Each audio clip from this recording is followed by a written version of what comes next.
Welcome back to Harry's Cosmos, where the wand arm never tires and the what-ifs keep multiplying. Today we're diving deep into a twist that rewrites an entire childhood. What if Harry and Hermione were raised by the Black Brothers, a story where Sirius never saw the inside of Azkaban and Regulus never stayed dead. If you're enjoying these long-form magical reimaginings, hit that subscribe button, drop a like, and tell me in the comments which Black Brother would be the stricter parent. Let's begin. Chapter 1, The House with No Name. The wind off the Cornish cliffs tasted of salt and ash, and Regulus Black thought, not for the first time, that the sea had kept every secret he had ever asked it to keep. He stood on a ledge of slate that the tide had been trying to eat for 300 years, one hand braced against a wind-bent hawthorn, the other closed around a locket that was not the locket that mattered. This one was glass, filled with seawater, and it warmed in his palm only when a certain kind of magic tore somewhere in the world. It had warmed twice in 18 months. It was warming now. "Creature," he said quietly.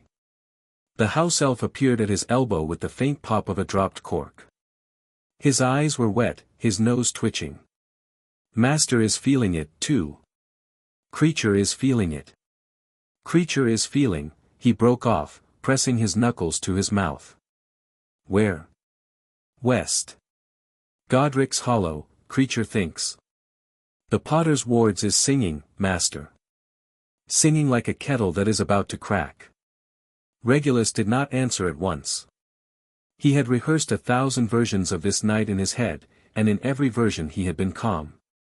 In the first version he had been dead, buried in a lake under a mountain that did not exist on any Muggle map, and the calm had been the calm of a man who could no longer feel his hands.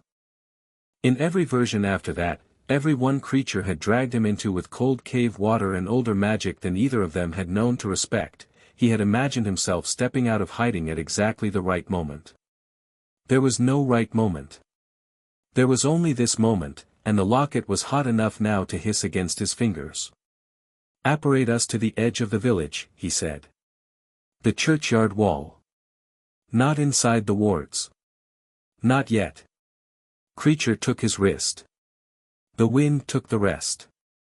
Sirius Black had flown to Godric's Hollow on a motorbike that had never quite got the hang of cornering, and he was still apologizing to it under his breath when he vaulted the hedge and stopped dead in the middle of the path.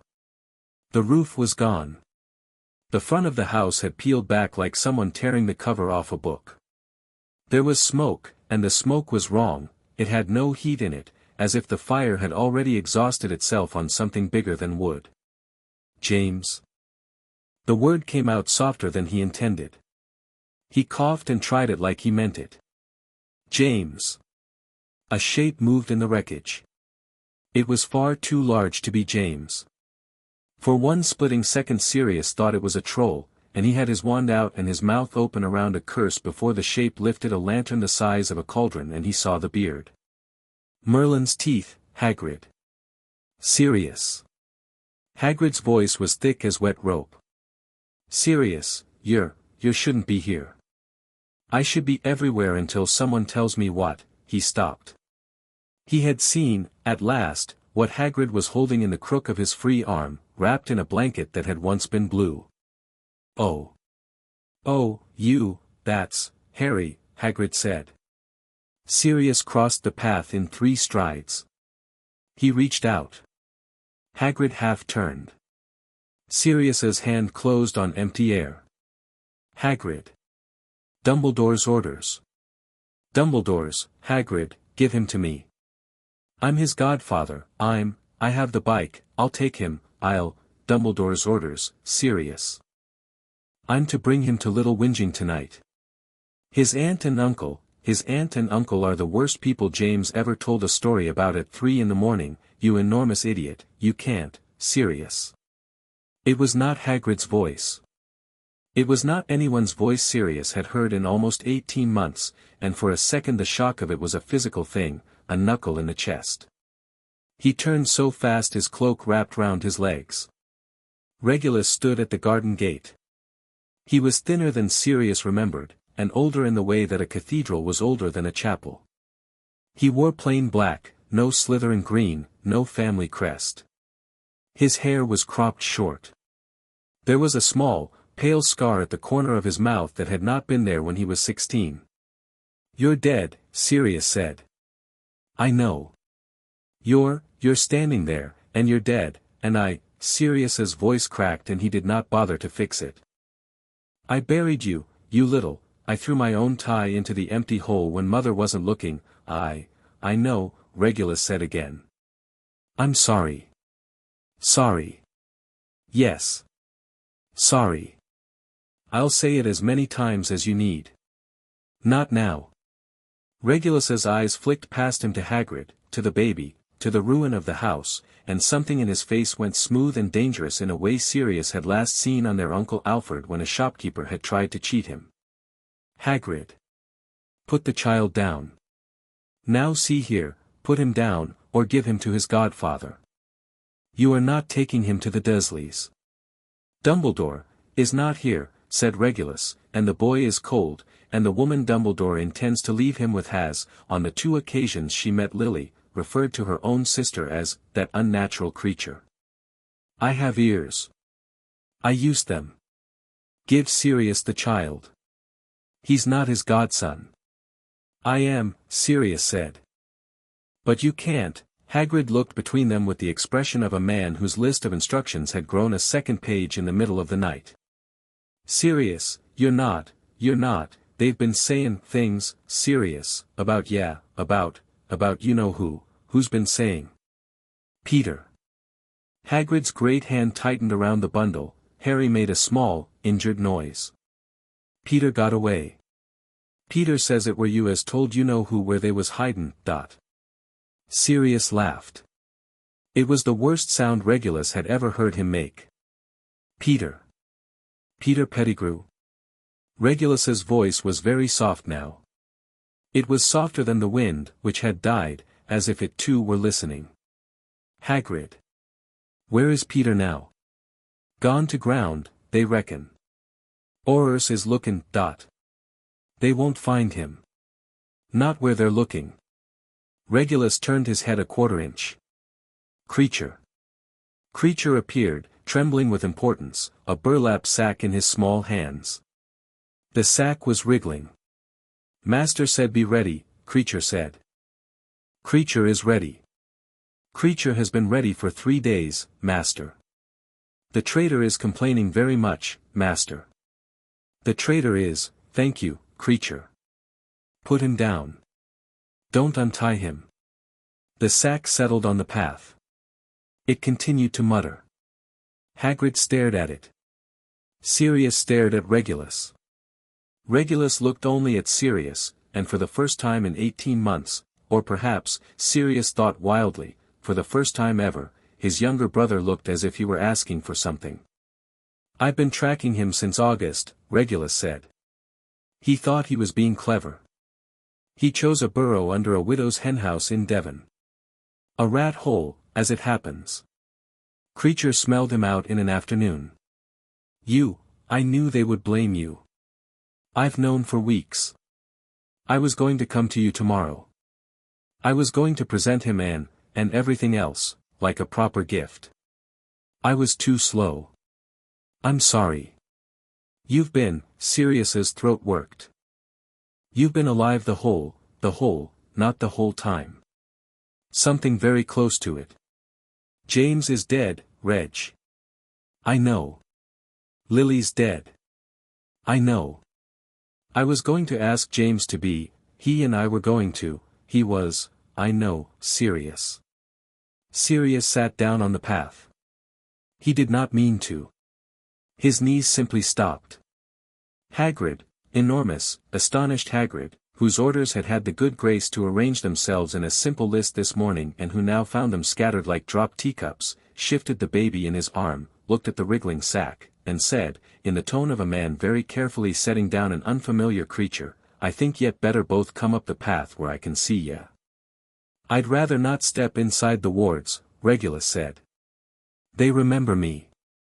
They're not friendly." "What?" "A long story. Another night." A different sound reached them then, the sharp crack of ministry apparition, too many wands for a single squad. Blue light bloomed across the hedge. Someone shouted Sirius's name. "Oh, hell," Sirius said, and laughed, and wiped his face with the heel of his hand. "Hell. Hell. Reg. Stand up," Regulus said. "Don't draw. Let me do the talking." "Since when do you do the talking?" "Since our older brother cannot be trusted not to punch Bartemius Crouch in the face. He's a fair punch. Stand up, Sirius." Crouch arrived with 8 aurors and an expression that suggested he had been interrupted in the middle of a speech. When he saw Sirius on his knees in the garden path, his mouth thinned into a line of almost religious certainty. "Black. On your feet. Wand on the ground. Slowly." "Mr. Crouch," Regulus said, and stepped between his brother and the half-circle of aurors as easily as a man walking between pews. "A moment." Crouch's jaw did an interesting thing. "Who are you?" "Regulus Arcturus Black." "Regulus Black is dead." "Is he?" "He has been dead since June of 1979. Stand aside, or you will be placed under arrest for obstruction."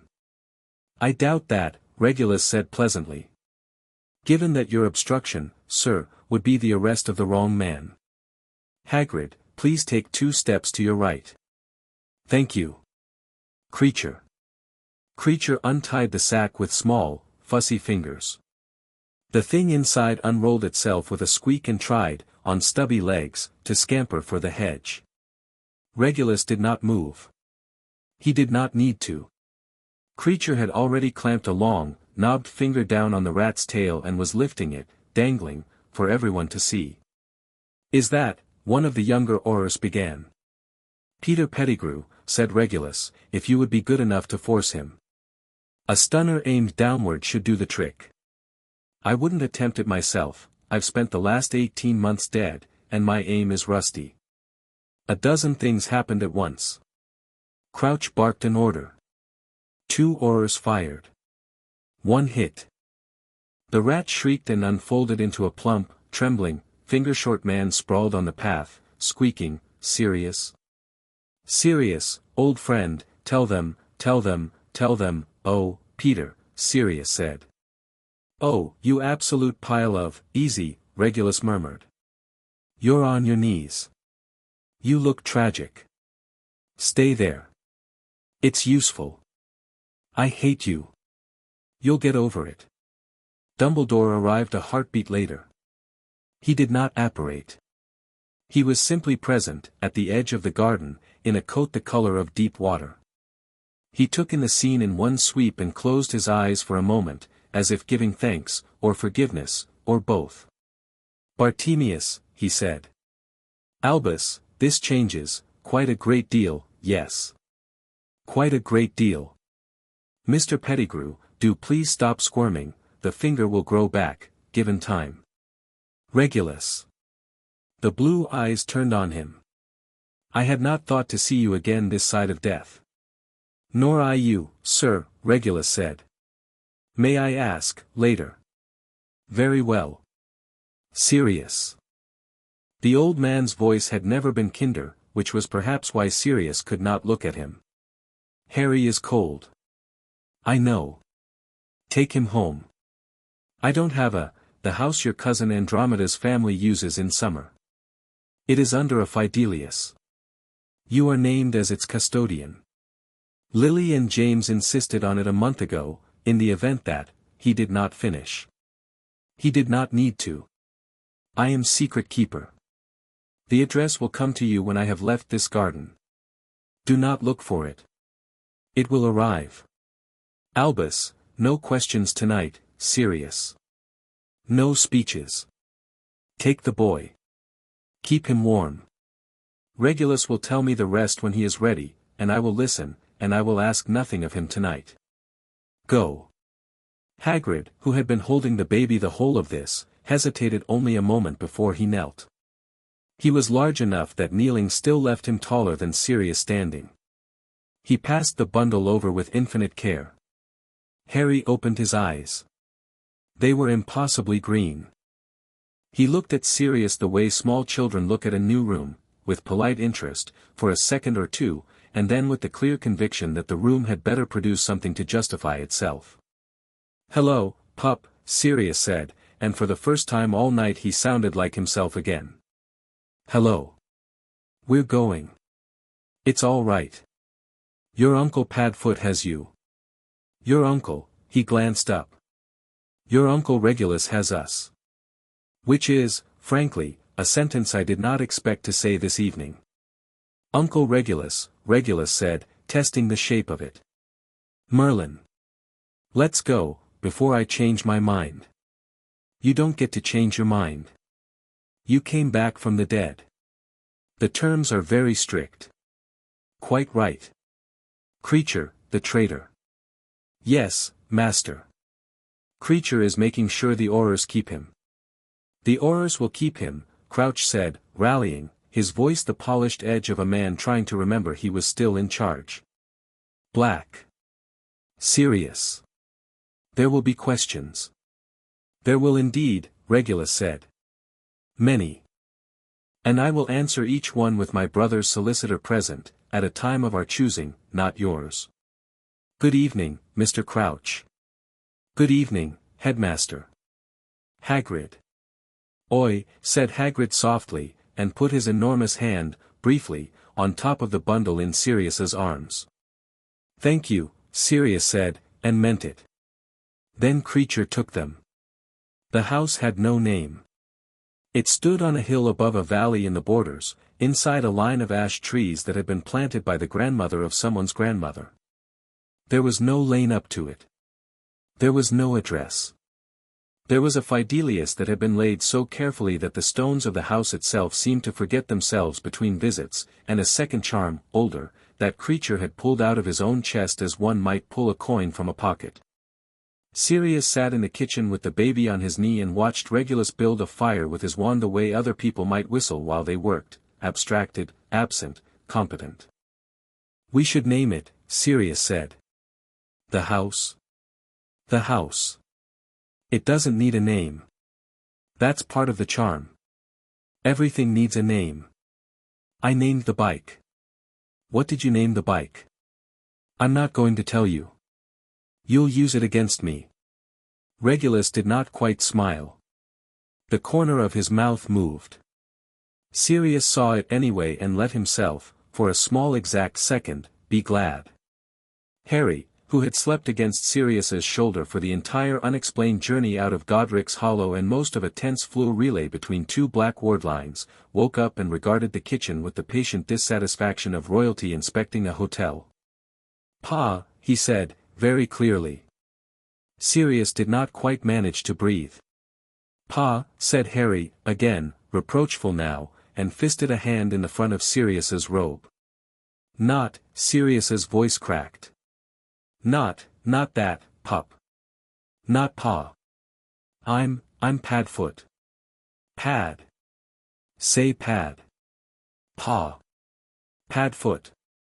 "Pa. You are absolutely James's son." Regulus came over. He had made tea without asking, in a pot that Creature had produced from somewhere impossible. He set a mug of something pale and sweet in front of Sirius, and he crouched, with a stiffness that suggested old injuries poorly healed, so that his eyes were level with the baby's. "Hello," he said. Harry considered him. Harry considered him at length. Then Harry, with great decision, reached out and grabbed Regulus's nose. "Ow," said Regulus. "Ha," said Sirius. "I'm new at this." "So is he." "Fair point." Harry tugged. Regulus, who had not laughed in 18 months, made a small noise that, in better light and at a different age, might have been identified as a laugh. His scarred mouth moved into a shape his old school friends would not have recognized. "Hello, Harry," he said, very gently. "I'm Regulus. I knew your mother. I liked her very much. I owe her an apology. I will spend rather a long time owing her an apology. I suppose the best I can do is to owe you one instead. Would you like some milk?" Harry let go of his nose. "Bah," said Harry, Is that a yes? Bah. I shall take that as a yes. Creature produced milk. Creature produced a bottle. Creature produced, from nowhere Sirius could identify, a stuffed black dog, slightly singed on one ear, clearly rescued at some indignity, and laid it on the table with the air of a butler delivering a weapon. Creature found it, the elf muttered, shooting a glare at Sirius. At the Potters. His face worked. Under the crib. Creature was not sure if Master Sirius would want it, but the small one knows it. The small one will cry less. Creature, Sirius said, and his throat closed. Thank you. Creature is not doing it for Master Sirius. No. I know. Thank you all the same. Creature sniffed violently and disapparated. Silence settled on the kitchen. Sirius fed the baby. The baby fed himself, more or less, by gripping the bottle and attacking it like a small ferocious badger. Regulus built up the fire, sat, picked up his own tea, put it down untouched, and then, not quickly, not slowly, like a man stepping off a cliff he had decided to step off a long time ago, he spoke. Sirius. Before tomorrow. Before the papers, and the Wisengamot, and the ants arriving to take custody of me by force, I need to tell you what I've been doing. Living. Which was rude of you. Yes. Listen. I'm listening. Sirius paused. I'm pretending to be calm for the baby. Carry on. The Dark Lord made a thing. He made several things. He hid pieces of his soul inside them. He thought he was being subtle. He used me, and he used Creature, to hide one of them in a cave on the coast of, it doesn't matter where, and I found out what he'd done, and I went back, and I took it, and I nearly died, and Creature did not let me. That was June of 1979.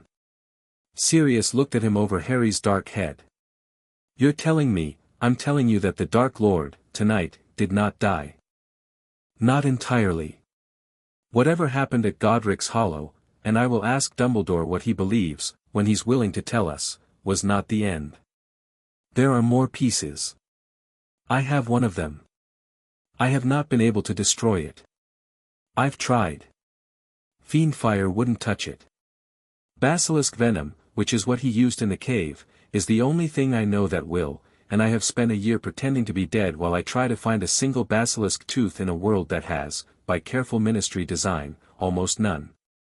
Sirius closed his eyes. I brought this to our door, he said. You did nothing of I introduced James to Peter. I vouched for Peter. I told Peter where the Fidelius was because Peter was our friend. This. All of this. He gestured at the baby, at the house, at the world. Mine. No. Mine. The Dark Lord was mine before he was anyone's. I wore his mark. I took his orders.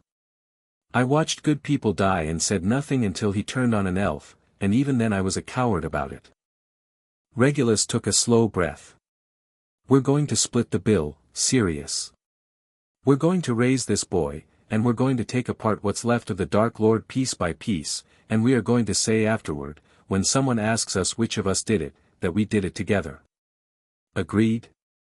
Sirius opened his eyes. Agreed, he said. Harry, who had finished the bottle, released it with a small pop and announced, to the entire kitchen, Duh. Not duh either, Sirius said. Try Padfoot. Duh. You are going to be so difficult when you're older. I can tell already. That, said Regulus, is the most James-like thing anyone has said all night. Come on. He needs a bed. So do you. So do I. Creature has made up 3 rooms. I checked. They are, appropriate. Appropriate. I haven't slept in a bed in 3 months. Reg, where, I'll tell you tomorrow. Bed first. Sirius could not sleep. He lay on his back in a bed that smelled faintly of cedar and magic, with one arm around a sleeping 15-month-old who had, at some point in the middle of the night, decided that sleeping on a pillow was a coward's option and that sleeping on Sirius's chest was more dignified. The stuffed dog was tucked under Harry's chin. Harry's small hand was fisted in Sirius's collar. Every so often Harry twitched in a dream and whimpered, and each time Sirius murmured something that was not quite words and rested his hand on Harry's back, and the whimper stopped, and Sirius stared up at the dark ceiling and did not, emphatically did not, cry. At some point Regulus came in. He did not knock. He walked with the soundless care of someone who had spent a year not wanting to be heard. He sat in the chair by the bed and he did not speak for a long time. "He looks like her," Regulus said, finally. "The eyes." "Yes. He moves like James, though. The way he grabs. He's going to look exactly like James with Lily's eyes, and every time I look at him I'm going to, I know." "Reg. What? What did Mother think? About you? About coming back?" "I didn't tell her. She's dead, Reg." "I know. I went to her. After Creature pulled me out. She'd already started to," he paused. "I stood at the door for 3 hours. I did not open it. I was afraid she would be happy, and I was not ready to be loved by her yet. Then I was afraid she would be angry, and I was not ready for that either. I left. I came back a week later. She was gone. Reg. I know. I'm sorry. Don't be. She was cruel to you, and she was cruel to me, and she was kind to me sometimes, and she loved us both in the way that Mother loved, which was the way someone loves a garden. As a thing they have built. That is not nothing. It is not what Harry's mother had for him. I have known the difference since I was 11 years old." He paused again. "Sirius. Is he, can you what? Can I watch him sleep for a little while?" Sirius lifted his head and looked across the dim room at his younger brother, who sat in a chair in a house neither of them had ever named, holding his hands in his lap like a man trying not to reach for something. "Yes," Sirius said. "Yes, you prat, that's what you're, yes. Stay."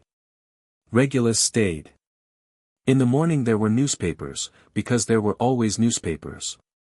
The Daily Prophet had gone to press 3 times in the night, and each edition contradicted the last.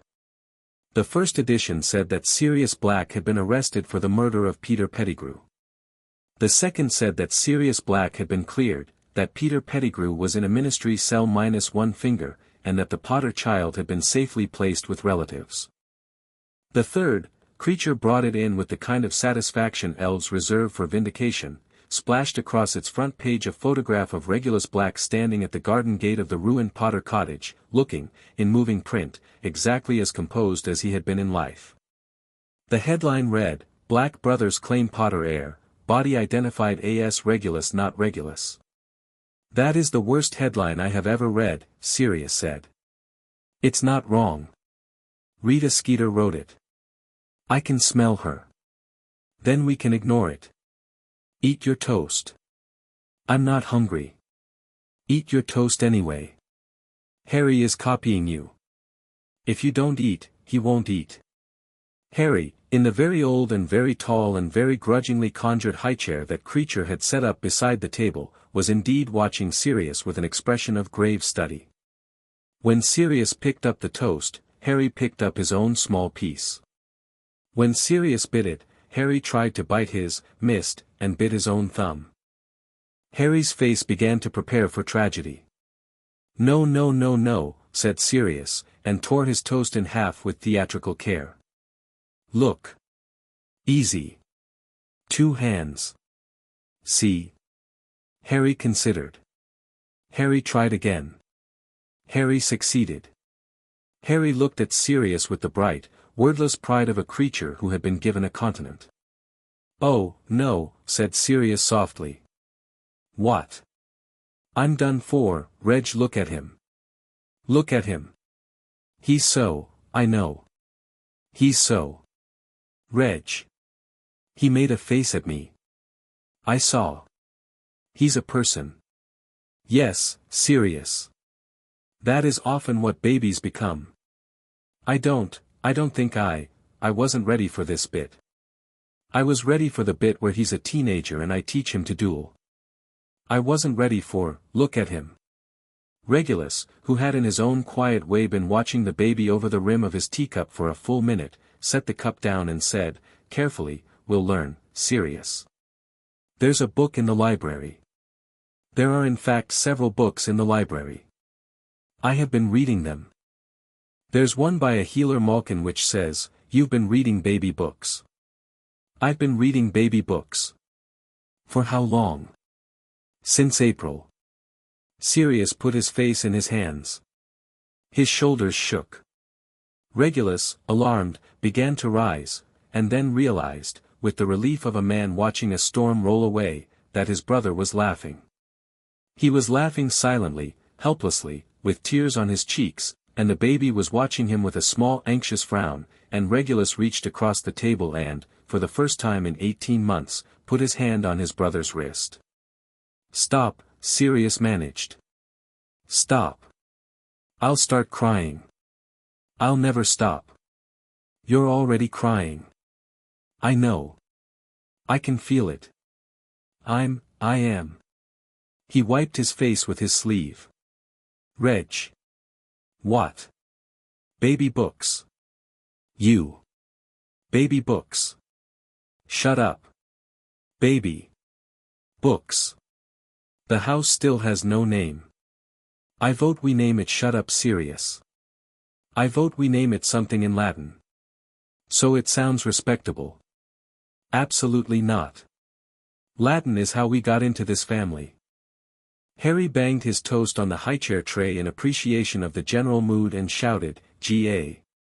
Yes, said Regulus gravely. That too. They spent the next week indoors. Owls were kept out. Letters piled in a basket at the garden gate, which Creature emptied twice a day into a drawer that nobody had yet agreed to open. Andromeda came, with her husband and their small witch of a daughter, and cried on Sirius's shoulder for 11 minutes exactly before she demanded tea, and then she sat with Harry on her hip and drew up, in her quick neat hand, a list headed things you will need. Teething ring, she said. A what?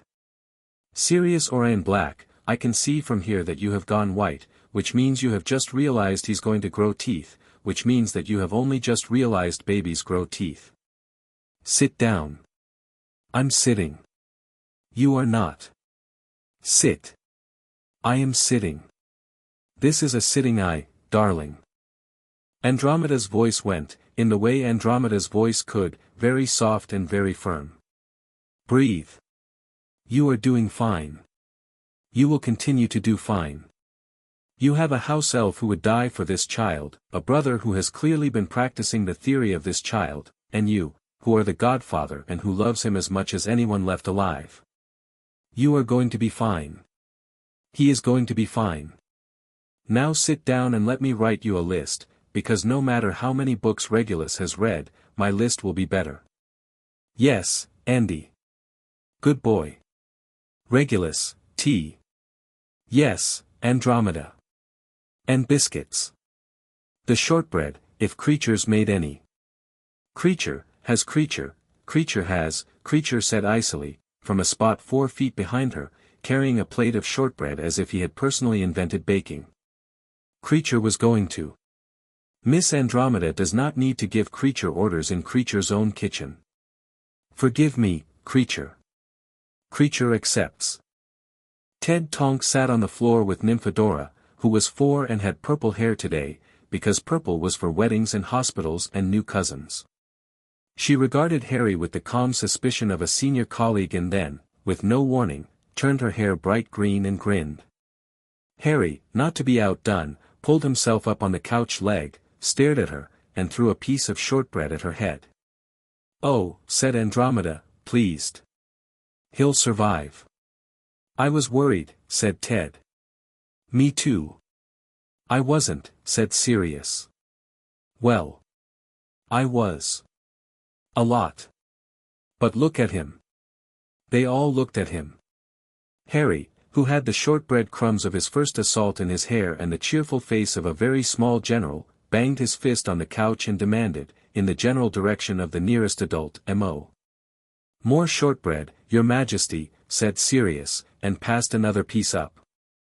That first week ended on a night when the wind came off the hills in long, sobbing breaths, and the house, which still had no name, felt, for the first time, as if it were holding them rather than hiding them. Regulus had gone into the library and drawn the heavy door half closed. Sirius sat on the rug in front of the kitchen fire with Harry propped between his knees, and he was teaching the baby, with great seriousness, the names of things. "Fire," he said. "Fie," said Harry. "Dog," he said, holding up the stuffed Padfoot. "Do." "Stag," he said, reaching for the little silver figurine Andromeda had given him from her own childhood, a prongs rampant, tarnished at the antlers. "Duh," said Harry, who had not been corrected out of the idea that any four-legged thing with a name beginning with a hard consonant was stag, said Sirius, more softly. He was your dad, pup. He was. He would have shown you this himself." Harry looked up at Sirius. His small brow furrowed in the way Lily's had when she was trying to work something out. "Duh," said Harry again. And then, without warning, Pa. Pa. Pa. Harry pointed. At Sirius. Distinctly. Like a judge. "I'm, Pa." Sirius bent his head down over the dark, untidy hair of his godson, and he closed his eyes, and he breathed in the smell of baby and wood smoke and the old wool of the rug, and he said, very quietly, "All right, pup. All right. Pa if you like. Pa for now. Padfoot later." From the doorway of the library, Regulus watched for a long moment, and he did not interrupt. He went quietly back to his book. He closed it softly, a page before the end. "All right," he said to the empty room, in a voice that no one heard but Creature, who did not mention it in the morning, because Creature was learning, slowly, to keep some secrets for love. Dumbledore came on the 9th day. He came without warning, which was to say, he came at the precise moment Regulus had told Sirius to expect him, which was to say, he came when Creature, after a long wordless argument with a kettle, had put out the tea tray and retired to the scullery to seethe. "Headmaster," Regulus said at the garden gate. "Regulus. I was not certain you would accept the invitation. I have accepted every invitation I have been given in the last week. I am not a man to be selective with second chances. Please come in." Dumbledore did not come in at once. He stood on the doorstep a moment and looked up at the windows, at the eaves, at the small smudge of a hand, Harry's hand, chocolate-smeared, from a biscuit Sirius had not been strict enough about, printed on the inside of the window beside the door. His face, which generally wore wisdom the way other men wore spectacles, wore something else for a moment. Regulus could not have named it. Grief, perhaps. Relief, perhaps. Something older. "A good mark," Dumbledore said. "I shall be sorry when it fades. Creature will not let it fade." "Ah. Then it shall have a long life." They took tea in the library, because Sirius had refused to take tea with Dumbledore in the kitchen on the grounds that the kitchen was the only room he liked and he was not going to lose it to a conversation this difficult. Sirius sat with Harry on his lap. Harry had his fingers knotted in Sirius's hair. Harry was asleep. Sirius had not put him down because he had, at some point in the last 9 days, decided he was never going to put him down again, and he intended to test this theory thoroughly. "Sirius," Dumbledore said gently, "I owe you an apology." "You owe me several." "Yes. I'll begin with the largest. I should have trusted you. You should have trusted James. I should have trusted James, and through him, you. I allowed the wider picture to obscure the single stone before my foot. It is an old habit. I am trying to break it. I will not pretend I have broken it. I must also apologize to Regulus. I did not know you lived. I did not ask. I was not watching for you. Had I been, much of the last 18 months, would have been different, Regulus said, in ways I cannot be certain were better. A generous reply. A practical one. Please. The tea. They drank tea. Harry snored, softly, the way very small children snore, like a tiny bellows set to the wrong cadence. Dumbledore watched him for a long moment, and then he set down his cup. I have news, he said, and I have a request. News first, said Sirius. Voldemort did not die at Godric's Hollow. The room did not change. The fire did not pop. Harry did not stir. And yet something in Sirius went very still, and something in Regulus did not, because Regulus had already said it, and it is easier to have a thing confirmed than to say it for the first time. I thought as much, Sirius said. Did you? Regulus did. He told me the first night. He said whatever happened at the cottage wasn't the end. Ah. The blue eyes turned on Regulus, unsurprised and yet interested. And your reasoning? Horcruxes, Regulus said. Dumbledore did not blink. He had, Regulus thought, long since learned to receive terrible words without wincing. It was a skill the world had been forcing on him for 90 years. But the eyes sharpened. The eyes were a knife. Tell me, Dumbledore said. So Regulus told him. He told it flat, like a report, because he had practiced telling it flat for a year. He told of the locket in the cave, of the basin of poison, of creatures' impossible rescue, of the long slow work of trying and failing to destroy the thing, of the research he had done in borrowed libraries under a dead man's name, of the number he believed Voldemort had been chasing, 7, for the 7-part soul, which was the number Voldemort had once said, in Regulus's hearing, was the most powerfully magical. When he had finished he laid a small black locket on the tea tray between himself and Dumbledore. It sat there, ugly and humming, like a dead beetle that had not quite committed to being dead. Dumbledore looked at the locket and did not touch it. May I, he said. Please do not open it. I shall not. He passed his hand 2 inches above it. The air distorted. He did not lift his hand, he simply lowered it, slowly, through the distortion, and the distortion bent around his fingers the way heat bends around a poker. He withdrew his hand. Yes, he said. That is what I have feared for a great many years. It is one piece. I believe there are others. How many? Sirius said. I do not yet know. I believe I know where to begin looking. I did not know, until this moment, Regulus, that there was anyone else in the world who even knew to look. There is now. Yes. There is now. Dumbledore drew a long breath. My request, then. Go on. Let me take this one. I know a way. I need a particular fong from a particular creature, and I need, he paused, I need a small number of weeks. When it is done I will come back and tell you. In return I ask that the 4 of you, Sirius, Regulus, Harry, and Creature, stay within these wards for the rest of this winter. The Ministry will be politicking. The Death Eaters, those who remain, will be regrouping. Bellatrix, is in Azkaban, Sirius said. Is in Azkaban for the present. I do not trust the present to last. She has always been clever, and she now has a very specific and personal reason to wish your brother ill. Because? Because, Regulus said, I defected, and she is the kind of woman who considers betrayal the only true crime. Also, Dumbledore added, with the faintest wry lift of his brow, because you have, in her absence, inherited the greater part of the Black family wealth, as the Ministry acknowledged last Tuesday. Did it? It did. Quietly. The Lestrange's suit has been filed already. Of course it has. Regulus looked down at the locket. Looked up. Take it. You are certain. I will not be free of it standing in the same house as it. Take it. Destroy it.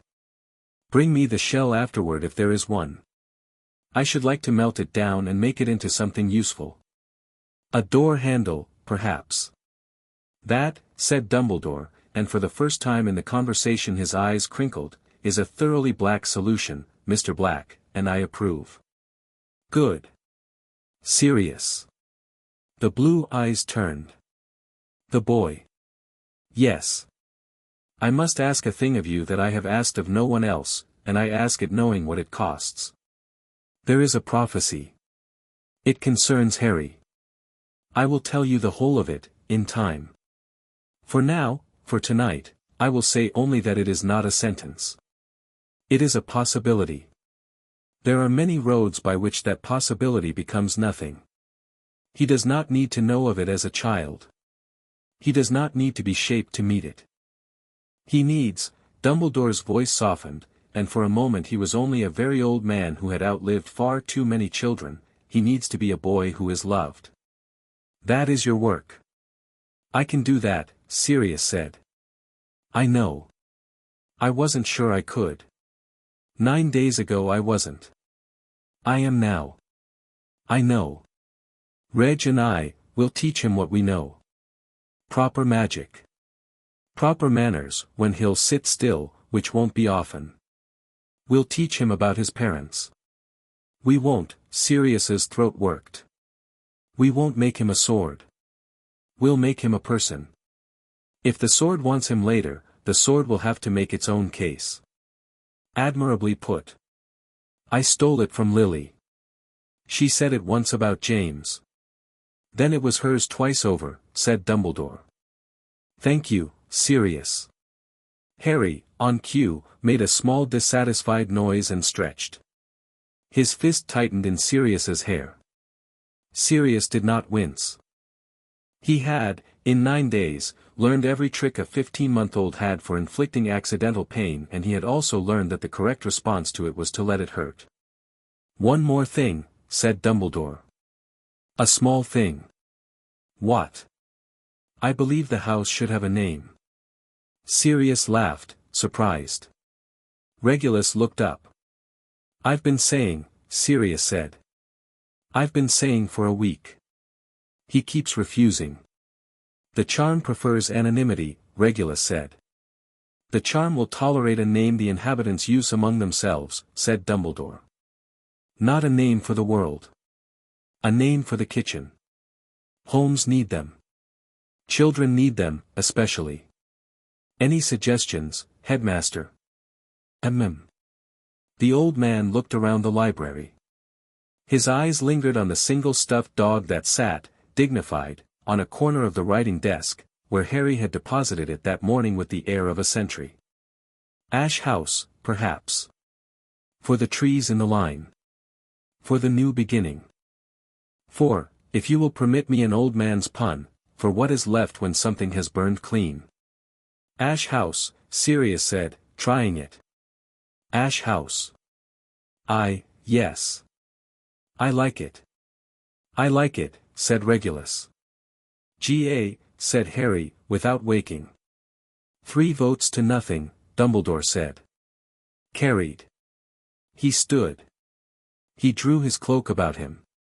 He took up the locket, with gloved hands now, and tucked it away somewhere inside his robes where it would, Regulus suspected, cease to exist until he chose to bring it back into the world. At the door he paused. He looked down at Sirius, and at the boy asleep on Sirius's shoulder, and he put his hand, briefly, weightless, a benediction, on top of Harry's head. Be well, he said. And he was gone. The kitchen clock ticked. The fire settled. Creature, in the scullery, banged a pan that had done nothing to deserve it. Regulus looked across the library at his brother and found that Sirius was looking back at him, and that neither of them, for a moment, knew what to say. Ash House, Sirius said, finally. Ash House. It's better than shut up Sirius. Marginally. Reg. What? We're going to be all right. Regulus did not answer at once. He looked at the place on the tea tray where the locket had sat. He looked at his sleeping nephew. He looked at his brother, who was grey at the temples already, at 21, the way their uncles had all gone grey at the temples by 25, and who was smiling a small, crooked, tired, hopeful smile that Regulus had not seen on his face since he was 12.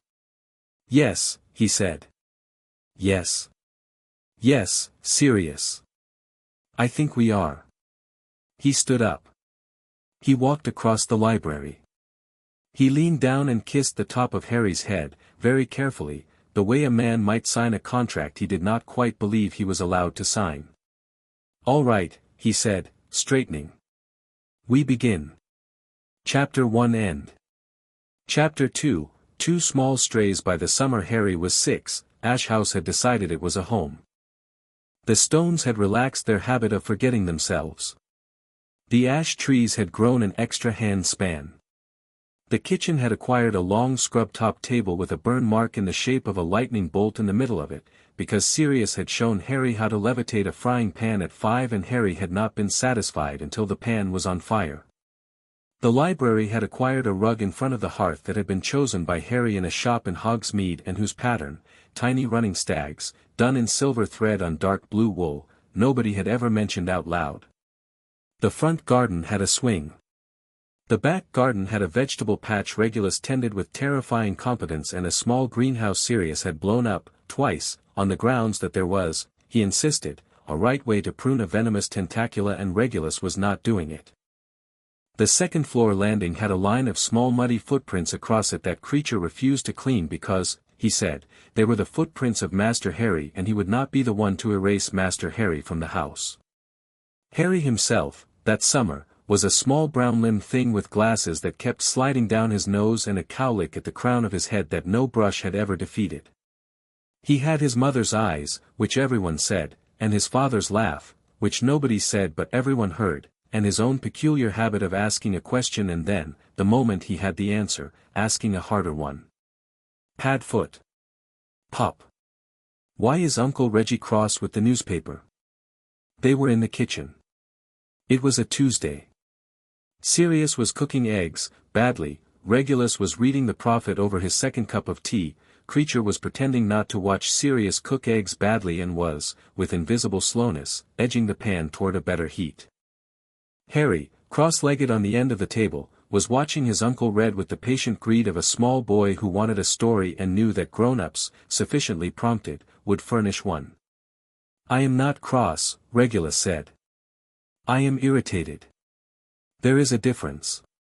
"What's irritated?" "Irritated is when you are cross but you have decided to be polite about it." "Oh." Harry considered this. "Is that why you don't eat Padfoot's eggs?" "I eat Padfoot's eggs." "You put them under the napkin." Sirius turned, spatula in hand, and gave his brother the slow, savored grin of a man whose suspicions had just been confirmed by testimony from an unimpeachable source. "Under the napkin," he said. "Only sometimes," said Regulus, in the tone of a man preparing to lose a small skirmish. "Under the napkin.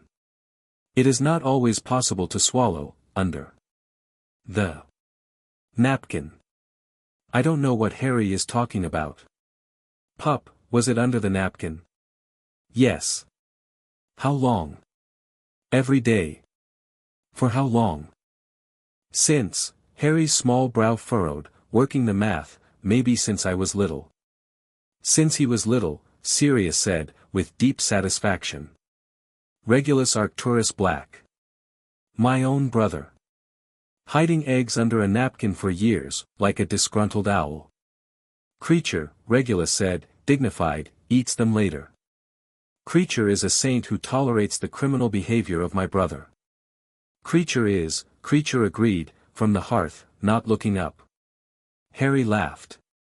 He laughed the way he laughed at most things, with his whole body, head thrown back, feet kicking against the table leg, and Sirius, turning away to stop the eggs from burning further, closed his eyes for a second and said a silent thank you to the memory of Lily Potter, who had taught him once, on a summer's afternoon in a kitchen very unlike this one, that a laugh was a kind of prayer.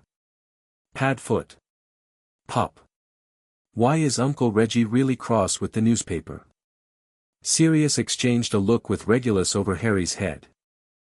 It was the look of two men who had been having a particular small argument, silently, for a week, about exactly how much to tell a bright 6-year-old who was asking questions they had hoped he wouldn't ask for another 2 years at least. There was a raid, Regulus said, finally. He folded the paper. A bad one.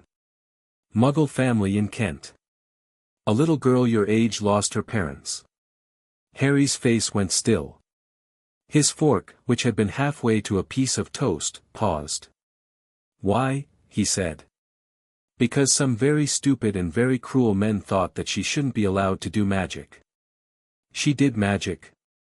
A small thing. At her school. In the Muggle way of keeping records, someone wrote it down in the wrong place, and someone else read the wrong place, and it was sold on, and, it is a long, ugly sentence, pup. The short of it is that men came to her house, and her parents. Regulus stopped. He took a breath. He looked down at Harry the way he had once looked down at the baby in the kitchen on the night of Ash House's first fire, and his voice, when it came, was the careful gentle voice of a man who had been practicing for 6 years. Her parents are gone. She is alive. She is safe. The Aurors have her. Cousin Andromeda is with her now. Is she here? Not yet. Is she coming? Perhaps. We're talking about it. Then she should come. Sirius turned. Just like that, pup. Just like that. Harry's face had the flat, unnegotiable logic of a child who had been raised to be kind and had not yet learned to be complicated about it. Had. Uncle Reg. She doesn't have anyone. We have a whole house. There's a whole empty room next to mine. She should come. It's not that simple, why not? Because she might not want to, then we ask her. Regulus's throat did a thing Sirius had learned, in 6 years, to recognize as emotion. His younger brother bent his head over his tea. Creature, he said, after a moment. Creature, would you pack Miss Andromeda's room for a guest, please? Creature has already started, Creature said, from 3 feet in the air on a stepladder Sirius had not seen him conjure, plumping a pillow. Creature is assuming. Creature usually assumes correctly. You do, Creature. Creature knows. Harry, who had been watching this grown-up exchange with the wary interest of a boy who expected to be told presently to go and play, sat up straighter on the table. What's her name? Hermione, Regulus said. Hermione Jean Granger. Hermione. Harry tried it in pieces. That's a lot. It's a Shakespeare name. She's clever. I hear she's very clever. Who told you? Andromeda. Her Muggle teachers called Hermione's mother often, the child reads like an adult. That is not a boast, pup, it is a warning. If she comes, you must not tease her for it. I don't tease. Uncle Reg, I don't. You do, sometimes. Only Padfoot. Only Padfoot because Padfoot is an easy target, Sirius said. And because Padfoot deserves it. Pup. Eat your eggs. Are they under a napkin? Eat the eggs, Harry. They did not decide in the kitchen.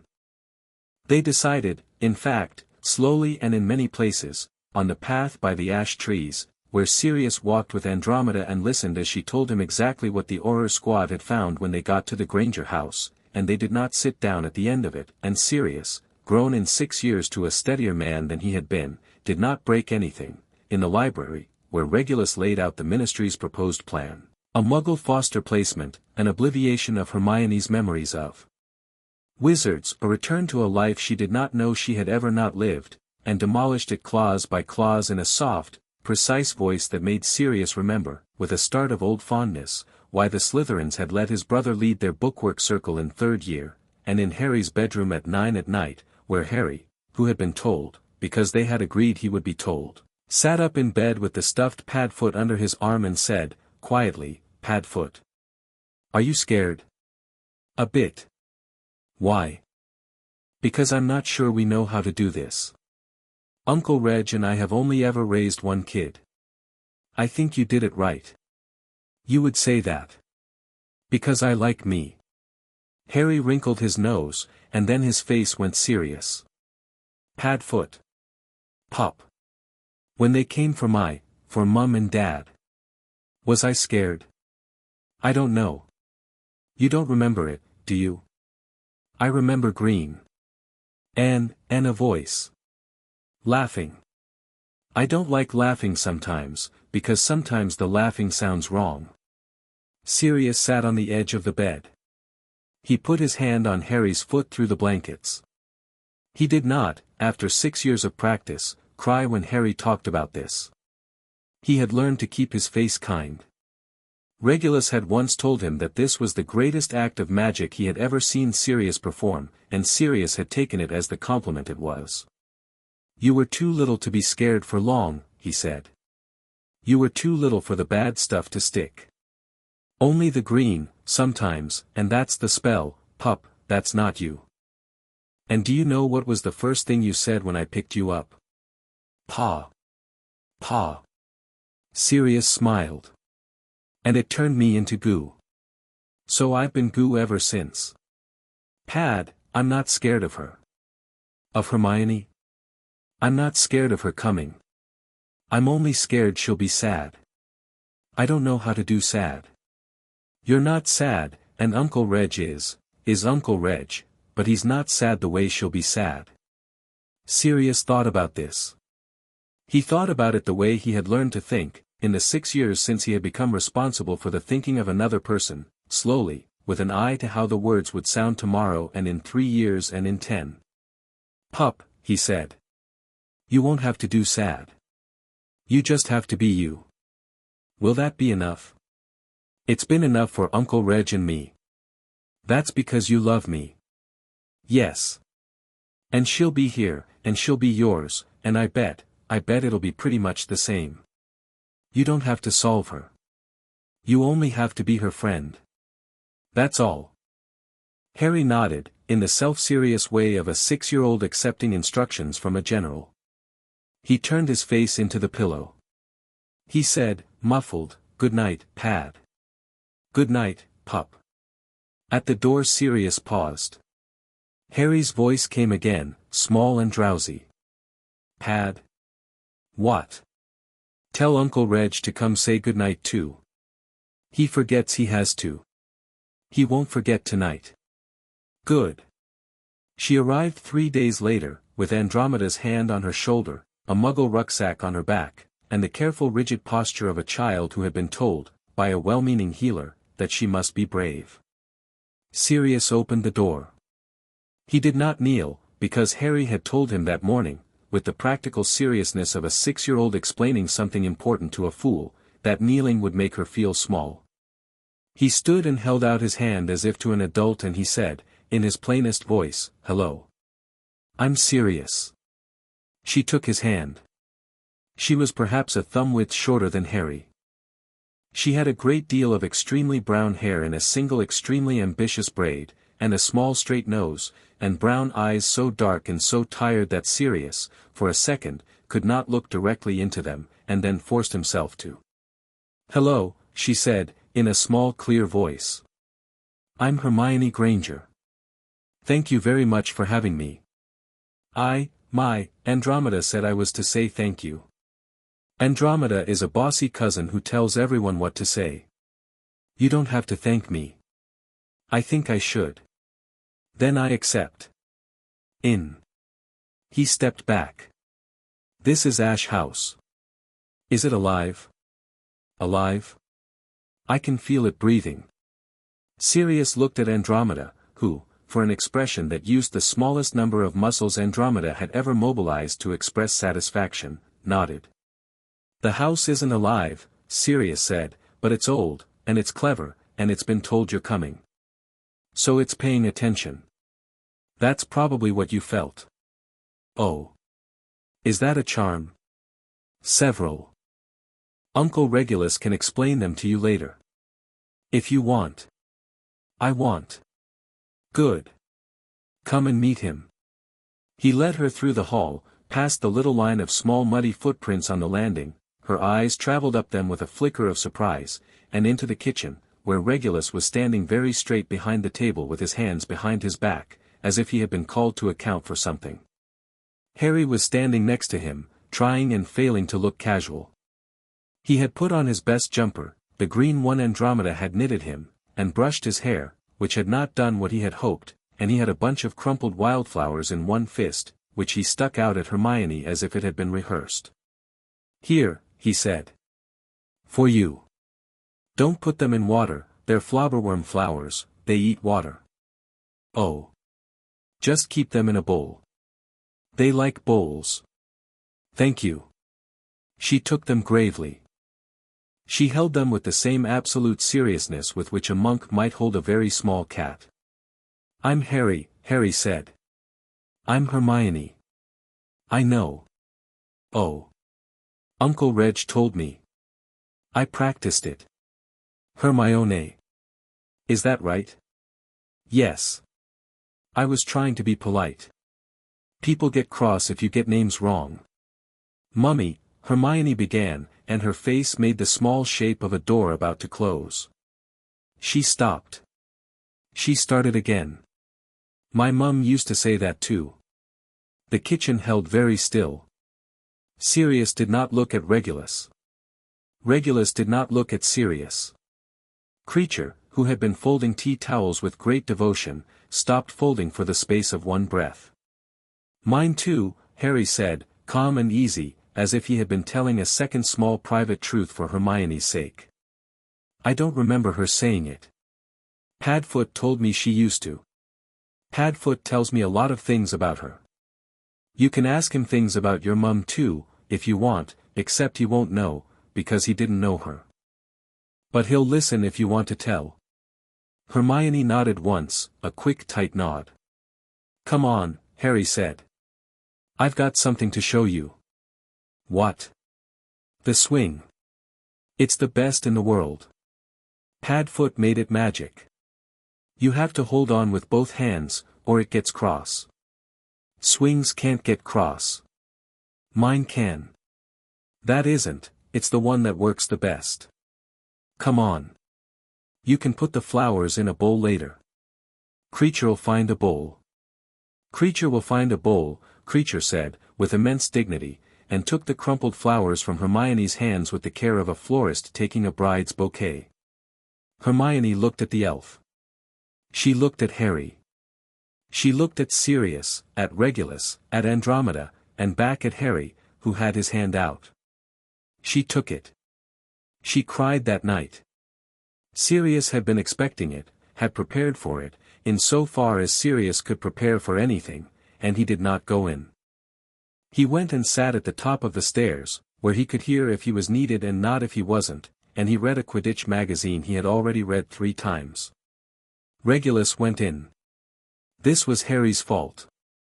"She's crying, Uncle Reg," Harry had whispered, coming into the library in pajamas an hour after lights out. He was pale. "She's crying and she's trying to be quiet. I can hear her through the wall. I don't know what to do. I sat with her for a bit but she asked me to go. I think because she didn't want me to see. I don't know what to do." "I'll go," Regulus said. "Can I?" "No. Stay with Padfoot. Give her a moment. I'll call you if she wants you." Regulus walked down the passage. He walked with the soft step he had had since the cave. He did not know, standing at Hermione's door, exactly what he intended to say. He had, in 6 years, gotten quite good at saying things to Harry. Children who had been given you at 15 months taught you their particular shape early, and you grew with them. Children who arrived at 6 years old with their whole interior already in place were, he suspected, a different problem entirely. He knocked. "Hermione. May I come in?" "Yes." He opened the door. She was sitting up in bed with her back very straight against the headboard, a book he had chosen for her, a children's edition of Bathilda Bagshot, the illustrated one, open on her lap, unread, her face wet, her mouth a hard little line. She had not, he noticed, turned the bedside lamp off. She had not put her head down. She had been crying sitting up, with her back straight, as if someone had told her, once, that it was only proper to cry that way. "Please sit down," she said. He sat, very carefully, at the end of the bed. "Would you like to speak," he said, "or would you prefer I speak, or would you prefer I sit quietly with you for a little while?" She looked at him. "Are those my options?" "Those are your options. There are more, if none of those suit." I don't know. I didn't know you were allowed to be asked that." "You are always allowed to be asked that. In this house. With me, and with Sirius, and with Harry, and with Creature, who will ask it in his way. Always, Hermione. Always." She nodded. The nod undid her. She put the book aside, and she cried, not loud, not sobbing, but in the steady, hot, exhausted way children cry when they have been holding it for days. He did not touch her. He did not make hushing noises. He let her cry, and he reached, after a moment, and took her hand on the coverlet in his, because his hand was cool, and because the nights he had spent crying in the cave, cold and alone, had taught him one small merciful fact about grief: sometimes another living person's hand was a rope. When she had stopped, she took a long, shaky breath. "Mr. Black, Regulus. Regulus. I'm sorry." You don't have to be sorry. I ought to be. I'm a guest, and Hermione Granger. Listen to me. You are not a guest. You are not a lodger. You are not a ministry placement. You are a girl whose parents were murdered 10 days ago for no reason at all, and we have brought you into our home because you are ours now, for as long as you will have us. You do not have to earn your place. You do not have to be good. You may shout. You may break things. You may cry all night if you wish. You do not owe us anything. The only thing I ask of you, and I ask it for Harry, not for me, is that when you are sad, you try to tell one of us. You do not have to talk. You only have to let us sit with you. He is very worried about you. Harry is. Harry is. He has been since he heard you would be coming. She looked down at her hand in his. He's kind. He is. Is it because of, what, no. It is because he is kind. He's lucky. To have you. And Mr. Sirius. He knows. Her face made the small door shape again. This time she did not close it. My parents were kind. Yes. They would have liked it here. They would have liked your kitchen. They would have been, yes. I can't remember what they were doing. When? I was reading. I was up in my room. I was reading a book about, you don't have to tell me, Hermione. Not tonight. I am going to sit with you. If Harry may come in, tap the wall. He'll hear. He's listening. I can feel him listening. Sirius is also listening, but Sirius is at the top of the stairs pretending to read a magazine, which is his way. She laughed, a very small, very wet laugh. He's pretending. He is the only person in this house who believes he's any good at pretending. It is one of his charms. Regulus. Yes. Can Harry come in? She tapped the wall. A thin small tap, with one finger, like Morse. 30 seconds later the door creaked.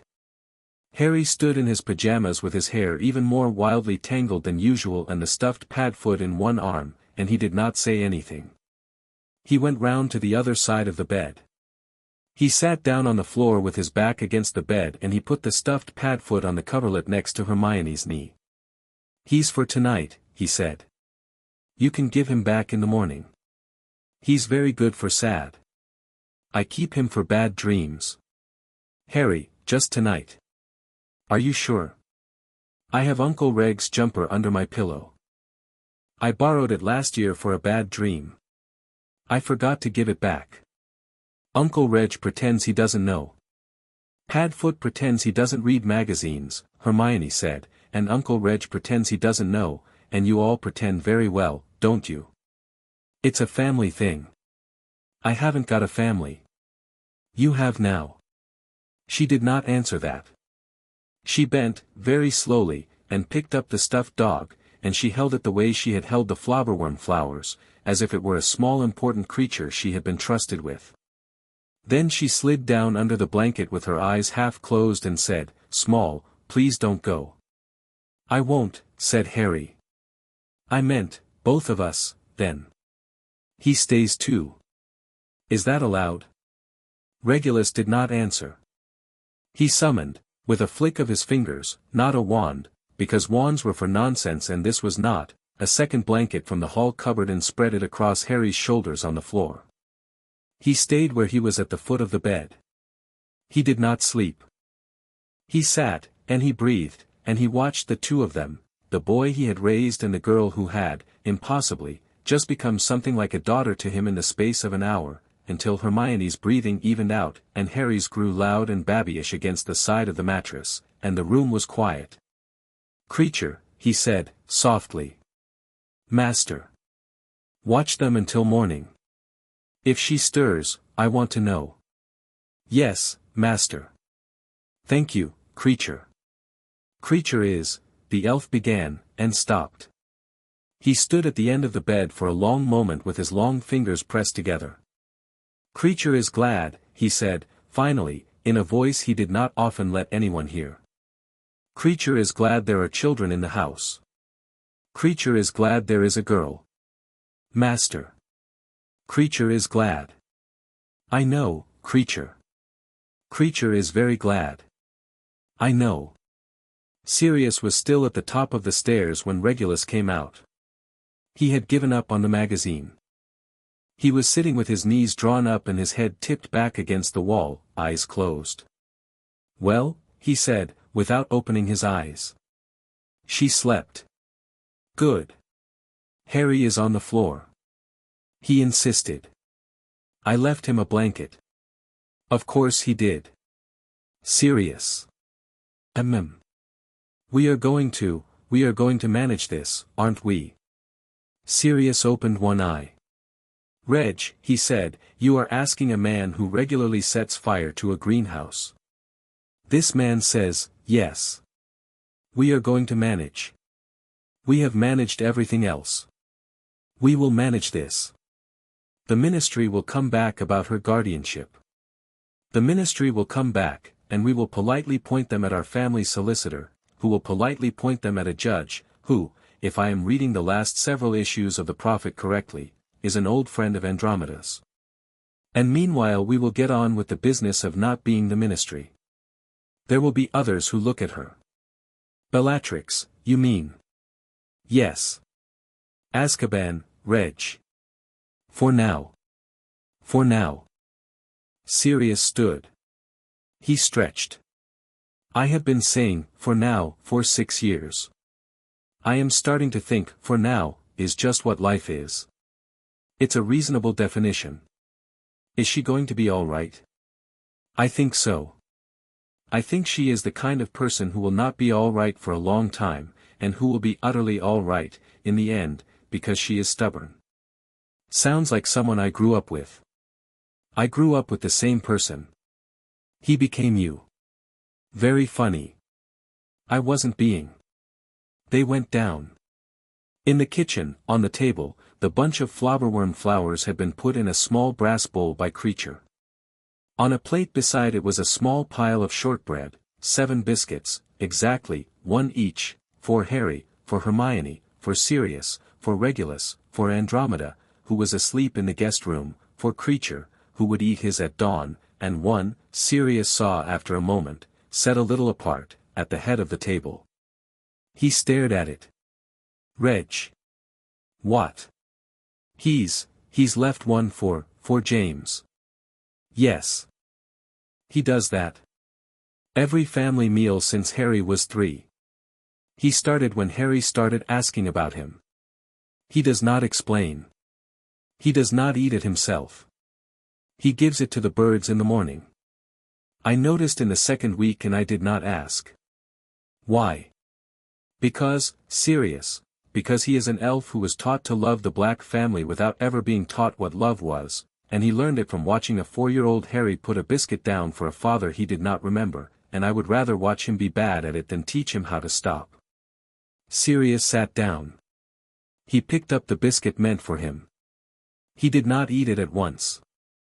He looked at the one set apart, and he thought about James, as he did every day, James who had laughed with his whole throat, James who had fallen in love with a girl with green eyes at 11 and had kept falling for 10 years, James who had died on a landing upstairs in a cottage that was now a ruin, and he raised his biscuit very slightly, as if in toast, in the direction of the one at the head of the table. Prongs, he said. Regulus sat. He raised his biscuit also. Prongs, he said. And outside, in the ash trees, a wind moved through the leaves in a sound like a long breath let out, which was not, of course, anything, it was only wind, and ash trees, and a house that had, by this time, gotten very good at paying attention.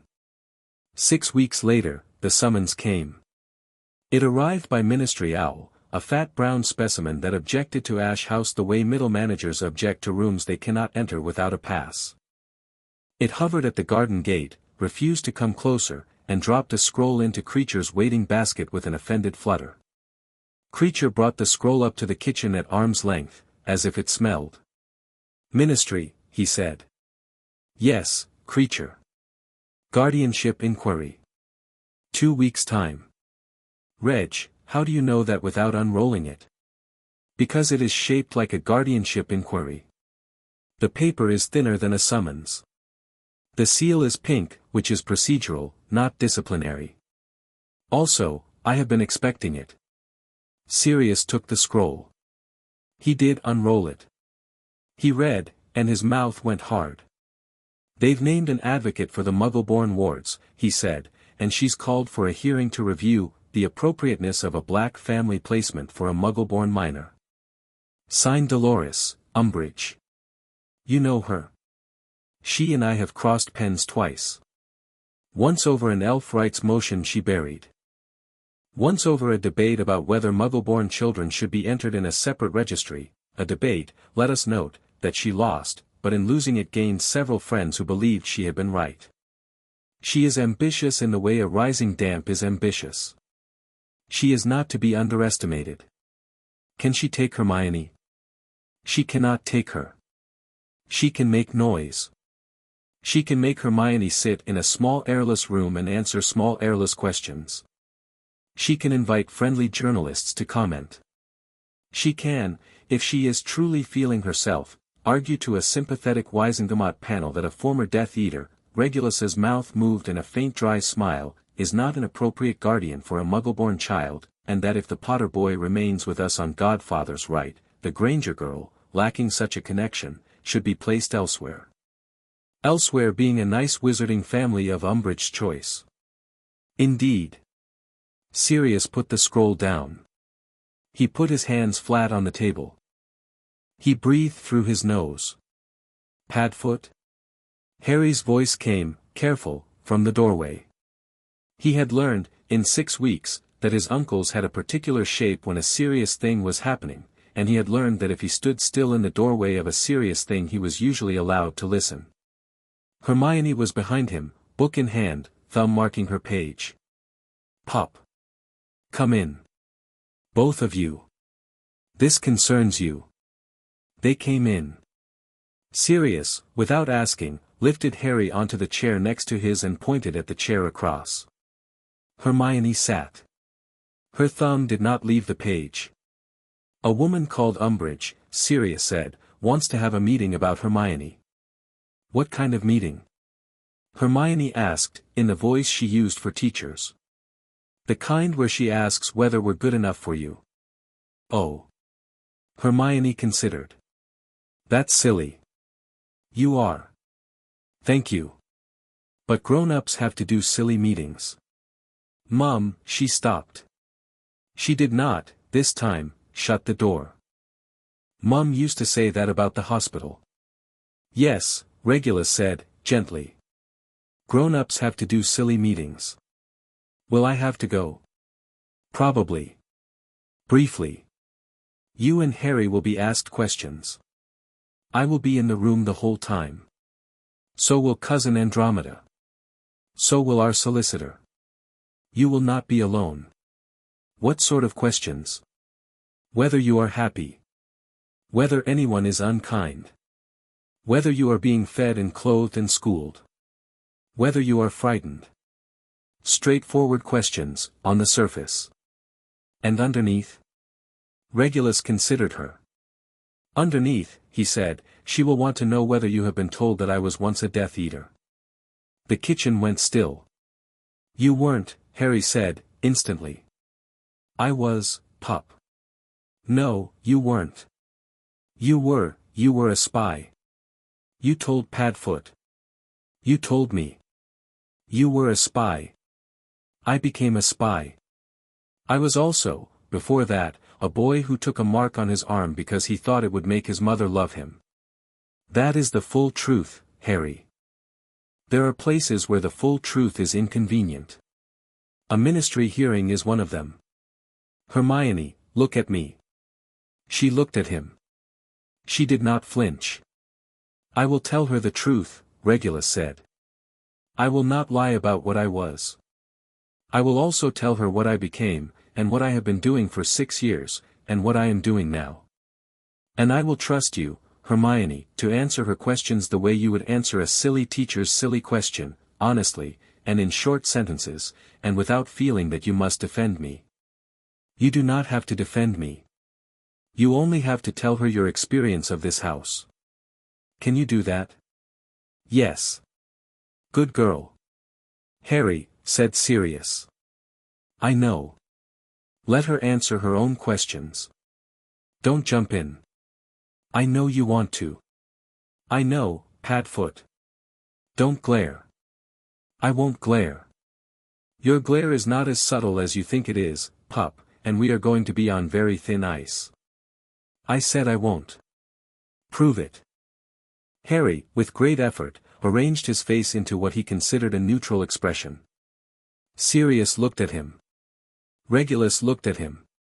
Hermione looked at him and, without moving the thumb that marked her page, said, mildly, Harry, you look as if you are chewing a wasp. Oh, no, said Harry. It's a very intimidating wasp, said Regulus. Maybe I should practice, Harry said, and went upstairs to stand in front of a mirror, apparently, because half an hour later Creature came in to report that Master Harry was in the bathroom making extremely odd faces, and it was not the kind of thing Creature wished to be in charge of. The hearing, when it came, was exactly as bad as Regulus had expected and considerably shorter than Sirius had feared. Umbridge, pink cardigan, pink-shoed, pink in the cheeks, with a small pink quill she held like an enforcement baton, asked the children 47 questions between them, of which 31 were the same question rephrased, and of which 6 made Hermione, who had always been a good student, tilt her head in a small polite way that meant the question was beneath her. She answered each one in short, clean sentences. She called Regulus Mr. Black and Sirius, at his request, ma'am. When Umbridge asked whether she was afraid of Regulus, Hermione said, no, ma'am, I am not afraid of anything in that house except the greenhouse, because Sirius is not allowed in it anymore. Half the room laughed. Umbridge smiled a smile like a sugar cube.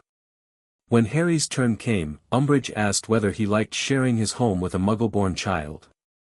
Harry said, I like sharing my home with Hermione. Umbridge said, but she is Muggle-born, Mr. Potter. I am asking about that. Harry said, I don't think about it like that, ma'am. I think about her like Hermione. Umbridge smiled again. Umbridge wrote something down. Regulus's questioning was longer. Umbridge tried, 6 different ways, to lead him into a phrase that could be quoted out of context. Regulus, who had spent a great deal of 6 years practicing, in his head, exactly this conversation, did not provide her with the phrase. He spoke in full sentences. He kept his hands on the table. When at last she asked, with the particular syrupy lilt she reserved for trap questions, whether he believed a former adherent of you-know-who ought to be raising a muggle-born witch, he looked at her, and he answered in the cleanest voice he had ever used in his life. Madam, I believe an adult who has done harm has, afterward, a simple obligation, to do as much good, for as long as he is permitted, as he is able. I am raising Harry Potter because his godfather asked me to, and because I loved his mother. I am raising Hermione Granger because she has no one else and because we can. If I am ever less than a good guardian to her, the Wisengamot may remove me, and I will not resist.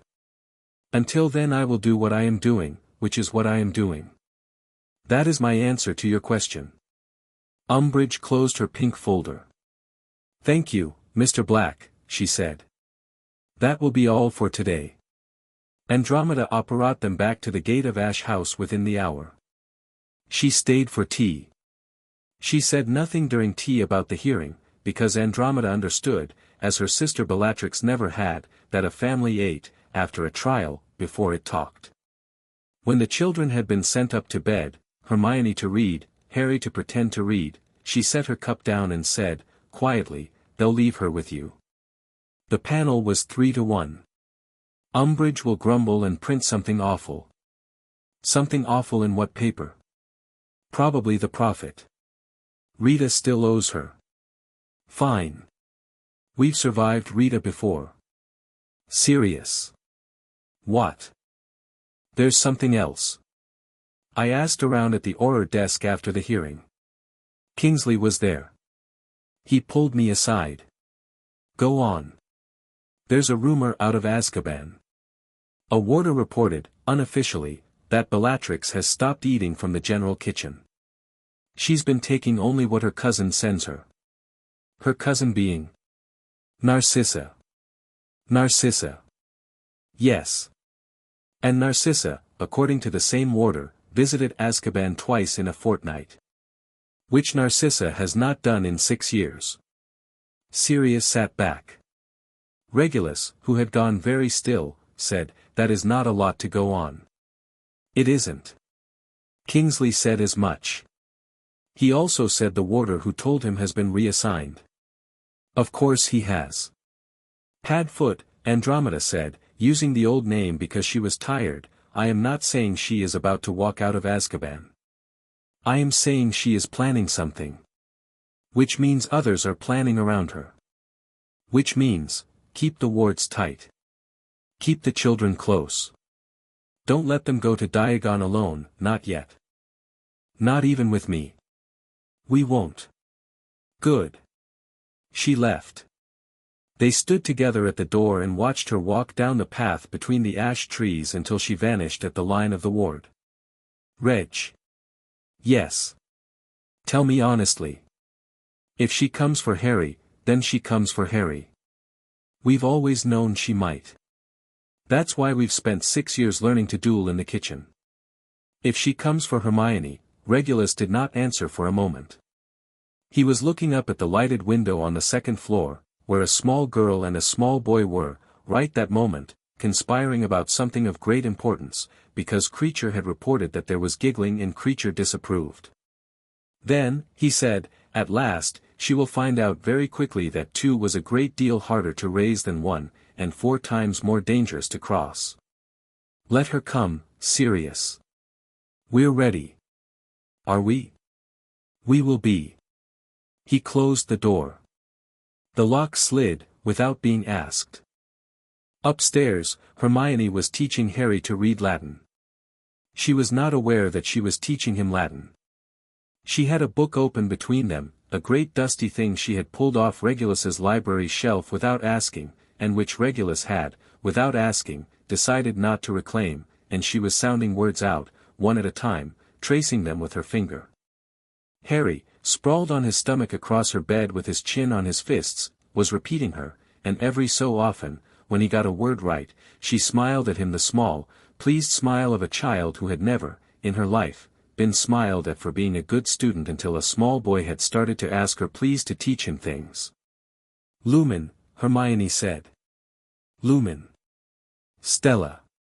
Stella. Amicus. Amicus. It means friend. I know. How did you know? I guessed. It looks friendly. Harry, that isn't how Latin works. It is now. Harry rolled onto his back. Hermione. Are you happy? She thought about it. She thought about it for a long time, long enough that Harry, who had been ready to make a joke to distract her, did not make the joke. He waited. He had learned, in 6 weeks, to wait for Hermione's answers. Not yet, she said at last, but I'm pointed in that direction. Is that all right? That's all right, said Harry. Good. Hermione. Amicus. What? Us. Amicus. That's the singular. It would have to be, I'll have to check. Something like amici, I think, for two. Amici. Friends. Amici, then. Amici. She lay back. He lay next to her. The book stayed open between them, and a small silver moth, nothing serious or Regulus had planted, only the sort of small magical thing an old house will sometimes offer its children, fluttered across the ceiling, casting a pale circle of light that moved like water. Amici, Hermione said again. Amici, said Harry, very pleased with himself, and went to sleep in his clothes. Chapter 2 End. Chapter 3, The Locket and the Lie. The thing about teaching two children magic, Regulus had discovered, was that they taught each other faster than he could keep up. He had set Harry a drill with a practice wand, a slow, patient wrist-turn drill meant for 9-year-olds, the sort of thing one repeated for an hour to build the bone memory that would, at 11, let one cast a proper shield. Harry had worked at it for 20 minutes, grown bored, put the wand down, wandered off to the larder for a biscuit, come back, and then, without warning, without visible effort, performed the wrist turn with a small cold white shimmer in the air, the kind of shimmer that meant the magic had taken. Regulus had blinked, started to praise him, and then noticed Hermione in the doorway. She was showing me how she does it with her hand, Harry said, apologetic. I know, I'm not supposed to, Hermione. Come here. She came. She had been using this same hour, while Harry was failing at his drill and Regulus was pretending not to watch him fail at his drill, to read, in the leather armchair by the window, a book called Wandless Foundations, which Regulus had quietly placed there on a Sunday 2 months ago and which she had quietly accepted. I was reading the chapter on intent mirroring, she said. It said that children sometimes cast by copying the movements of animals they've seen performing similar actions. I was showing Harry how, if you watch a cat pull a curtain closed, show me. She made a small hook of her hand. Her fingers were pale, and in the last month, Regulus noted, she had chewed the nail of her third finger to the quick, a habit she had not had when she arrived. The shimmer came, clean and cool, out of the tip of her index finger. Clever, he said, and advanced. 3 years advanced. Don't do it at Hogwarts. Why not? Because half the staff will want to publish a paper on you, and the other half will want to pretend they didn't see it, and neither response is good for a first year. Keep it quiet. Harry, yes. You are going to stop stealing magic from Hermione.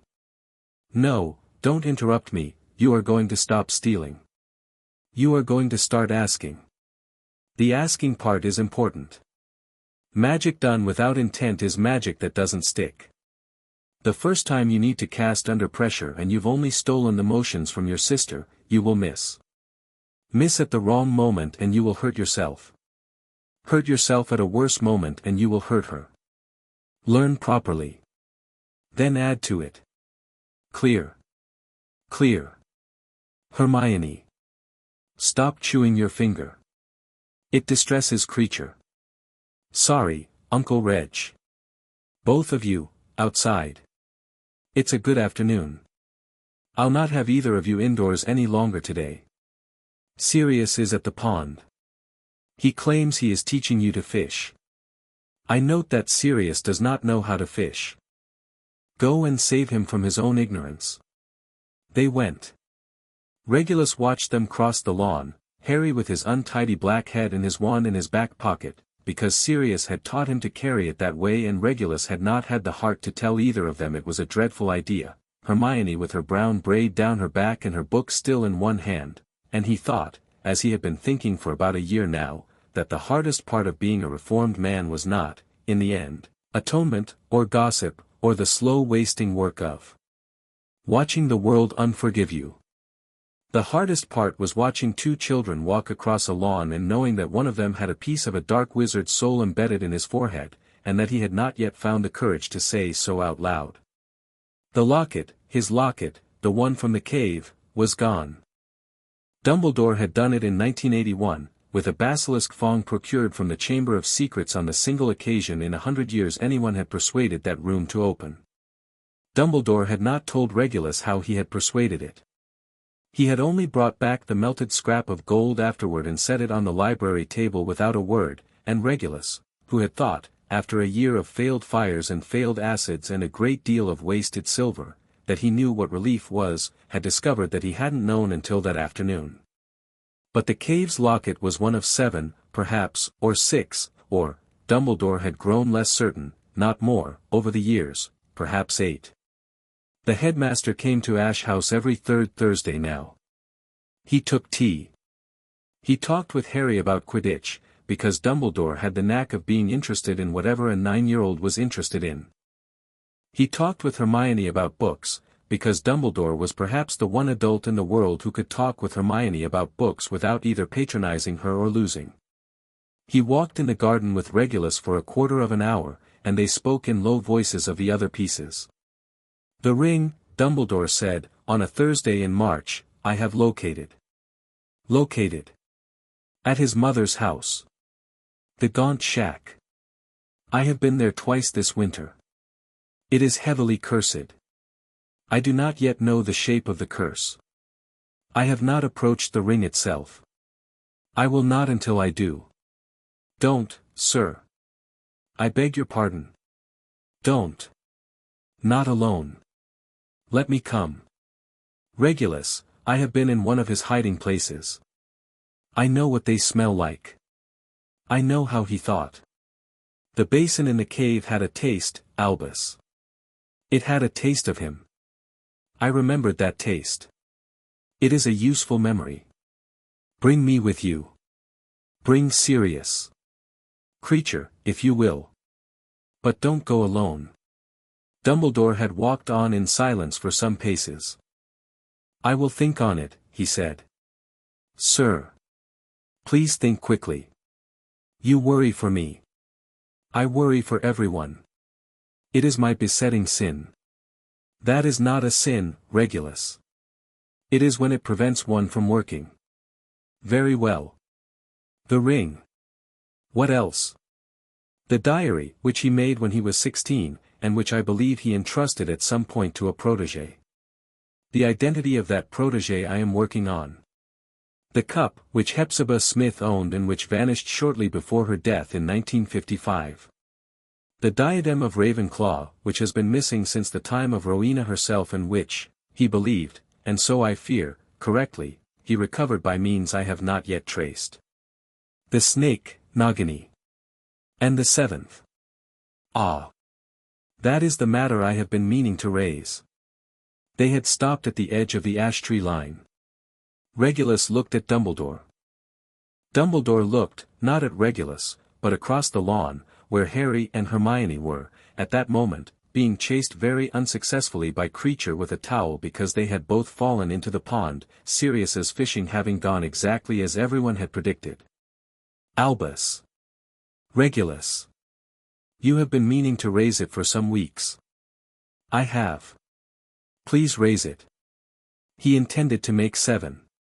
He did not, I believe, succeed. The night at Godric's Hollow interrupted him. He had, by my count, made 6. The 7th was intended to be made of Harry's death. Yes.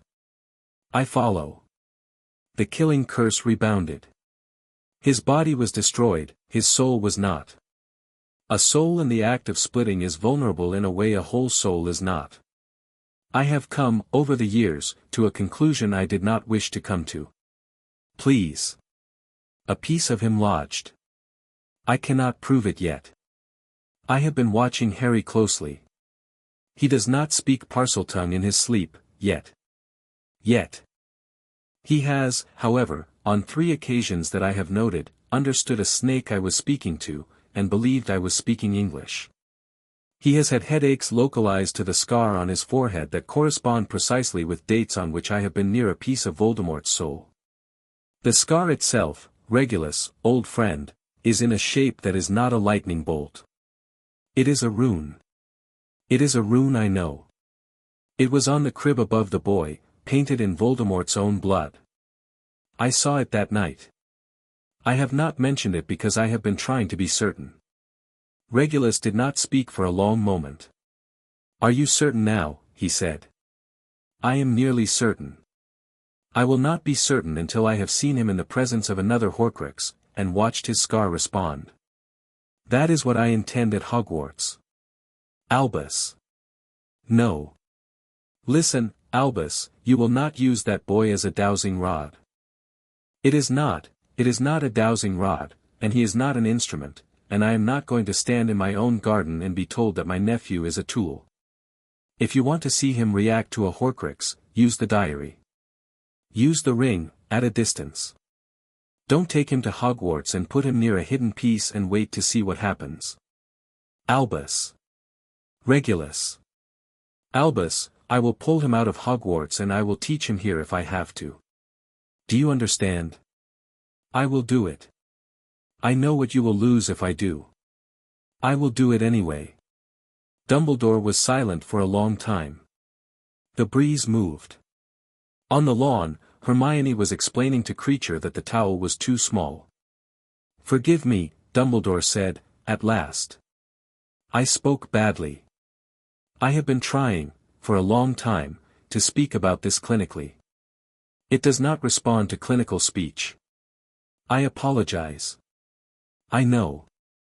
You are right. We will not use him. We will find the others by other means. We will. May I ask one thing, Regulus? Yes. Tell him. Before Hogwarts. Not yet. Near the time. Tell him all of it. Tell him about the prophecy. Tell him about the scar. Tell him so that when it sits down in him, it is not a surprise, and it is not a grief we have tried to hide. He is old enough for the telling, he will only grow less old enough, Regulus, as the telling gets harder. I'll tell him. And Hermione. Hermione is family. Yes. Tell Hermione also. I will. Dumbledore inclined his head. He took his leave at the gate, as he always did, and did not, as he never did, look back. Regulus stood a long time at the edge of the lawn. Sirius, who had been watching from a little way off, came up at last. His hair was wet. He had a leaf in his eyebrow. Bad news, he said. Old news. Scar. Yes. I know. You know. Reg, I've been sleeping in the next room from him since he was 15 months old. I know what that scar does at 3 in the morning. I have been waiting for one of you to be the first to say it. You've known. I've suspected. Same thing, in our family. Sirius. What? I'm going to tell him. When? Before Hogwarts. All right. You're not going to argue. Reg, I have been living with this for 8 years. I haven't known what to do with it. You're the one who's been tracking it. You tell him. I'll be in the room. He'll look at you, and then he'll look at me, and I'll say, Padfoot's got you. That's my job. That's always been my job. You do the other work. Regulus looked at him. Serious. Yes. When did you become the steadier of us? About 4 years ago, Sirius said. You were unconscious at the time. You missed it. Come on. Creature's going to lose an argument with a towel. And then it was June, and the news came from Azkaban. It came, as bad news so often did, by a small item on the third page of the Prophet that Sirius read twice, because he had been reading an article about Quidditch on the second page and had not been giving the third page his full attention. Breakout at Azkaban, for escape. He laid the paper down. He did not call up the stairs, because both children were up the stairs, and he did not want either of them to read the headline before he had read the article. Regulus came in from the garden a minute later. He took one look at Sirius's face, crossed to the table, picked up the paper, read, set it down, and said very quietly, names. Rookwood, Dolohov, Mulciber, Bellatrix. Bellatrix. Yes. How? The paper doesn't say how. The paper says the ministry is investigating. You and I know what that means. A warder. A bribed or imperieused warder. Or Narcissa got lucky. Or Lucius got lucky. Or, Sirius. Calm. I am calm. I am so calm I am going to go upstairs and I am going to sit on Harry's bed and I am going to not tell him yet because he doesn't need to be told in a rush, and I am going to, sit down. I'll make tea. We'll tell them after tea. Reg, if she comes here, she won't. Not yet. She's smarter than that. She'll recover. She'll make plans. She'll wait for the right moment. That's what she's always done. We have time. How much? Months. Perhaps longer. She'll not walk into Ash House to be killed by her own cousin in her first week of freedom, Sirius. She might. She might, and that would be a gift. She won't. They told the children after tea, in the library, in the plainest words they had. Harry listened with his chin on his fist, a little pale, not interrupting. Hermione listened with both hands folded in her lap, the way she had learned to listen to serious adult information, like a pupil at a particular kind of school. When Regulus had finished, Harry said, "What do we do?" "You do what you were doing this morning. You go to bed on time. You don't answer the door. You don't go to the gate alone. And you learn faster." Hermione. "Yes, Uncle Reg. That book I gave you last month, the blue one, you finished it?" "Yes." "Harry, ask her to teach you what she was teaching you this afternoon. I'll back her up. I'll teach you both the next chapter after supper. No more pond this summer. We work. I want to be with you when you go to look for the," Hermione began, and hesitated. Regulus raised an eyebrow. "The what, Hermione?" The things. The things Dumbledore comes to tell you about."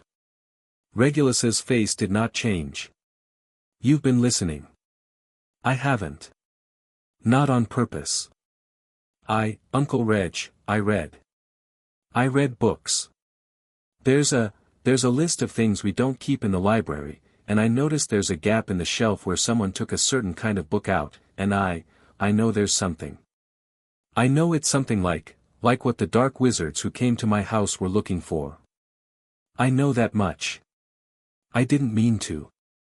I couldn't help." Regulus held up his hand. She stopped. "Hermione Granger," he said, gently, "if we are going to have secrets in this house, you are going to find them. I will stop pretending otherwise. I will tell you. I will tell both of you. Tomorrow. It is a long tale, and I do not want to tell it the same night I have told you Bellatrix is out of Azkaban. Tomorrow. Is that all right?" "Yes, Uncle Reg." "Harry?" "Yes." "Good. Go up. Both of you. Read quietly. If you hear me swear in the kitchen, that's Sirius's fault. It's always Sirius's fault." "Padfoot," Harry said. "Pop. You'll what?" "I'll practice my wrist turn." "Good boy. Good girl. Bed." When the door closed behind them, Sirius put his elbows on the table and his head in his hands. Reg. Yes. We can't leave the house much. Not for months. And we have shopping to do. Wands, in 2 years. Robes. And Hermione she needs books. Books. Hundreds. Andromeda can get some. Dumbledore can get others. But Flourish and Blots, Reg, she has a list she made, a list of I know. I've seen the list. It's 7 pages long and has footnotes. What do? We go to Diagon Alley. Together. All 4 of us. Creature with us. In daylight. With the Aurors knowing. We do what we would have done anyway. We do not hide, Sirius. We teach the children to move in the world. That is the entire job. We will take precautions. We will not shrink. If Bellatrix comes for us in Diagon Alley, she will find me standing in front of both those children with a wand and an 8-year head of preparation, and she will find you standing behind me with the same, and she will find Creature not precisely where she is looking, because Creature is never precisely where anyone is looking. She will not come for us in Diagon Alley, Sirius. She will come for us here, if she comes. That's what she is. She always took the house. She never took the street. You know her too well. I was her cousin's cousin for 20 years. I watched. It was, for a long time, survival. Reg. Yes. Go to bed. I'll take the watch. I don't sleep. Go to bed anyway. Lie down. Close your eyes. Pretend. It's what the rest of us do. They went to Diagon Alley on a Tuesday, because Tuesday was the quietest market day, and they went at 10 in the morning, because that was the hour when the Aurors changed shift and therefore when there were briefly twice as many on the street. They went in a small disciplined 4, Regulus in front, Hermione at his right hand with her list, Harry at his left, Sirius bringing up the rear with his hand not on his wand but, Hermione noticed, not more than 3 inches from it at any moment, and Creature, who was indeed not precisely where anyone was looking, drifted at some distance ahead, pretending to admire cauldrons. The list had 83 items. Hermione crossed them off one at a time, with a small pencil, in a neat little column. She was reading second-year Transfiguration, a practical introduction, which Regulus had firmly told her was not appropriate until the middle of her second year at Hogwarts, and which she had, with great dignity, said she intended only to look at and not to read. She was on page 40. Harry. Look up. I am looking up. You are looking at the broomstick in the window. That is looking up. Not like that.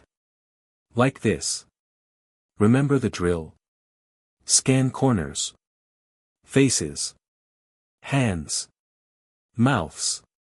Not eyes. Good. Do it. He did. He was astonishingly good at it, when he remembered. He had inherited from his father, Regulus thought, the peculiar gift that some people had of being aware of every living thing in a room without ever appearing to count. James had been unbearable at poker. Harry was going to be worse. The trouble happened at Flourish and Blots. It began with a tall, pale, blond man at the counter who did not notice them come in because his attention was on a book he was signing to himself, and who turned at his son's tug on his sleeve and found, with a face that did 3 different things in half a second, that Regulus Black had stepped into the shop 3 feet behind him. "Cousin," said Lucius Malfoy, at last. "Lucius. I had not thought to see you here today." "No. I wonder why." A figure of speech. "I'm Draco, I believe." "My son." "Draco, this is my cousin by marriage, Mr. Regulus Black." Draco Malfoy, 9, platinum blonde, impeccable in grey robes, looked up at Regulus with grey eyes that were, Hermione noticed with a little twitch of interest, less cold than his father's. He held out his hand with a small, rehearsed bow. "How do you do, sir?" How do you do, Draco? Your mother is well. Thank you, sir, yes. Your Aunt Bellatrix sends her regards, I imagine. Draco's face closed like a shutter. Lucius Malfoy's did not.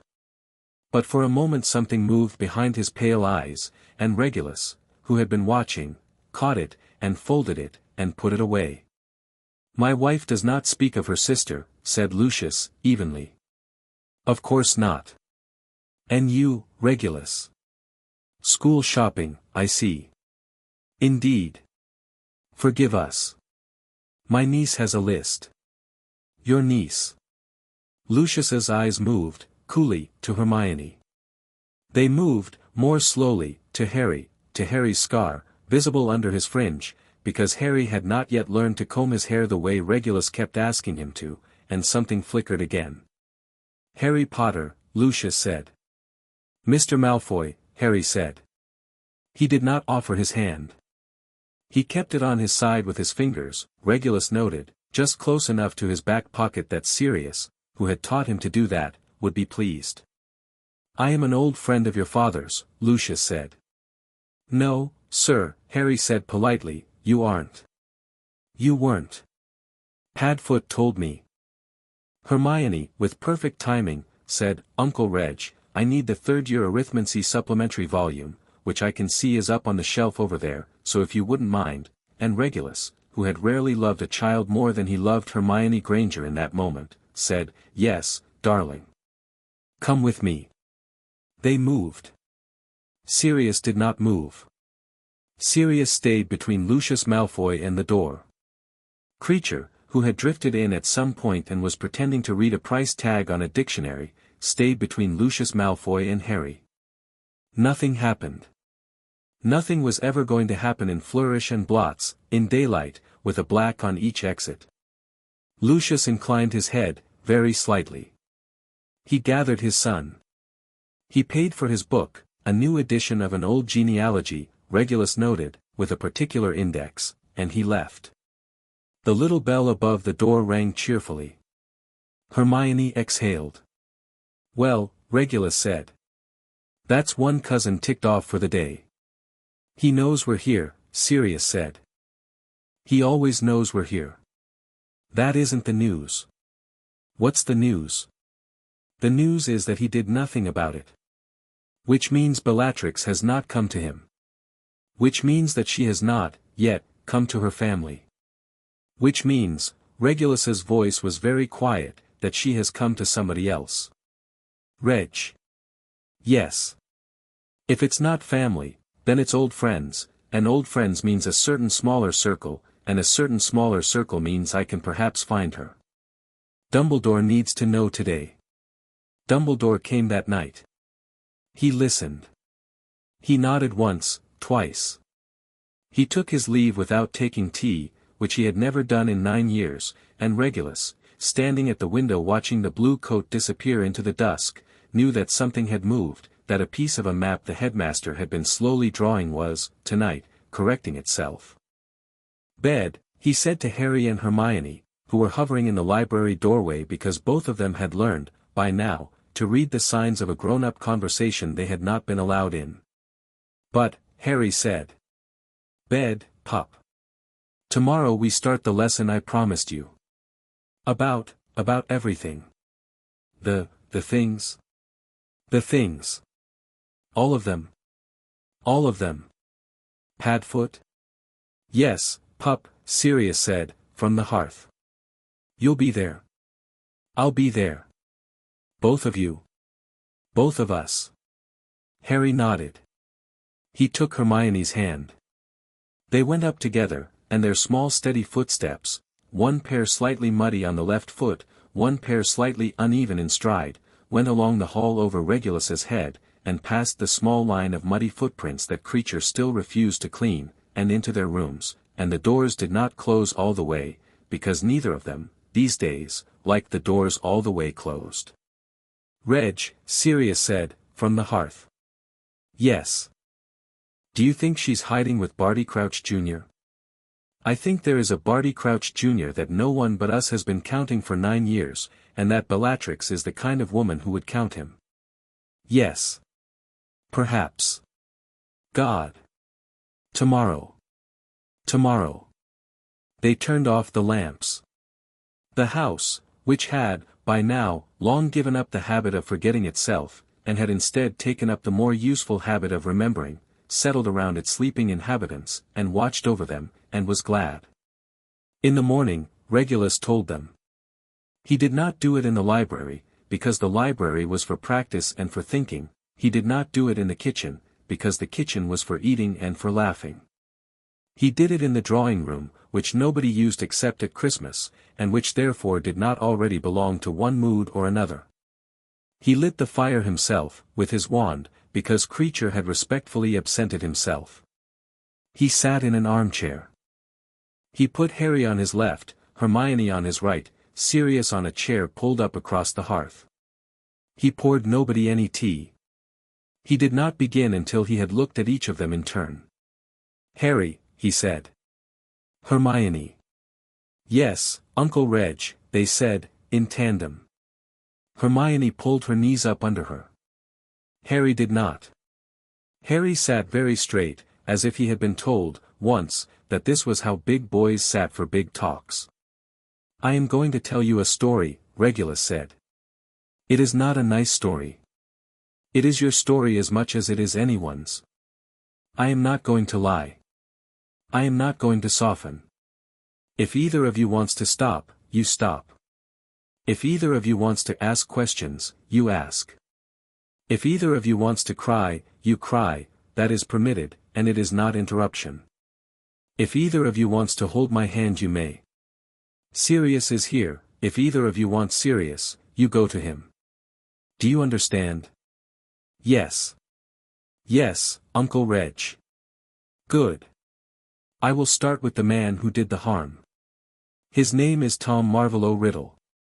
He preferred to be called other things, because he was ashamed of his own name, but his name was Tom. He was a boy, once, like the two of you. He was cleverer than most boys, and hungrier, and lonelier, and colder. He was raised in a place where love was not spoken of. I know, his mouth tightened a moment, something of what that is. I am not excusing him. I am telling you. He studied at Hogwarts. He made friends who were only useful to him. He began to split his soul into pieces and hide the pieces in objects, because he believed that if his body died, the pieces would keep him alive. He called himself, by the time he was a man, Lord Voldemort. He is the one who killed your mother and father, Harry. Harry did not flinch. His hand, without permission, slid across the arm of the chair and found Regulus's. Regulus took it. Hermione, Regulus said. Yes. He is also the one who gave the order that killed yours. She had known. She had known, in the dim-shaped way you knew a thing your parents had died for. But hearing it had a particular weight. Her face did one small thing, and then went still. She put her hand on top of Harry's hand on top of Regulus's. I am going to keep going, Regulus said, gently. Yes, Uncle Reg. He made pieces of himself. I know where one was. I have already found it and Dumbledore has already destroyed it. There are others. Dumbledore and I are looking for them. That is what he tells me about, in the garden, on Thursdays. You have both guessed as much. I know. I have known Hermione was listening for a year, I have known Harry was pretending not to listen for about the same time. I do not mind. I was waiting to tell you until you were old enough. Old enough is now. Harry's jaw was working. Uncle Reg. Yes, Harry. Don't, let me say it. Go on. Is my scar one of them? The room was silent for a long second. Yes, Regulus said. Yes, pup, I believe it is. Not by design. By accident. On the night he came for your mother and father, he was trying to make a new piece, and the spell that was going to do it went wrong when it hit you. A fragment of his soul, a very small piece, a piece he did not mean to leave, lodged in your scar. It is why you sometimes have headaches there. It is why, sometimes, you have dreams about a voice that is laughing in a way you do not like. Do you understand what I am telling you? Harry was crying, a little. Silent, tidy, angry tears, not dropping, just gathering at the lashes. He nodded. I am not telling you that you are him, Regulus said, very carefully. I am telling you that there is a thing inside you that is not you. You and he are not the same. You are your mother and father's son, and mine and Padfoot's nephew, and Hermione's brother, and your own self, and whatever is in that scar is a passenger, not the driver. I need you to hear me say that, Harry, and I need you to believe me. It is a passenger. Not the driver. Not the driver, Harry whispered. Not the driver. Say it again. Not the driver. Again. Not the driver. Good. Can you get it out? Dumbledore and I do not know, yet, how. We are working on it. We believe it will be possible. We believe that when the last of his other pieces is destroyed, the piece in your scar will be the only one left, and then there are several things we might try, some of them at Hogwarts, some of them under a particular kind of protection, and I will not lie to you, pup, some of them unpleasant. We will not try any of them without your knowing. I will not surprise you. Padfoot will not surprise you. Dumbledore will not surprise you. You are part of this conversation now. For as long as it takes. Do you hear me? Yes, Harry said. Sirius? Sirius, who had been sitting very still on the other chair, who had in fact not moved for half the speech, stood up, crossed the hearth, and sat down on the floor between his nephew and his niece, with one arm around each of them. He did not say anything. He had promised Regulus he would say, Padfoot's got you, and he had discovered that he did not need to, it was already being said by his arm, by his shoulder, by the heat of him. I have a question, Hermione said, against Sirius's collar. Yes, love. If there's a piece of him in Harry, is it why he's so brave? No. You're sure? Sure, love. You're, Hermione. Bravery is not his. It is your brother. It is Harry. It was his mother's. It was his father's. It is his. Bravery is the last thing Voldemort's pieces could give to anyone. Trust me on that one. I have, unfortunately, met several of them.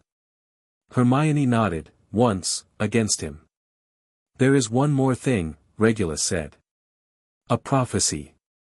It was given about Harry when he was not yet born. It said, in effect, that one boy, Harry, or possibly another boy born at the same time, would have the power to finish Voldemort. Voldemort heard part of it. He came for Harry because of what he heard. The prophecy is not a sentence, Harry. It is a possibility.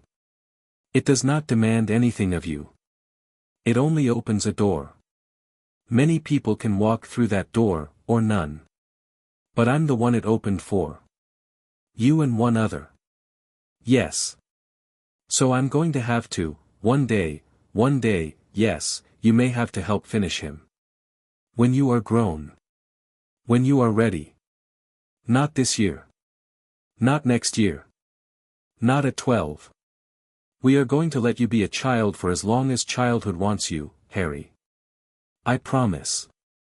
But you are old enough to know the door is there. I will not have you find out at 17.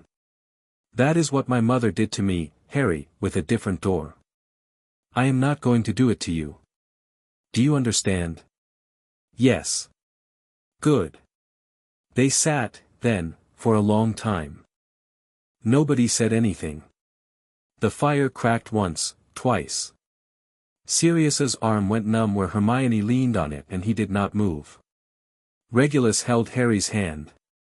Eventually, Hermione wiped her face with the hem of her jumper and said, with the small firm voice she used for difficult arithmetic, "What's the plan?" "The plan? You have a plan, Uncle Reg. You always have a plan. A working plan." "Yes.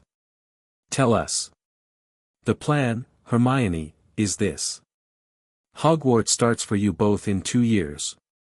By then we hope, Dumbledore and I, to have located and destroyed 2 more of the pieces.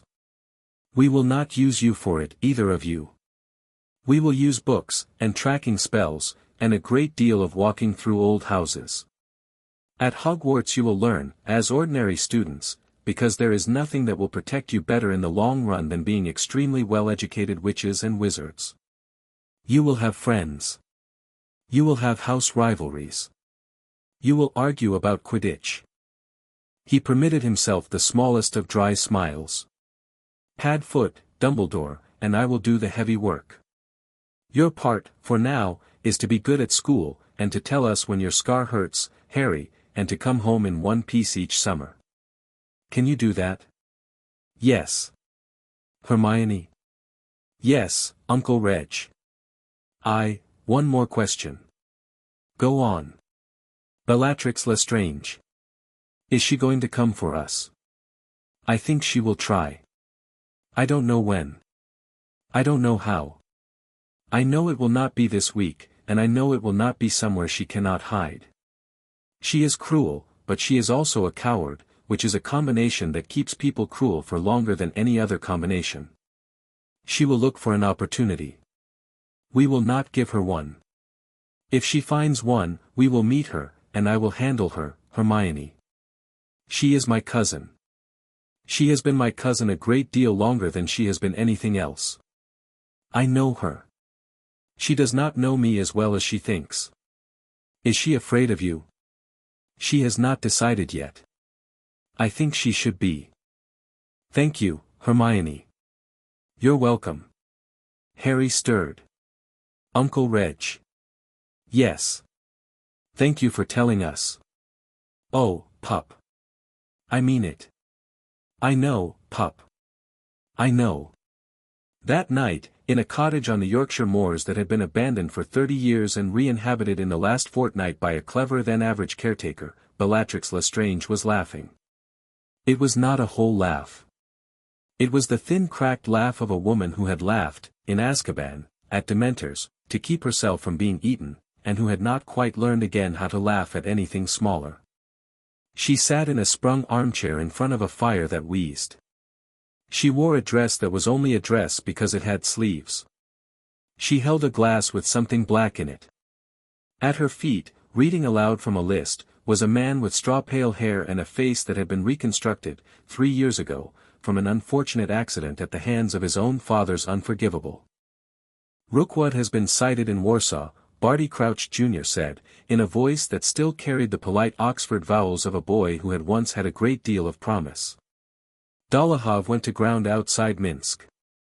Mulciber is as ever exactly where we do not want him. He has been found, and taken." "Good," said Bellatrix. "Good.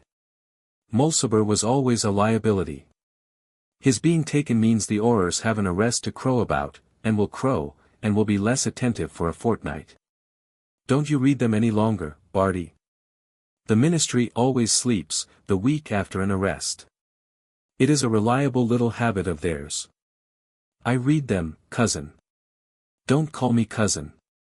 I am not your cousin. I was your mother's friend. Forgive me." "What of my, dear, cousin Regulus?" Barty turned a page. "Still at Ash House. Still warded, impressively. Went to Diagon Alley yesterday with both children." Lucius approached. Lucius was politely rebuffed. Lucius reports that Regulus looked well. Lucius is a weathervane. "Yes, madam." "Tell me about the children." "The Potter boy is small for his age, black-haired, green-eyed, healthy. The Granger girl is taller, brown-haired, muggle-born, considered unusually bright by all who have seen her. They move together. The older boy, that is, the black, has taught them to walk the streets in formation. Lucius said it was almost charming. Charming. Bellatrix's smile was a thin crescent. I shall charm them back. The wards on Ash House, I will not approach Ash House in the first year. I will not approach it in the second year. I will wait until they are at Hogwarts, Barty. I will wait until the two sweet little soldiers march away from their defended house into a school Dumbledore cannot protect every square foot of, and then I will consider my options. A patient plan. Patience is a new virtue for me. I am trying it. And the Dark Lord? Her face changed, for a moment, in the firelight. She did not answer immediately. He is not gone, she said, at last. I know it. I know it, Barty, the way one knows when a bell has been struck in a far-off room. He will return. Perhaps in a year. Perhaps in a decade. When he does, I will not have wasted my time. I will have given him the boy's name, and where to find him, and, her eyes glittered, the name of the cousin who betrayed him. The cousin who took a locket from a cave and made him waste 10 years of his plan. That one, Barty.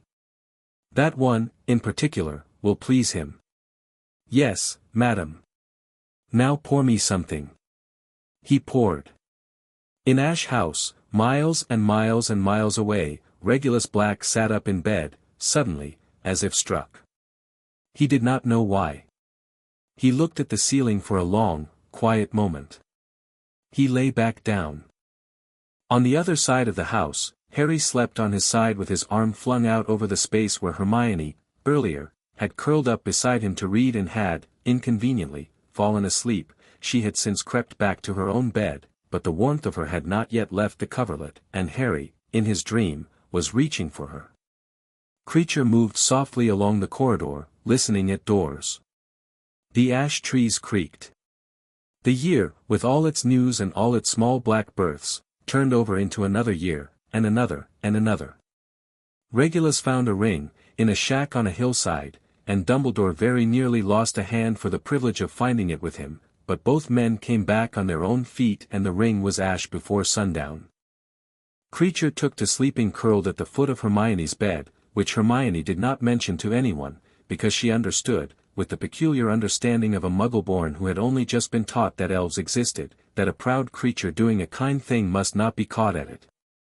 Harry grew an inch, and then another. Hermione's braid reached her waist.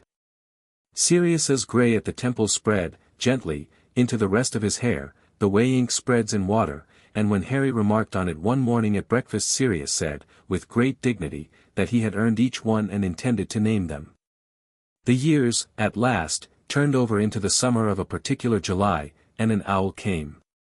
Chapter 3 End. Chapter 4, Diagon's Shadow. The owl was not a surprise. The owl was expected, and had been counted on, and had nonetheless contrived to arrive 10 minutes before breakfast, while Harry was still in his pajamas, and Hermione had her braid half done, and Sirius was pretending to cook bacon, and Regulus was standing at the kitchen window with a cup of tea, calling out the owl the way a lighthouse calls out a ship. There it is, he said. On time, almost to the minute. I see it, I see it, I see it, pup, put your shoes on before you. Harry was already out the back door. Hermione, half-plated, skidded after him. Sirius dropped a rasher of bacon on the tile, looked at Creature, who did not look at him, and said, I'll pick it up in a minute. I'll pick. Reg, come on, you've got longer legs. I am aware of my own legs, thank you.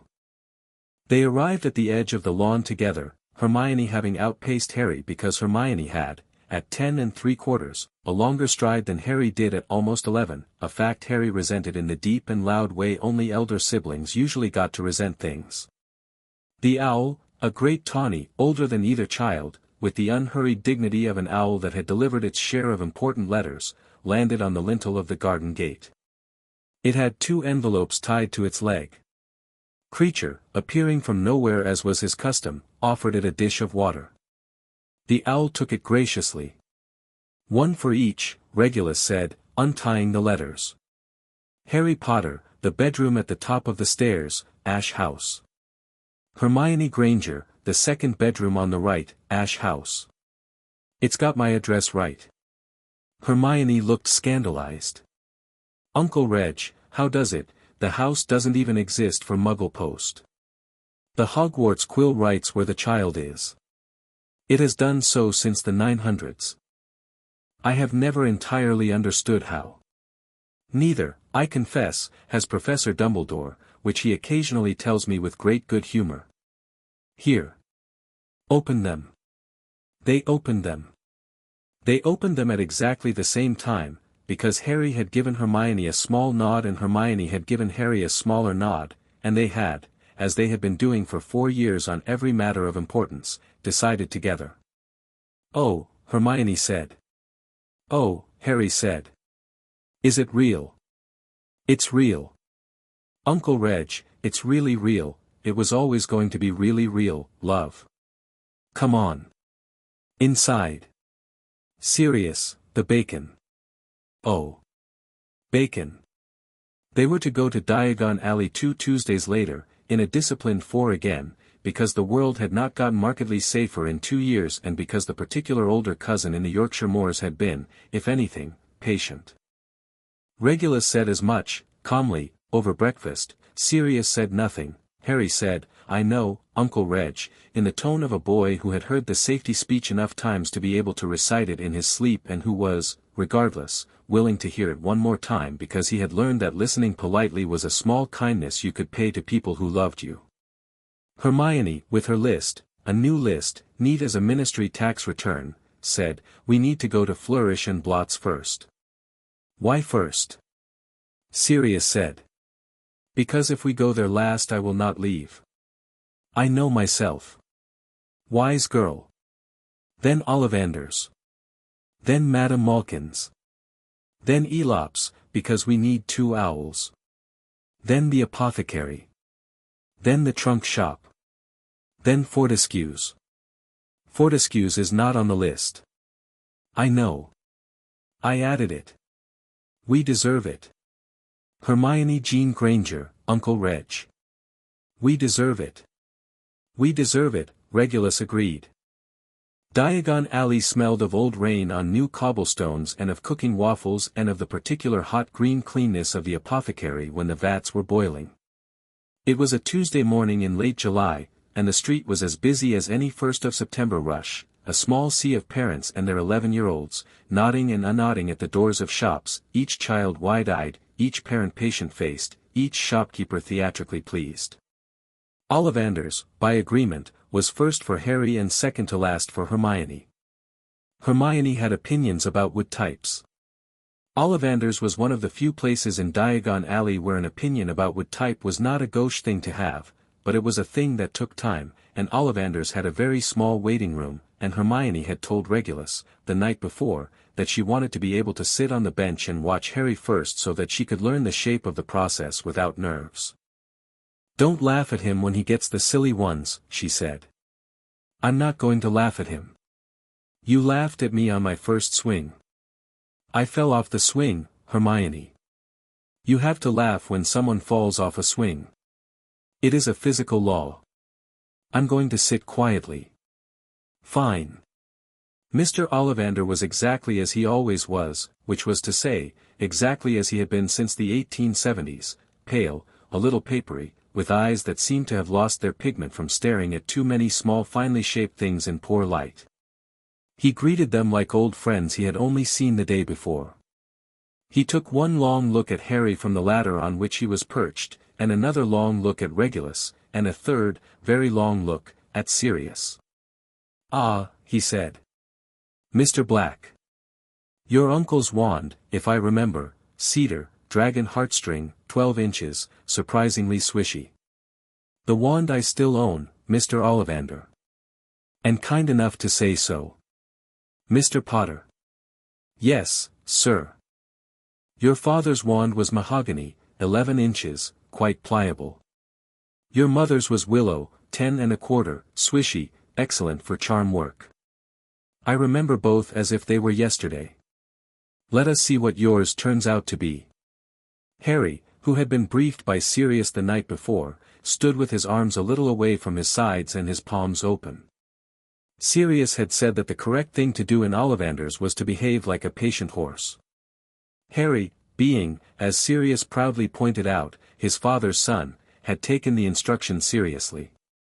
Ollivander measured, from shoulder to fingertip, from wrist to elbow, from ear to ear, from knee to floor. The tape measured itself. Harry held still. Try this one. Beechwood and dragon heartstring. 9 inches, pleasantly pliable. Harry waved. A stack of boxes toppled. Perhaps not. This one. Maple and phoenix feather. 7 inches. Quite whippy. Harry waved. The gilt on the ceiling lettering chipped off. No. Ollivander narrowed his eyes. No. I wonder. Try, yes. Try this. He produced a box from a drawer lower than the others. He did not look pleased, he looked, Hermione thought, like a man handing over a thing he had been keeping for a reason. He set the box on the counter. The wand inside it was dark, a deep rich red-brown, and longer than the others, and when Harry put out his hand a small warm tingle, like the warmth of a mug of tea, went up from his palm through his wrist and settled in the hollow of his elbow. Holly and phoenix feather, Ollivander said, softly, in the voice he reserved for important things. 11 inches. Nice and supple. A very curious wand, Mr. Potter. Why curious, sir? Because the phoenix whose tail feather is in that wand gave one other, just one, which is owned by a wizard whose name I will not speak in this shop, and which did, in the hand of that wizard, harm to your parents some 10 years ago. Wands have long memories, Mr. Potter. This one, I think, is glad you are here. Take care with it. Take care of it. I do not know what it will want of you. I know it wants you. Harry looked at the wand in his hand. He did not say anything for a moment. His knuckles were very white around the grip. Thank you, Mr. Ollivander, he said, at last. You are welcome. Sirius, beside him, put a hand briefly on the back of Harry's neck. Regulus, on the other side, did not touch him, but stood closer than he had. Miss Granger, said Ollivander. Now. If the gentleman will bring a chair, we shall begin. I fear we may be some time. I have, said Hermione, apologetic and pleased, a great deal of opinions about wood types. Madam, said Ollivander, in the tone of a man meeting his match, so have I. They were there an hour and a quarter. Harry, who would have been bored at any other shop, was not bored here, because Hermione consulting with Ollivander about wandwood was like watching two people who had been waiting their whole lives to have this conversation finally have it. In the end her wand turned out to be vine wood, with a dragon heartstring core, 10 3/4 inches, slightly inflexible, a wand, Ollivander said, for a witch of precise mind and unexpected ferocity, and Hermione walked out of the shop with it tucked inside her jacket against her heart, as if she were afraid she would lose it between the pavement and the pub. Bookshop next, she said. Bookshop next, Regulus agreed. Flourish and Blots had, if anything, grown worse in the last 2 years. It had been renovated by an owner who had not understood that people liked Flourish and Blots precisely because it was a maze, and he had partly corrected his mistake by stocking more books, so that the store was no longer a maze but an entrenchment. Hermione, the moment she crossed the threshold, took 3 deep breaths and said, as one might say a prayer, I love it here. I know, said Regulus. I know you know. I have been accepting it for 4 years. I know. 2 hours. Maximum. 3. 2, Hermione. 2.5, as a compromise. 2. Fine. They worked. They worked in the orderly way the 4 of them had developed over 100 small family errands, Sirius at the door, chatting pleasantly to the shop boy and the shop boy's colleague about Quidditch because nothing disarmed a nervous shop like a big man with a nice grin making nice conversation, Regulus beside Hermione, moving with her from shelf to shelf, finding the books on her list and then the books on the list she had not yet written down, Harry, with a stack in his arms that grew so large it was, at one point, leaning into his chin. Creature stayed near the door, a little behind Sirius, and made himself very quietly into the kind of house elf everybody politely did not see. They had been there perhaps 40 minutes when the bell over the door rang, and the temperature in the shop did not change, exactly, but the quality of the light did. "Oh," said Sirius, not turning. "Look who." Lucius Malfoy was accompanied, this time, by his wife. Narcissa Black Malfoy was taller than her sister Bellatrix had ever been, paler than her sister Andromeda had ever been, and, on this particular Tuesday, dressed in a dove-grey that made her cheekbones into a pair of matched knives. Draco was behind her, a near copy of his father, taller than he had been 2 years ago, with the same blonde hair combed the same way, and the same eyes, and, Harry noticed with a small private interest, the same trick of standing very straight in the presence of his mother. "Cousin," Narcissa said to Regulus, across the shop, her voice pitched beautifully low. "What a happy coincidence." "Narcissa. It has been too long." "Has it?" "I have thought so." "May I, a word?" "In company, please." "Of course. Here will do." She crossed to him without hurrying, in the smooth gliding pace of a woman who had never, in her life, been hurried in public. "You look well." "Thank you. So do you. I have been hoping to speak with you. I am not difficult to find, if one uses the usual channels." "I did not wish to use the usual channels." "Narcissa." "Regulus. Please say what you have come to say." "My niece is patient, she will not be indefinitely patient." Narcissa's eyes flicked, very briefly, to Hermione, and did not linger. It was a kindness, Regulus noted, and filed it. Her eyes returned to Regulus. "My sister," she said, low, "is not under my control. I would like it on record. I do not know where she is. I have not sent her anything. I have not received anything. I have not been her ally in 9 years, cousin. I want that said. I want it said in front of your brother, who I know will remember it if the matter ever comes before a court. And I want to tell you, because you are my cousin, and because the Black family, whatever else it is, still keeps one small rule, which is that cousins do not let cousins be hunted without warning, that she asked me 3 weeks ago for a favor." "What favor?" "She asked for the robes of a boy of 11. Plain. Black. Hogwarts cut. I have not sent them." Regulus did not move. "Narcissa," he said. "Cousin. Why are you telling me this?" Narcissa's grey eyes were as still water. "Because," she said, "I have a son. I have watched him grow for 11 years. I have been happy, I have not always been, I have been happy, Regulus.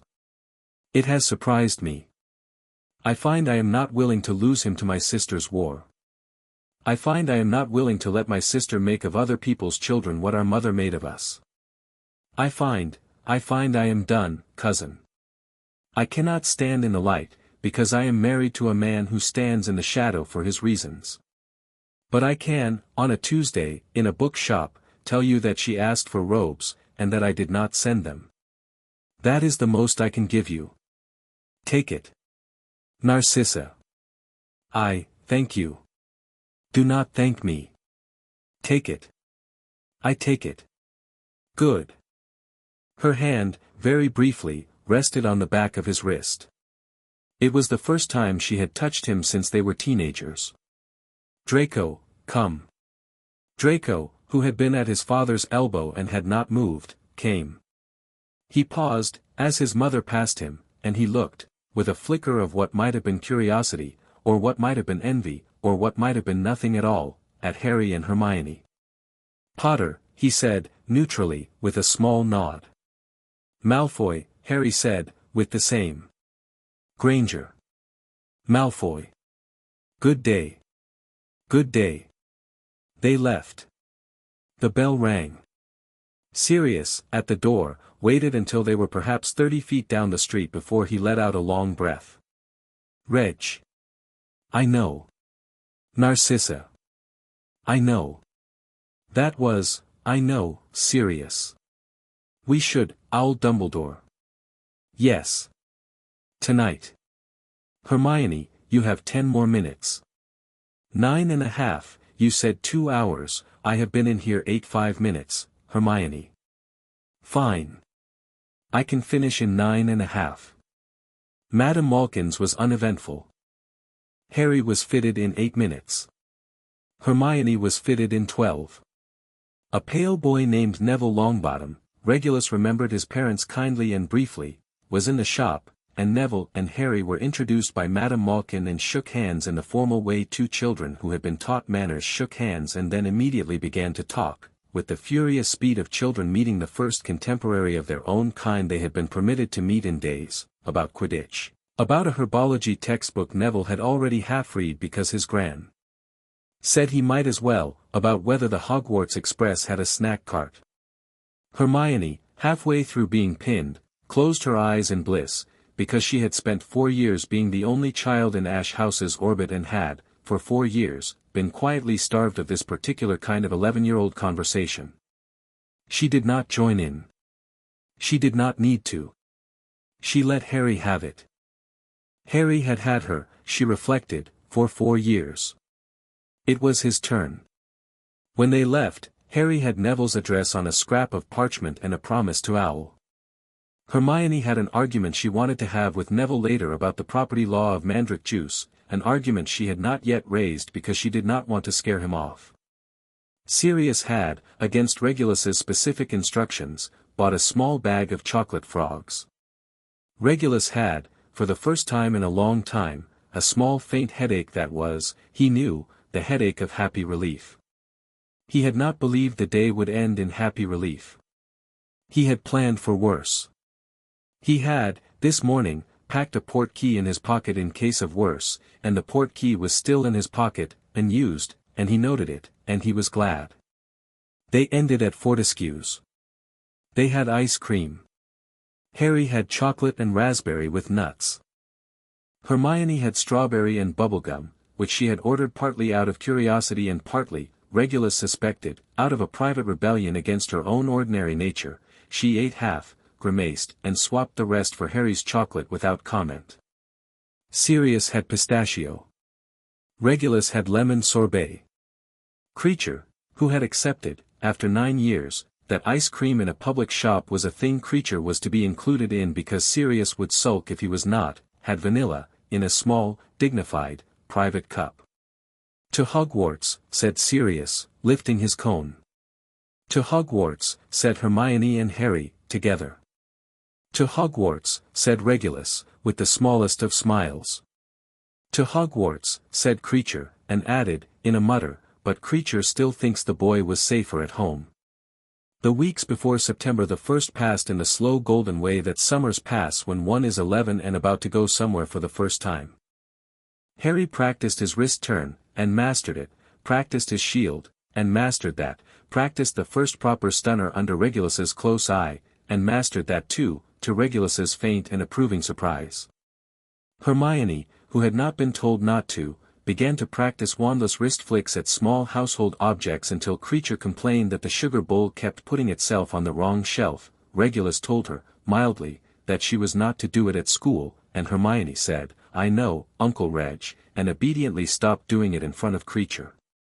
Harry, on the last evening, sat on his bed with his trunk half-packed and did not meet Sirius's eye. Pop. Pad foot. Out with it. I'm not ready. I know. You're supposed to say I am ready. I am saying you are ready. I am also saying I know you don't feel ready. 2 things can be true. Pad foot. What, Pup? What if I'm not in what? In Gryffindor. Harry looked up. What if the hat puts me in Slytherin? Sirius sat down on the bed. He reached out. He took his godson, who was 11 now, and taller, and whose shoulders under Sirius's hand were not the shoulders of a baby any longer, by both arms and turned him so that they were face to face. "Harry," he said. "Yes. If the hat puts you in Slytherin, I will be proud of you. But, I mean it. Listen. Your Uncle Regulus, yes, him, the one who's reading baby books again now for, toddler books, Padfoot. Dromeda had another. Toddler books. Fine.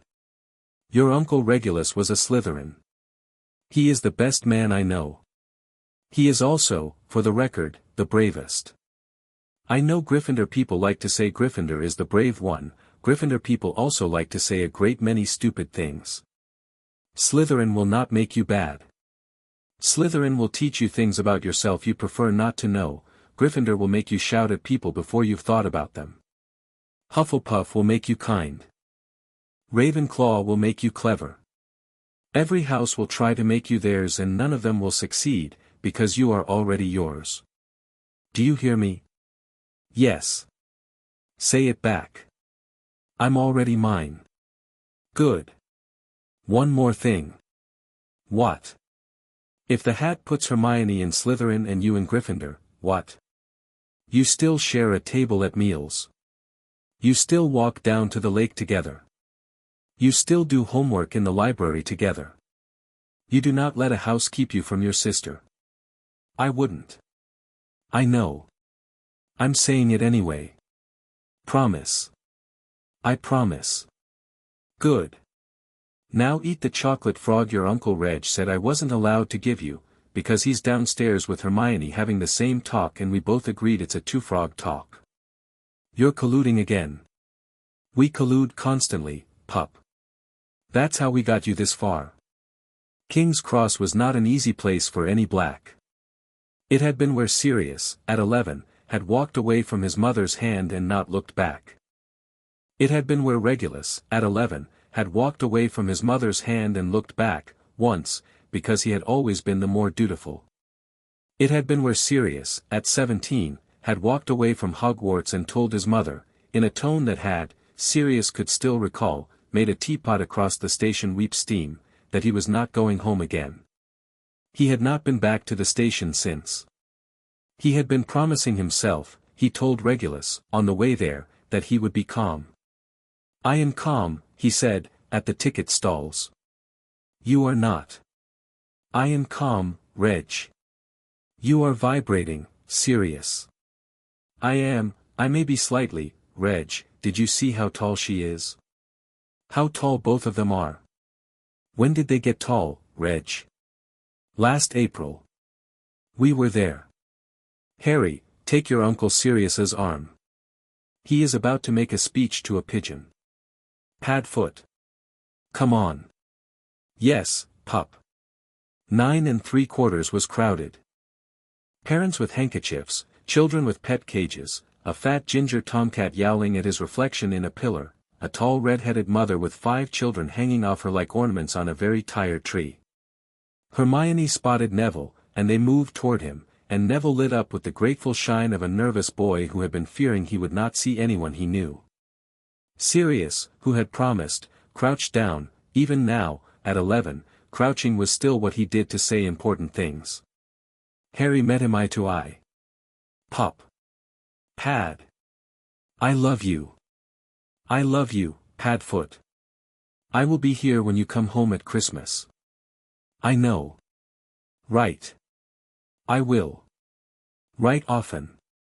I will. Right too often. I will. Tell Creature if you lose weight, because Creature will send pies. I know, Pad.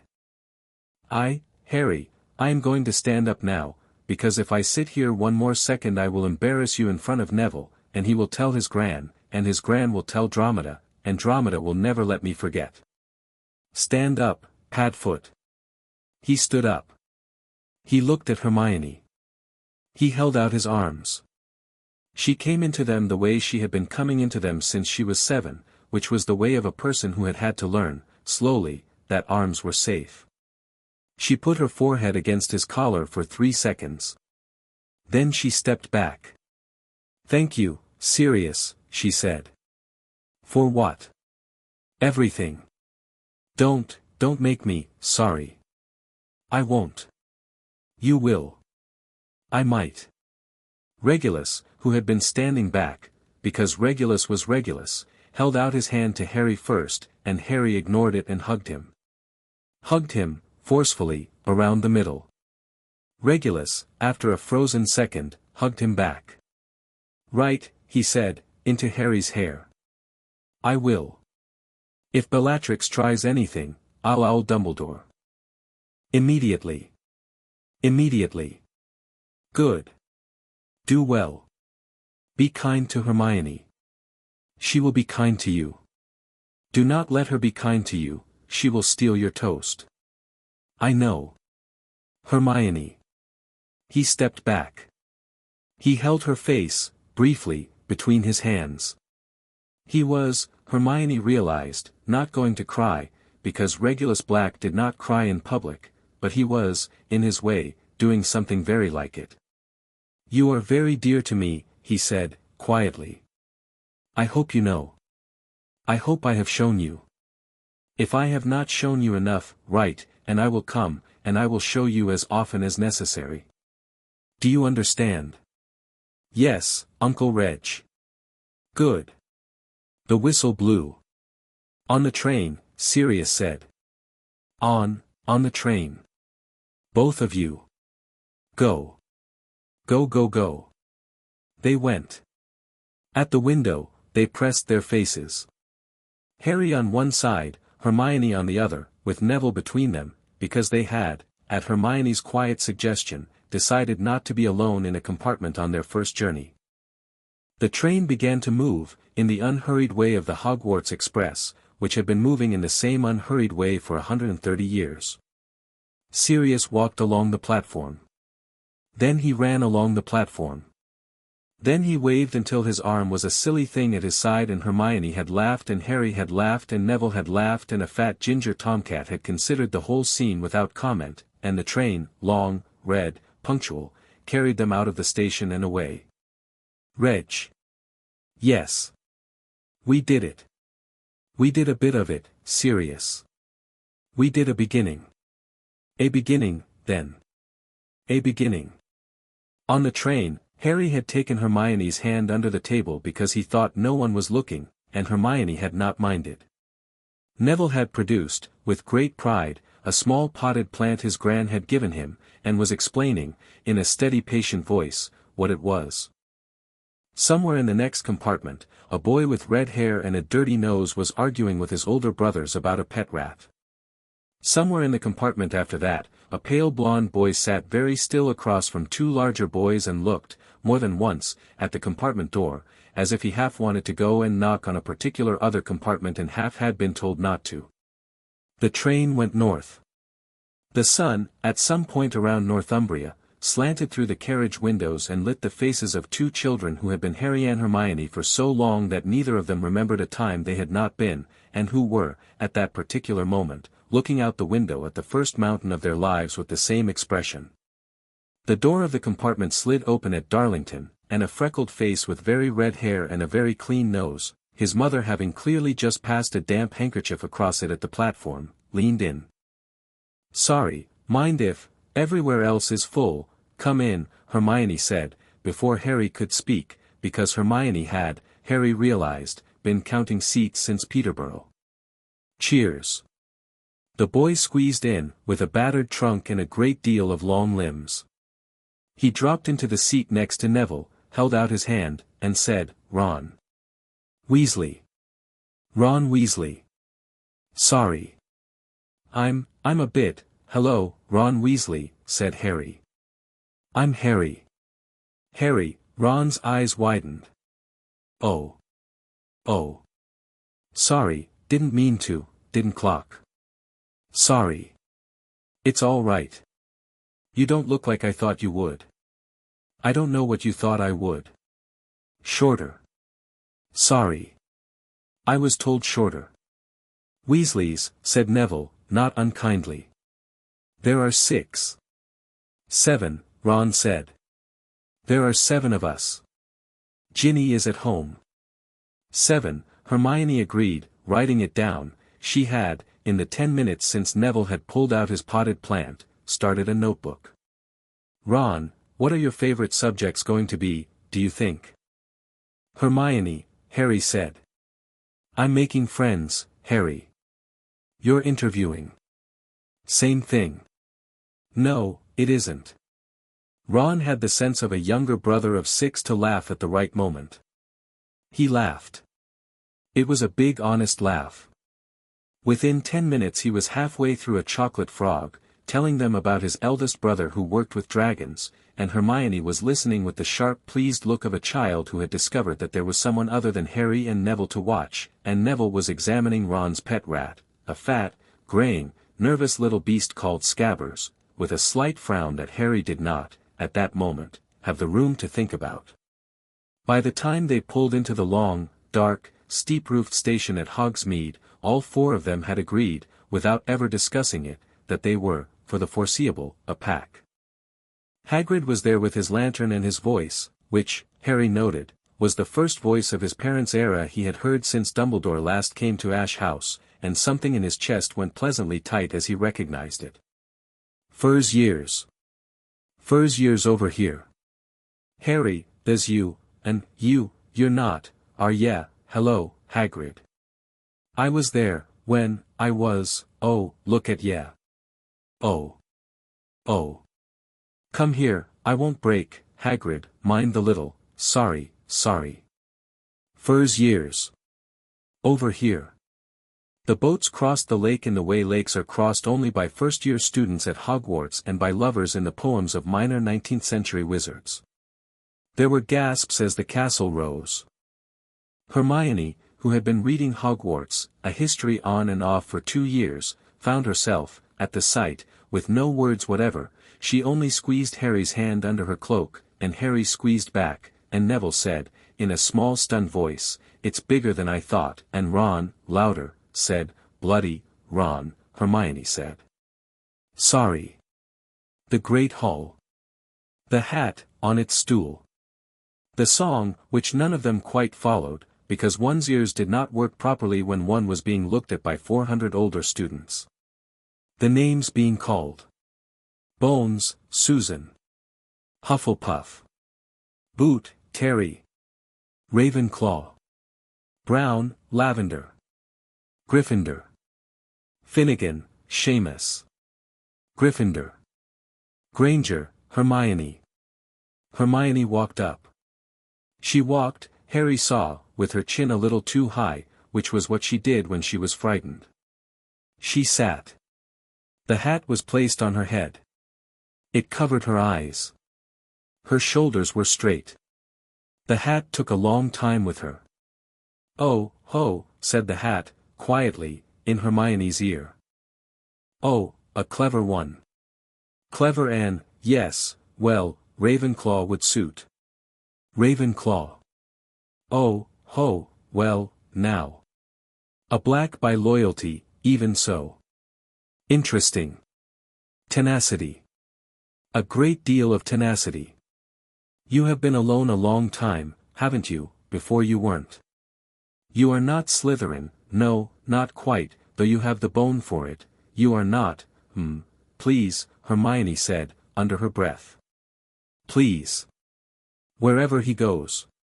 Ah. Please.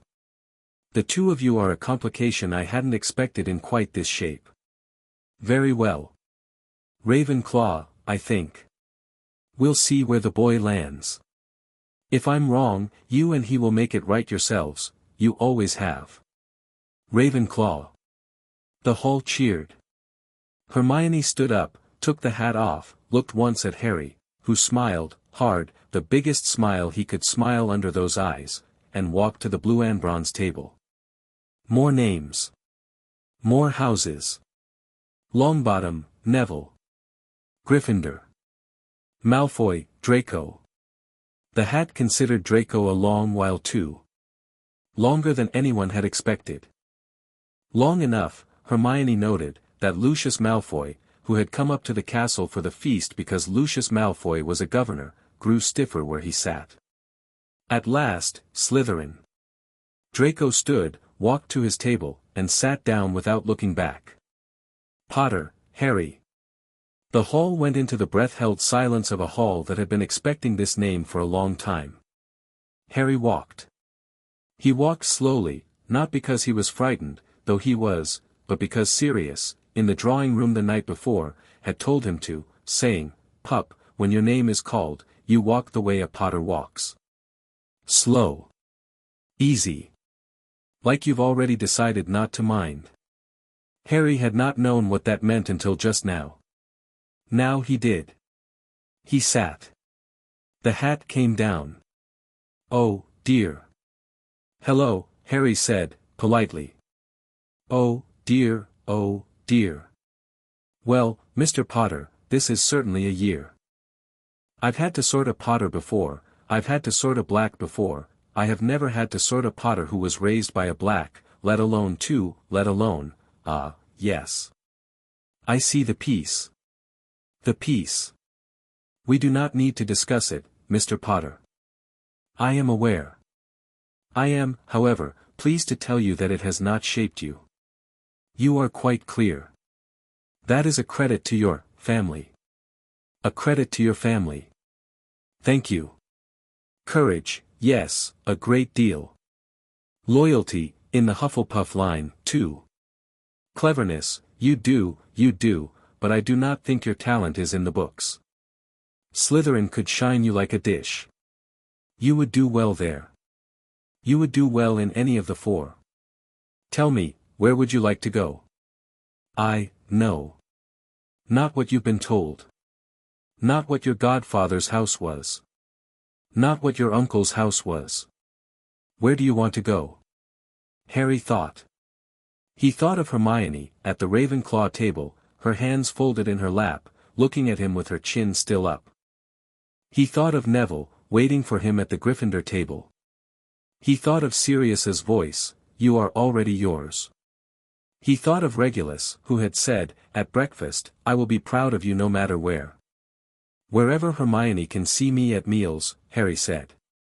The hat laughed. It was an old dry laugh. The hat had been making the same laugh for 1,000 years. A useful answer, Mr. Potter, but insufficient. Ravenclaw and Gryffindor sit adjacent. You have the eyes. Narrow it further.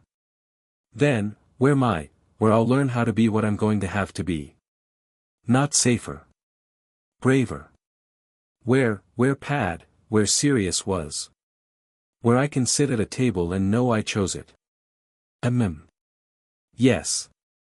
A Potter answer, under the Black training. Very well. Gryffindor.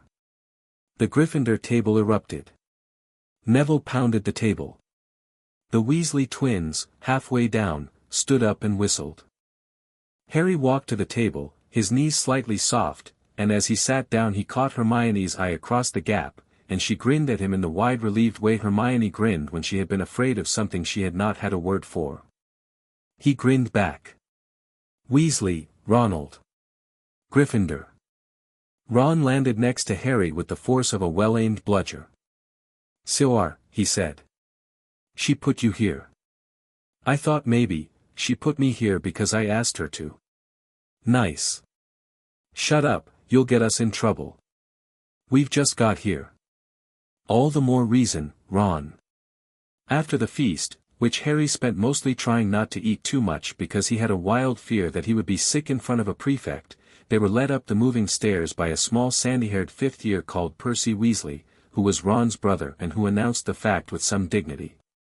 The fat lady asked for a password, the password was given.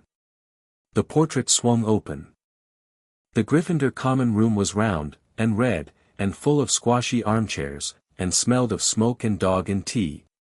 Neville, halfway up the stairs to the dormitories, stopped and turned to Harry. Harry. Nevada. I've never shared a room with anyone. Neither vi. Not really. What do we just, go to bed? I suppose. Yeah. Right. Yeah. They went to bed. The four-poster was red-curtained. The quilt was ancient and moth-worn and smelled, not unpleasantly, of some long-dead animal. Harry climbed in, pulled the curtain, and lay on his back in the particular dark of a bed in a strange room.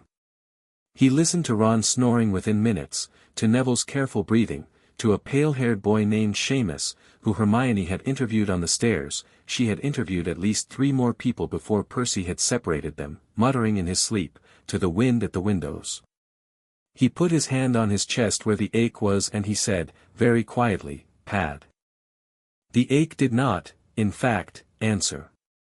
But the quilt warmed a little, the way quilts do on first nights, and Harry, who had been asleep in his own bed the night before and was now in a castle's bed in the north, closed his eyes, and thought, quite firmly, "Tomorrow, I'll owl," and fell asleep. Down in the Ravenclaw Tower, Hermione was awake. She was awake because she had not yet, at 11, learned the trick of falling asleep in an unfamiliar bed quickly. She would learn it within 3 nights. She was awake because her mind was ticking. She had a notebook open on her knee. She had written at the top of the first page, "First night." She had written, underneath, "Harry, Gryffindor, fine. Neville, Gryffindor, fine, but nervous. Ron Weasley, Gryffindor, loud, kind, uncertain. Malfoy, Slytherin, unsurprising. Hat slow with him, also with me. Slow means weighing. Interesting. Boot and corner in my dorm, friendly. Patil in mine, the other one, not sure about her yet. Padma, lovely. Will write to Uncle Reg about the hat's hesitation. Will not mention peace." She wrote, further down, in a firmer hand, "I did not cry. This, given today, counts as a victory." She closed the notebook. She lay down. In the bed next to hers, a small dark-haired girl had turned and was snuffling. On the window ledge an owl, not a Hogwarts owl, was sitting, regarding her with interest. She recognized, after a second, Creature's preferred owl, which Creature had borrowed, somehow, from a friendly neighbor at Ash House. The owl had a piece of parchment tied to its leg. She unrolled it. 3 words in Creature's cramped elvish hand, "We miss you." She cried. It was permitted. She had done her one victory for the day, and she had permission, now, for a small bit of the other thing. She cried neat tidy tears, the way she had learned, and she folded the note up and put it inside the cover of Hogwarts, a history, where she was going to keep it for the rest of her life, and she fell asleep. Somewhere above her, the astronomy tower clocked 1 in the morning. Somewhere below her, in the Slytherin dungeons, a pale-haired boy lay with his eyes open and considered, very carefully, what he thought of cousins. Somewhere in a sprung armchair on a Yorkshire moor, a woman in a dress that had sleeves raised her glass, and drank, and smiled a smile with too many teeth in it, and said, aloud, to a man reading the evening edition of the Prophet, "Well, Barty. Our little soldiers are at school." Barty Crouch Jr. turned a page. "Yes, madam," he said. "They are." At Ash House, in the kitchen, the fire had burned low. Sirius sat at the table with his head in his hands. Regulus sat across from him with his own hands folded very precisely in front of him, and neither of them had said anything for some quarter of an hour. "Reg." "Yes." "The house is too quiet." "Yes." "I do not like how quiet the house is." "Nor I." "I may sit up all night." "You may." "I will sit up with you." "Reg." "It's worse than the first night. The first night he was 15 months old and asleep on your chest. This night he is 11 years old and asleep in a castle in Scotland. Of course it is worse." "I don't like worse." "Nor do I." Creature, without asking, put out a plate of shortbread. He put out 4 biscuits. He put out the usual one at the head of the table, and, after a pause so long Sirius thought about asking, he put out a 5th, in the place where Hermione usually sat, and then, after another pause, a 6th where Harry sat. He left them. He went to bed. "Oh," Sirius said, softly. Yes, said Regulus. They did not, that night, eat them. But neither did they move them. They sat, in the low kitchen, with 6 biscuits on the table and 2 brothers at it, until the fire went out. Chapter 4 End. Chapter 5, Serpent and Stag. They wrote, the first week, exactly as promised. Harry's letter arrived at Ash House on the second morning and was, in content, 3 lines, in emotion, a novel. Dear Pad and Uncle Reg, I am in Gryffindor. Hermione is in Ravenclaw. Neville 2 Gryffindor, Ron Weasley 2 Gryffindor. Food is better than yours, Pad, sorry. Don't tell Creature. Love, Harry. Hermione's letter arrived in the same post, 4 pages of close neat handwriting, with a list of the books in the Ravenclaw common room. Regulus was to find her for Christmas, a description of the Sorting Hat's hesitation that Regulus read twice, a detailed account of the ceilings, and a single unadorned line at the bottom, I am happy. Sirius read both letters 3 times, pinned them to the kitchen noticeboard, and then quietly, at Regulus's hard look, unpinned them again and put them in a box. We're not showing them to Creature. Sirius, Creature can see your noticeboard. Creature has already read them. Did Creature cry? Creature did what Creature does. Meaning? Meaning yes. Behind a very large saucepan. The first fortnight at Hogwarts was, for Harry and Hermione, a sort of shared project in which they lived lives on opposite sides of a table and took notes. They had developed, by the 3rd day, a routine. Breakfast was at the boundary of their 2 house tables, Hermione at the very Ravenclaw end, Harry at the very Gryffindor end, close enough that when either leaned back they could speak across the narrow aisle without raising their voices. They saved seats for Neville and Ron on Harry's side, and for Padma Patil, who had, after 3 days, decided Hermione was the sister she had always wanted and would accept none of Hermione's attempts to argue with her about it, on Hermione's side. They trade notes during classes, when their schedules allowed. They did homework in the library at a table by the tall window, because Madame Pants had, after watching them on the first afternoon, decided that these 2 were going to be her problem and her joy for 7 years and had waved them to the best table. They made other friends. Hermione had a small, polite, pleased argument with Terry Boot at least once every other day. She had a cool professional respect for Mandy Brocklehurst. She discovered, with enormous delight, that Luna Lovegood, a first-year Ravenclaw with hair like pale sunlight and a habit of wearing her wand behind her ear, knew the Latin name of every plant in the Forbidden Forest and half the names of plants that were not, in fact, in the Forbidden Forest, because Luna's father had invented them. Harry found himself, quite to his surprise, in the good books of the Weasley twins within a week, because Harry had, without thinking, pulled a prank on Ron's behalf that had required nerve, a stolen bathrobe, and a passable imitation of Percy, and the twins, who knew their brother better than most people in the world, had scented a kindred spirit. Neville attached himself to Harry in the shy, grateful way of a boy who had been waiting his whole 11 years for someone to be patient with him. Harry was patient. Hermione was patient. Ron, was patient. Neville grew 2 inches of backbone in a fortnight. It was at the end of the fortnight that Quirrell began, in quiet ways, to be interesting. He smells wrong, Hermione said, at the library table, on the evening of September 15th. Define wrong, Harry said, without looking up from his charms homework. Wrong like, she paused. She set her quill down. Like, Harry, it's, the scarf. He smells like that thing Uncle Reg was keeping in his pocket that one summer, the jewel. Before Dumbledore took it. Harry's head came up. No, he said. I'm not saying, Hermione. I'm not saying I'm sure. Hermione. I'm saying his turban smells like, Hermione. We cannot go to Professor Quirrell and accuse him of, I know. I'm not, Harry, listen to me. I'm going to write it to Uncle Reg. I'm going to write it very carefully. I'm going to let him decide. You have to know, because if I'm right, if you're right, if I'm right he's a lot closer to us than, I know what it means, Hermione. do you want me to be wrong? Yes. Me too. She wrote to Regulus that night. She wrote very carefully.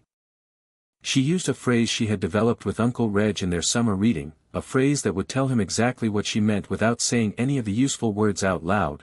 The thing you showed us in the drawing room, she called it, and she said, I think I can smell one here, near the defense classroom. I do not want to be wrong. I am almost certain I am not. Please advise. Your Hermione. Regulus's reply came within 24 hours by a Hogwarts owl, because Dumbledore had, weeks before, arranged for private mail from Ash House to come through the headmaster's own office, and Dumbledore did not lose mail. Dear Hermione, I have thought about your note all day. I have spoken to the headmaster. He tells me that Professor Quirrell has returned, this year, from a sabbatical in Albania, and that he went to Albania alone, and that he came back with the turban and a stutter. Dumbledore asks what Harry feels near him. Does Harry's scar ache? Does it ache especially near the turban? Please observe. Do not accuse. Do not, Hermione, do not do anything foolish. I mean it. I mean it very specifically. You are clever and you are 11. You are not to do anything, without writing first. I love you. Tell Harry I love him. Tell him his Padfoot sends his love also, and that we are all well, and Creature has sent a small box of shortbread which will arrive with this letter, and that there are exactly enough for 6, because Creature counted. Uncle R. P.S. Harry. Your scar, please. Write. Harry wrote. He wrote the next morning. He wrote, it aches a little when I am in his class, Uncle Reg, not when I am in the corridor. Only in class. Only when he is standing at the front. Only, the funny thing, when his back is turned. Love, Harry. Regulus read the letter. He folded it. He went to the window of his library at Ash House. He stood for a long time looking out at the ash trees. Serious. Yes. Pack. For where? Hogsmeade. When? Tomorrow. By the first week of October, Dumbledore, whose list of Thursday visits now required extension to include Hogsmeade on alternate Sundays, because he had Sirius Black and Regulus Black renting a back room at the Three Broomsticks and getting restless, had Quirrell under a quiet watch. He did not lift the defense professor's turban. He did not dismiss him. He did not speak to him directly of it. He watched. He asked questions in the corridor about students and weather. He made, in his own study, a small, precise, worrying list of names that had appeared in the Albanian ledgers. He made another list of the objects the castle had been asked, over the centuries, to keep safe. One of those objects had been moved, at Dumbledore's request, 4 months before school began. It had been moved from Gringotts to the 3rd floor, and had been placed behind a door that could be opened only under very specific conditions, and had been guarded by a 3-headed dog, and a devil's snare, and a flight of keys, and a chessboard, and a troll, and a riddle, and a mirror. The object was, Dumbledore had told only Regulus, the Philosopher's Stone. It had been brought for protection, yes, but also, Dumbledore had admitted on the last Thursday at Ash House, as bait. You cannot, Regulus had said, use Harry as a dowsing rod. I am not using Harry, Dumbledore had said. I am using the stone. Voldemort, if he is in the castle, will go to the stone. He cannot help himself. He needs a body. The stone will give him one. If he goes, we will have him in the place of our choosing, surrounded by our traps, at a time we will know about. And if he chooses Harry instead of the stone? He will not choose Harry this year. He is not yet strong enough to. He is a spirit riding a host. He needs the elixir first. I have placed the stone on the 3rd floor to require him to come to it. That is the calculation, Regulus. It may be a wrong calculation. I have told you it is a calculation. All right. You do not approve. I do not approve. I will not argue further. I will be in Hogsmeade. If anything happens, you will hear of it within the hour. The headmistress's mirror to my floor to your floor. Agreed. Agreed. Halloween came. It came the way it comes every year, with pumpkins in the hall and candles in the ceiling, with treacle tart on the tables and the ghost of a priest in one corner grumbling about popery, with Sirius Black, back at Ash House for the night because Creature insisted, sitting at the kitchen table with the 7 biscuits on the tray, 6 for the living, 1 for James, and trying, as he had tried every year for 10 years, not to be stupid about Halloween. He was not stupid about it. He had in the last 4 years become, on Halloween, quiet. He sat with Creature. He did not drink. He read. At 10 he went to bed. At 10:30 he got up again and sat on the landing outside Harry's room because Harry's room was empty and he had found, over 10 years, that sitting outside Harry's room on Halloween was the thing he needed to do, and Regulus, who had gone back up to Hogsmeade at 5, had told him, via the last owl of the evening, that there was no news from the castle, and to go to bed. He did not go to bed. At 11:15 the fire in the kitchen turned green. Sirius. Reg. Troll. What? A mountain troll in the castle. Loose in the dungeons. Quirrell's announcement. Dumbledore has the staff searching. I am going in. I'll come. You will not. You will stay with Creature. If anything is happening it will happen at the 3rd floor door. Dumbledore is watching the door. I am going in because Harry and Hermione, where are they? Harry is in his dormitory.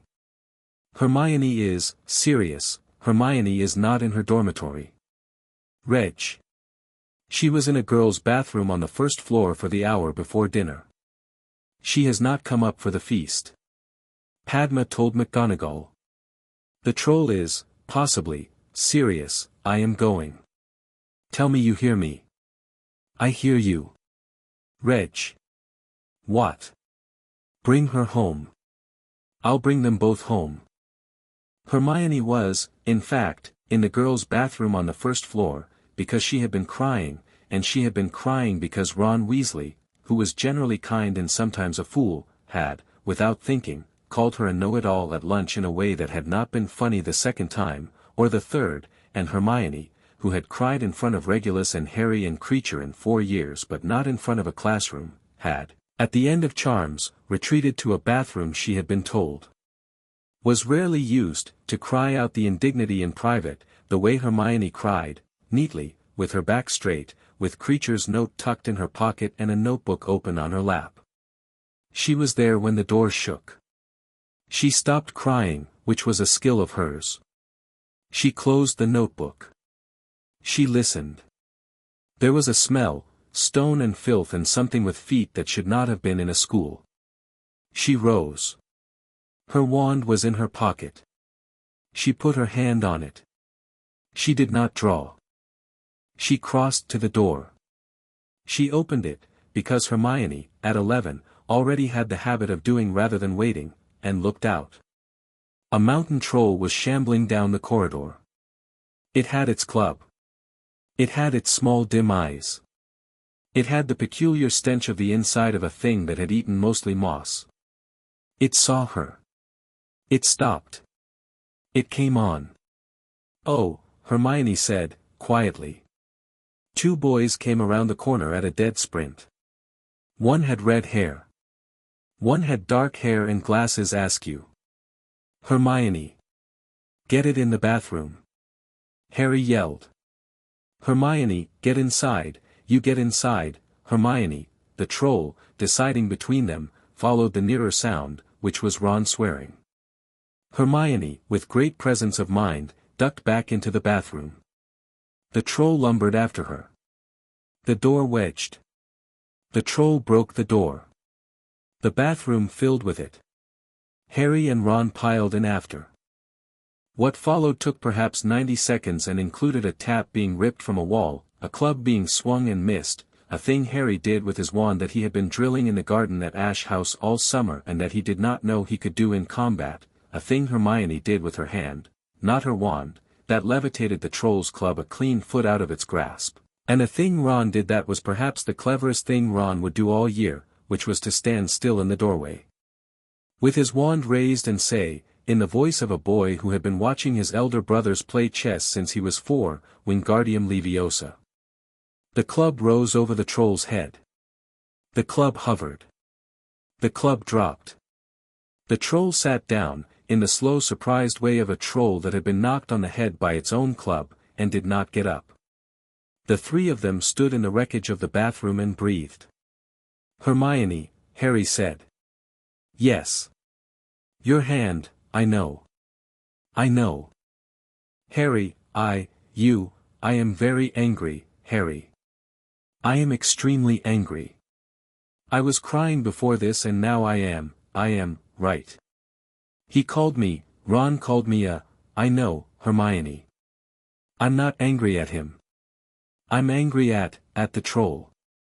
Of course you are. You can't say anything to the teachers. About the hand. Uncle Reg said. I know. I know you know, I'm reminding me. Right. Thank you both for coming. Couldn't very well not, Ron said, who looked, at that moment, as if he might be sick, but who also looked, for the first time in 7 weeks, as if he had understood something important. Hermione, I'm, what I said, later, Ron. Yeah. Later. Right. McGonagall arrived a minute later, with Snape behind her, with Quirrell behind him. She took in the room in a single sweep. Well, she said. Miss Granger. Mr. Potter. Mr. Weasley. I shall speak to the 3 of you in my office in 20 minutes. Meanwhile, it was my fault, Professor, Hermione said. I beg your pardon. I went looking for the troll. I was angry. I wanted to see if I could fight one, because I've been reading about them. They came to find me. They saved me. McGonagall looked at Hermione for a long, long moment. Miss Granger, she said, I will not take points for that lie, because it is a loyal lie, and I will accept it. 5 points to Gryffindor and 5 to Ravenclaw for extraordinary presence of mind under threat. Now all of you, go to your houses. Mr. Potter. A word. Harry stayed. The others went. Your uncle is in the castle, Mr. Potter, McGonagall said, quietly. He is 2 corridors away. Professor Dumbledore thought you would want to know. Yes, Professor. He will meet you in my office in 10 minutes. Go. Harry went. In the corridor, before he had got 3 steps, a tall figure in a long black coat came round the corner at a jog, stopped, put both hands on Harry's shoulders, and looked him over as one might look over a broom one had just dropped. You are not hurt. I'm not hurt, Uncle Reg. Hermione. Not hurt. She, I know. I can see the room. She, Ron, I know. Harry. Harry, listen. The troll was a decoy. Someone let it in. Dumbledore and I were at the 3rd floor for the last quarter hour. Something tried the first trap while the troll was loose. Snape was near it. Snape is hurt. Not badly. Quirrell was not where Quirrell said he was. I have told Dumbledore. We have a better map of him now. Uncle Reg is the stone, still where it was. The intruder did not get past the 2nd barrier. He will try again. Perhaps very soon. Perhaps in the spring. I do not know. Harry. I need to know something, and I need you to be honest. Your scar, in the last hour. Harry considered. It hurt, he said. It hurt for about 1 minute, just before the troll got to Hermione. It wasn't because of the troll, Uncle Reg. It was before. Before. Good. That's what I needed. Go on. Up to the tower. Write to Padfoot tonight, he's doing his Halloween poorly this year. Tell him you're all right. Tell him Hermione is all right. Tell him Ron is all right. Yes, Uncle Reg. Harry. Yes. I love you. I know, Uncle Reg.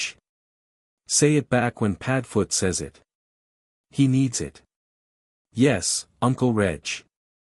The Quidditch match against Slytherin was 2 weeks later.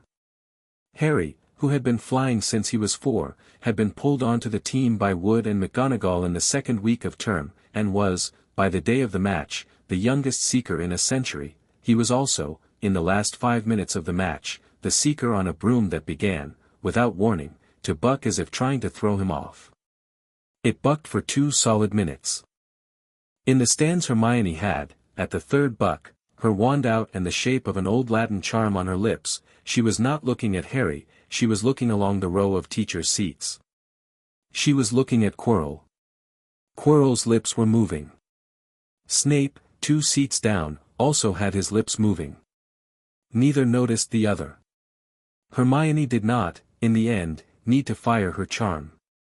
She did not need to because a small, swift, insistent house elf, who had been watching the match from a crenellation at the back of the stands, because Kreacher had been assigned to the game and Kreacher did not trust brooms, operated quietly behind Quirrell's seat and, with terrible dignity, stepped onto Quirrell's robe hem, hard, the way elves could step on a thing invisibly. Quirrell stumbled. His gaze broke. He turned. He saw, between one instant and the next, a very small creature glaring up at him with the particular glare Kreacher reserved for threats to the boy. Harry's broom steadied. Harry Dove. Harry caught the snitch. The Gryffindor stands went mad. Kreacher, Hermione breathed, from her seat in Ravenclaw, you absolute darling. Snape, in December, nearly got himself killed. Harry did not learn this for a long time. What he learned at the time was that Severus Snape, who had given both Harry and Hermione the particular polite professional contempt of a man who had decided, in advance, to dislike any child who carried James Potter's nose, came into the Great Hall on a Thursday morning with a limp, a cut along his jaw that had been sealed badly, and a look that suggested he had lost an argument with a dog. He stood at the teacher's table. He ate 1 piece of toast. He left. Hermione, at breakfast, wrote down, Snape, hurt. Check with Uncle Reg. Uncle Reg, that Sunday, in the back room of the 3 Broomsticks, was honest. He was at the 3rd floor, he said. He was not supposed to be. He suspected Quirrell earlier than we did and he went alone. Whatever was in the turban put him on the floor. Dumbledore was very nearly too late. Why, Uncle Reg? Why did Snape go alone? Because Snape has been attempting to make up, for a long time, a single choice he made when he was 19. I'm not going to tell you that choice tonight. I am going to tell you that he has been at this longer than I have. He is not your enemy. He will speak to you both badly. He is not your enemy. Has he forgiven you, Uncle Reg? No. He will never forgive me. I went to the same meeting he went to when we were both younger. He was there because he had been hurt. I was there because I had been pampered. He has more room to hold a grudge than I do, and he is entitled to it. He does not have room to hate Harry. He has not. He is only rude to him. He is rude to him because Harry looks like James Potter, who bullied him. Hermione, do not let Harry answer back in class. It is not worth it. I have told Harry. Tell him again. Tell him from me. Yes, Uncle Reg. Hermione. Yes. You've been doing the work. I know you have. You've been watching Quirrell. You've been writing. You've been tracking his corridors. I am proud of you. I want that on record. Thank you. I am less proud that your handwriting has gotten worse. The quill work, Hermione. It's the Ravenclaw quills. They have a different feather. Excuses. Uncle Reg. Yes. I love you. I love you too. Go on. The Hogsmeade weekend ends at 6. Padma will be waiting. Don't eat the pastries on the way up the hill, you're always sick. I know. Off with you. Malfoy, in January, tried to do a small and foolish thing. He tried, at a flying lesson on a morning of iced grass and bitter wind, to provoke Harry into a fight in midair. He had been, Hermione noted in her notebook, thawing in small ways all year. He had not been kind, exactly, but he had stopped, in the fortnight after their encounter in Flourish and Blots, offering the full Malfoy sneer at her when they passed in corridors. He had not told his father the full truth about the bookshop. She knew because Narcissa, in a short Christmas letter that Regulus had passed across the Ash House kitchen table without comment, had said so. But something had, Hermione thought, shifted in Draco in the last week of December. Something had come to his household over Christmas. Something had put his jaw a little harder, his eyes a little colder, his hands a little twitchier in his pockets, and on the morning of the flying lesson, he told Neville, in the small hissing voice he reserved for unfair fights, that Neville's father was too drunk-addled in St. Mungo's to recognize his own son. "Oi," Ron said. "I didn't ask you, Weasley." "I wasn't asking you neither." "Draco," said Hermione, neutrally, from the sidelines, because she had long since been told by Madame Hooch that she was not to ride a broom in that particular wind, "don't." Draco looked at her. For a long, complicated instant, something in his face, a split, a double Draco, a boy who had been told something at home he did not like and a boy who had a cousin, however distantly, wrestled. Then he turned to Neville and said it again, louder. Neville, to everyone's surprise, including his own, dropped his broom, walked 3 steps, and punched Draco Malfoy in the mouth. Draco sat down, more surprised than hurt, with his palm against his lip. "Longbottom," he said, blinking. "Say it again," Neville said, shaking his fist. "Go on. Say it again." Draco did not say it again. Madame Hooch, arriving at a fast walk, took in the scene and, with the practiced weariness of a flying instructor, said, "Longbottom, Malfoy, my office, both of you. Hospital first, Mr. Malfoy. Potter, you are head boy of this lesson until I return. Kindly prevent anybody flying in this wind. I will be back in 10 minutes. She took them off. Harry watched them go. He did not say anything. "Harry," Hermione said. "I know. You didn't do anything. I almost did. I would have gone over and done it for Neville myself. Neville did it better. Neville did it well, yes. Neville is, Hermione, Neville's brave. I have been missing it. I thought he was only kind. He is both. Yes. Brave is kind that has been pushed. That's Padfoot. I know. I got it from Padfoot. I did not know you got things from Padfoot. Harry, I get a great deal from Padfoot. He and I have a thing about biscuits. I knew. Harry. Yes. Draco is not going to be the one who stops us this year. I know. I think he may even, one day, he may even, maybe. March. The Forbidden Forest. There had been a rumor of a unicorn being killed, and someone, a teacher, a student, nobody was clear, had reported unicorn blood on the edge of the forest, and McGonagall had, with a firm mouth, assigned a detention to Harry, Hermione, Ron, and Neville for breaking curfew in support of a different matter, the precise matter being that Hermione had been found in the restricted section without a pass, and Ron had been found running away from the library with a book he had not signed for, and Harry and Neville had been found at the corridor's end looking innocent. The detention was to be served with Hagrid in the forest. Regulus had had to be convinced that this was safe. It is a controlled detention, Regulus. Albus, nothing about the Forbidden Forest is controlled. Hagrid will be with them. Yes. I will station 2 Aurors at the edge of the forest. You will be with them. I will be with them. Sirius will be with you. Sirius will be with me. Creature, I suspect, will also be present somewhere, without our asking. Creature will. Then it is controlled. It had been almost controlled. Harry and Hagrid had, walking one part of the track, come across a hooded figure over the corpse of a unicorn. The figure had lifted its head. It had drunk blood, or the thing in its turban had drunk blood. Harry's scar had gone white-hot. He had raised his wand. Before he could fire, a centaur named Firenze had thundered through the underbrush and driven the figure off. Firenze had spoken with Harry, in the old calm centaur voice, about stars and spilled bloods and the ways of cowards.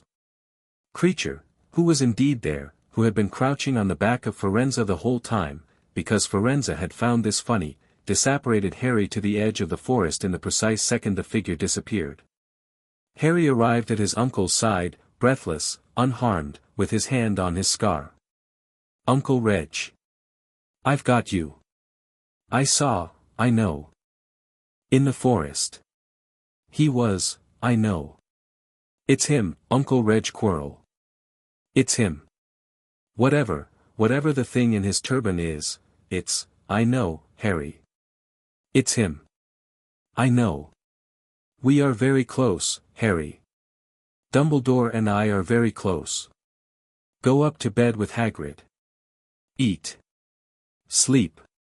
Don't think about it tonight. Tomorrow we think. Tonight, bed. Yes.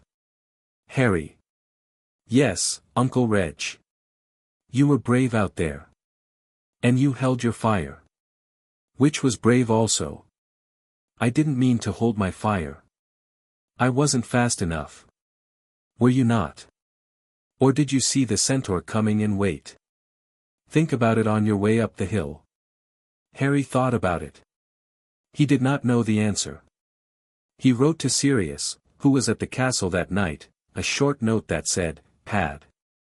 I think I waited. I was fast enough. I think I waited because I wanted it to be stopped by someone who knew better. Is that cowardice?" And Sirius wrote back, "Pup. No. That is judgment. Judgment is a very grown thing. I am very proud.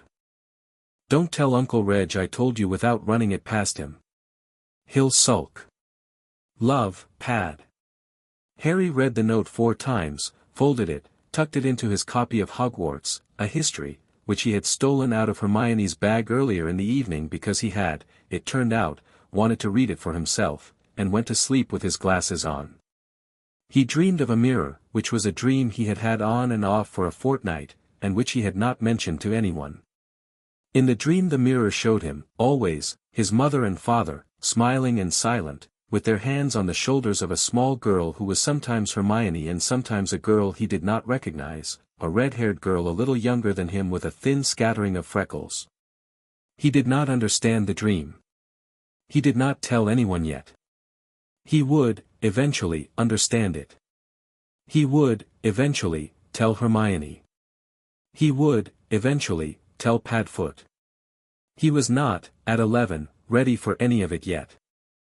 Neville, across the dormitory, snored in a small apologetic rhythm. Ron, somewhere in the middle of his own dream, muttered about chess. Scabbers, in his cage on the bedside table, turned over and, for no reason Harry could name, made the hair on the back of Harry's neck lift for an instant before subsiding again. By the time of the exams, by mid-June, the 4 of them, Harry, Hermione, Ron, Neville, had a better map of Quirrell than the teachers did. They had Neville's careful list of when Quirrell left his classroom, Hermione's careful list of when his turban smelled strongly and when weakly, Ron's careful list, supplied by Fred and George, who were delighted to help for reasons of principle, of every corridor Quirrell had been spotted in after hours. They had sent the map, twice, up to Dumbledore's office via the usual arrangement. Dumbledore had thanked them. They had spent the last week of exams in a small quiet panic that was, for Hermione, merely the usual state of exam week, and for Harry and Ron and Neville, the new state of exam week. They ate in the library. Hermione spread her notes in a fan like a tarot deck and drilled them. Ron complained. Neville complained less. Harry reviewed wand work with a silent concentration that Regulus, in a Sunday owl, congratulated him on. "Pup, this is how a Potter studies. You are doing well.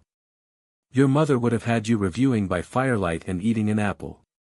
Your father would have had you reviewing the night before and pretending he'd read it. You are halfway between, which is exactly where I would place you. Well done." Hermione had, in the last exam, Professor Flitwick's practical charms, performed the unlocking charm on a locked box, reached inside, retrieved a small carved bird, made it sing on command, and returned it to its box, lid tidily fastened, in under 90 seconds, and Flitwick had applauded.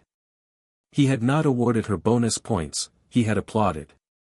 Harry, at the next bench, had grinned at her sideways, and Hermione, for the first time in her life, had let herself enjoy the applause instead of scanning the room for someone to disapprove. They had, that evening of the last exam, sat out by the lake. They had sat for an hour.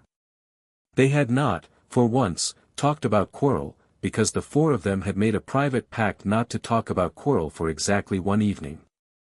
They had talked about summer. Ron's mother wanted Ron to come home for a visit, Neville was going to Scotland with his gran, Hermione and Harry, they did not say it, but they thought it, and the others knew, were going home to Ash House, and Creature had already begun, a full 150 miles away, to roast a lamb. "It goes fast," Neville said, at some point, to the lake. "What does?" Ron said. "The year. Didn't it?" "Yeah. Is it always like this?" "Dunno," Harry said. "I've only had one." "Me too." "It'll probably get faster," Hermione said. "Percy told me it speeds up." "Percy is usually wrong," said Ron, who loved his brother but would not be caught dead saying it. "Percy was right about the Ollery, though." "Yeah. All right. Sometimes." The sun went down over the lake. Hermione, after a little while, rested her head on Harry's shoulder. Harry, after a long moment, rested his head on hers. They were, at that moment, very small and very tired and very loved and very nearly 12, and they did not know, at that moment, that by the next evening they would be in a stone chamber underneath the castle and that a man they had been tracking for 9 months would be standing in front of a mirror with one hand on the turban holding his guest. On the night Dumbledore was called away to London, a faked emergency, as Regulus would later discover, Dumbledore had suspected, and had allowed the call to succeed because he had wanted Voldemort to act on a night Dumbledore had arranged to be available. On the night Dumbledore was called away, Harry woke at 9:30 with a scar so hot he could not touch it with his fingertip. He sat up. He pulled on his trousers. He went down to the common room. He old Hermione. She met him in the corridor outside the entrance in under a minute, already dressed. "He's going for it," Harry said. Now. I'm writing Uncle Reg. Quick." She wrote in 2 lines on the back of her hand with a charm. "Quirrell. Tonight. Stone. 3rd floor." A small silver streak of light flicked off her wrist and vanished. "Uncle Reg is in Hogsmeade," she said. 4 minutes. 5. We should wait. We should. Are we going to? No. Ron. Neville. Yes. Wake them. They woke them. Neville objected, for form. Ron did not object. They went. They went very quietly, along the quiet marble stairs, past the quiet rooms of a quiet castle, up to the 3rd floor, where the door behind which a Cerberus had slept for a year was, tonight, ajar. "Oh," Hermione said. "Oh," Harry said. "We're not supposed to be here," Neville said. "No," Ron said. "We're not going to wait," Harry said. "Uncle Reg and Pat are coming. Dumbledore is coming. We're not going to stop him alone, Hermione, I'm not that stupid. We're going to slow him down." "Slow him down how?" Ron said. "Follow me." They went in. The Cerberus, enchanted to sleep, was still asleep over a harp that had wound down 20 minutes before. The trapdoor beneath it was open. Harry lay flat, looked down, and jumped. The devil's snare curled around him like a welcome. He did not panic. He was his Uncle Regulus's student, and Regulus had drilled him on the devil's snare every spring since he was 8. He relaxed, let it pass him through, caught himself on the stone floor of the lower chamber, and rolled to the side just as Hermione landed beside him. "Luminous," she said, and the plant drew back. "Where's Ron?" "Neville." "Coming." Neville came. Ron came. Ron, to Ron's credit, swore quietly when he landed and then said, in the brisk voice of a boy whose family played chess, "Which room?" "Chess next." The flight of keys was no trouble. Harry was, unsurprisingly, spectacular on a broom, and the winged key was in Hermione's hand in 3 minutes. The chess was Ron's hour. He sat on the back of the Great White Knight and directed the 4 of them as a general directed a battalion, and when he had to, he sacrificed himself on the board, stepping off into the fray to be knocked out, because that was the move that was going to win, and Harry almost did not do it, and Ron said, in the voice of a boy who had always been the 6th son of 7 and who had, at 11, found a moment that was entirely his, "Go, Harry. Go. Get the bloody stone." The troll, unconscious, was already unconscious. Someone had handled the troll before them. Hermione recognized, with a small cold start, the burn on the troll's shoulder as a curse Regulus had described to her in the drawing room last July.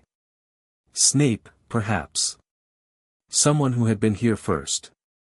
Dumbledore, perhaps. Someone who was coming. The potions riddle Hermione solved in 3 minutes, because Hermione was 11 and Hermione was Hermione. Harry. Yes.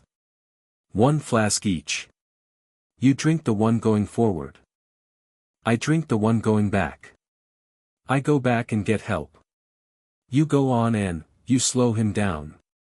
Until Uncle Reg comes. Hermione, you're better at, Harry. You are the one he wants. You go. Hermione, go. He went. She went back. She had not been through the door 5 seconds when she heard, through the stone, through the world, through the specific part of her heart that had been braced for this since she was 6, the crack of an adult operating into the chamber of the chess. 2 cracks. 3. Footsteps, running. Uncle Reg, she yelled, ruining her composure for the first time that year. Uncle Reg, he's gone through. Regulus Black came out of the dark like a man walking out of water. Sirius Black came out of the dark behind him with his wand drawn and his hair out of its tie. Dumbledore came out of the dark behind Sirius in a coat that did not rustle at all, with a blade the color of moonlight in his free hand. How long ago, Dumbledore said. Not 30 seconds. Stand aside, Miss Granger. No, Hermione said, I will go with you. Miss Granger, I will go with you. Hermione, Regulus said, gently, no. Sirius will stay with you. Do you understand? You are to stay with Sirius. Because if something goes wrong I will want you alive, and I will want you alive with Sirius to bring home. Do you understand? Yes, Uncle Reg. Good girl. Dumbledore and Regulus went forward into the flame doorway. Sirius, with a hand on Hermione's shoulder, went after them, because Sirius could not. Hermione, with a hand on Sirius's back, went after Sirius, because Hermione, as of 5 minutes ago, was done being told where she could and could not go. They were, all of them, perhaps 30 seconds behind Harry, and this, as it would turn out, would be approximately the time it took for the last chapter of this year to begin. Sirius, walking, muttered something that was not, precisely, a prayer, because Sirius did not pray. Reg, he said. Yes. You go first. I go last. Hermione in the middle. Agreed. If he is in there, Sirius, I will do what I have been practicing for 10 years to do. Which is? Stand between my brother and his family and a man who once offered me a chance to be the second most important person in the world, and explain to him, in the precise black accent he hated when we were teenagers, that he chose the wrong kind of little brother. Reg. Yes. I love you. Sirius, we are running into a fire. I'm saying it now so I don't have to say it there. I love you too, Sirius. Shut up. Go. They went. Hermione, in the middle, with her small vinewood wand steady in her hand and Creature's note in her pocket and her mother's voice somewhere in the back of her throat saying something about Mummy being proud of her, did not close her eyes when they crossed the flame doorway. She had promised herself she would not close her eyes tonight. She had kept the promise. She stepped into the last chamber and she saw, at its far end, a boy she loved standing very still in front of a mirror, with his uncle's wand training on the back of a man in a turban, and the man in the turban turning, and the turban, impossibly, horrifyingly, beginning to come off. Chapter 5 End. Chapter 6, Crown of Ashes. Quirrell had been, for perhaps 6 weeks of his 32 years, a happy young man. It had been the summer after his first degree, in a village outside Tirana, when he had been invited to tea by an old woman with a face like a gentle map and had been told, in her kitchen, that the stars over his birth date had been particularly kind, and that she hoped he would remember always that to be a good scholar and a kind man was the harder of the two and the more rewarding. He had gone home that night, he remembered, with a light in his chest he had not felt before. He had tried to hold on to it. It had slipped. 10 years later, in the same village, he had entered a forest with a knife in his belt and a theory in his head, and something that had been waiting for a long time in the thinning dark between the trees had stepped out of it and said, in the voice of a charming old friend, I know you. Harry, standing in the stone chamber beneath Hogwarts with his wand trained on the back of Quirrell's head, did not know any of this.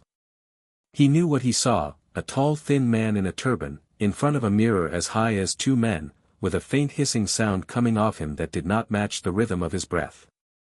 He knew that his scar was so hot he could feel it at the roots of his hair. He knew that he was alone in the chamber with a person he had been afraid of for 9 months, and that his uncles were coming, and that his job, as they had taught him, was to slow the enemy down without dying. Ah, said Quirrell, quietly, not turning. The boy Potter. Professor. Professor, yes. Well remembered. Politeness. That will be your father's godfather, I suppose. The elder. The civilized one. He is civilized. He is sentimental. He's a black. They're both. Sentimental is the word I use. Come closer, Potter. I'd rather not. Come closer. Professor, I'm not going to, come closer. Harry's feet moved without him. Something had him, not the imperious, something older, heavier, the pressure of a will that had been practicing on his a long way off, for 9 months, in small increments, in the defense classroom, across a desk, and he was walking before he had permitted it. He stopped himself, in the middle of the chamber, by biting, hard, the inside of his cheek. He tasted blood. He planted his feet. Potter. I stop here, Professor. Stubborn child. Yes, Professor. Come. Look into the mirror. No. Potter. Look into the mirror. Tell me what you see. Harry looked into the mirror. What he saw was, not what he had been expecting. He had, for a fortnight, dreamed a mirror that showed him his mother and father. He had expected, walking in, that the mirror would show him that again, and that it would, perhaps, give him a pocket or a stone. He had, in his short reading of it, understood that this was the mirror Hermione had mentioned to him in one of her notes. Erist, she had called it, desire, and he had prepared, insofar as one can, for what it would be to see. What he saw, instead, was a tall thin boy with a scar on his forehead standing in front of a mirror. Behind him stood his mother. Behind her stood his father. On his other side stood Sirius Black, with both hands on his shoulders, beside Sirius, Regulus Black, with his chin a little high, Hermione, a little taller than in life, with her brown eyes very serious, creature, no taller than anyone remembered him, grave and clean. Ron was there. Neville was there. The Weasley twins were there. His grandfathers, whom he had never known, were there. Frank and Alice Longbottom were there. Lily Evans Potter, in the mirror, raised her hand, and Harry did not understand, because the mirror did not show impossible things, and this was impossible. She opened her palm, and in her palm was a small red stone, and she mouthed, silently, with a smile that Harry had never, in his life, seen on his mother's face but would know forever afterward, "Keep it, love." The weight of the stone, in Harry's actual pocket, settled against his leg. "Potter." "Sir." "What do you see?"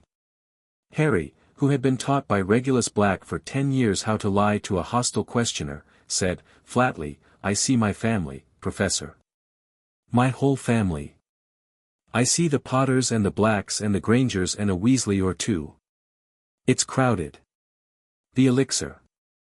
"I don't see an elixir, sir. I see my family." "The stone. Tell me what you see of the stone." "Sir, there's no stone in this mirror. It's only people." "Potter." "There's only people, sir." The thing in Quirrell's turban spoke.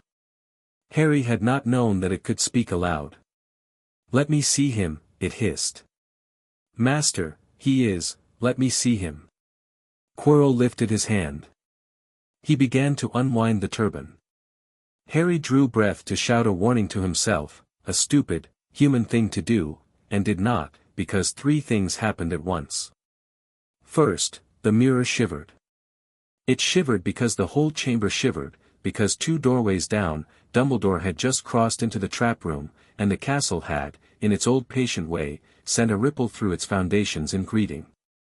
Second, Hermione, who had come through the flame doorway 3 paces behind Regulus, hit Quirrell in the back with a trip jinx she had not told anyone she had been practicing, and Quirrell, whose magic had been entirely occupied by the will he had been bending on Harry, staggered and caught the edge of the mirror to steady himself. The turban unwound more of itself. The hiss became louder. Third, Bellatrix Lestrange, who had not, as Regulus had feared, waited until 2nd year, who had instead, through a great deal of patience, a great deal of Barty Crouch Jr., and a great deal of luck, inserted herself into Hogwarts that afternoon through a passage on the 3rd floor that nobody had used in a century, and who had been lying in wait behind the mirror in the pleasant expectation that Voldemort, once restored, would thank her for her devotion by permitting her to finish his killing of the boy with her own wand. Bellatrix Lestrange stepped out from behind the mirror. "Cousin," she said. And she smiled.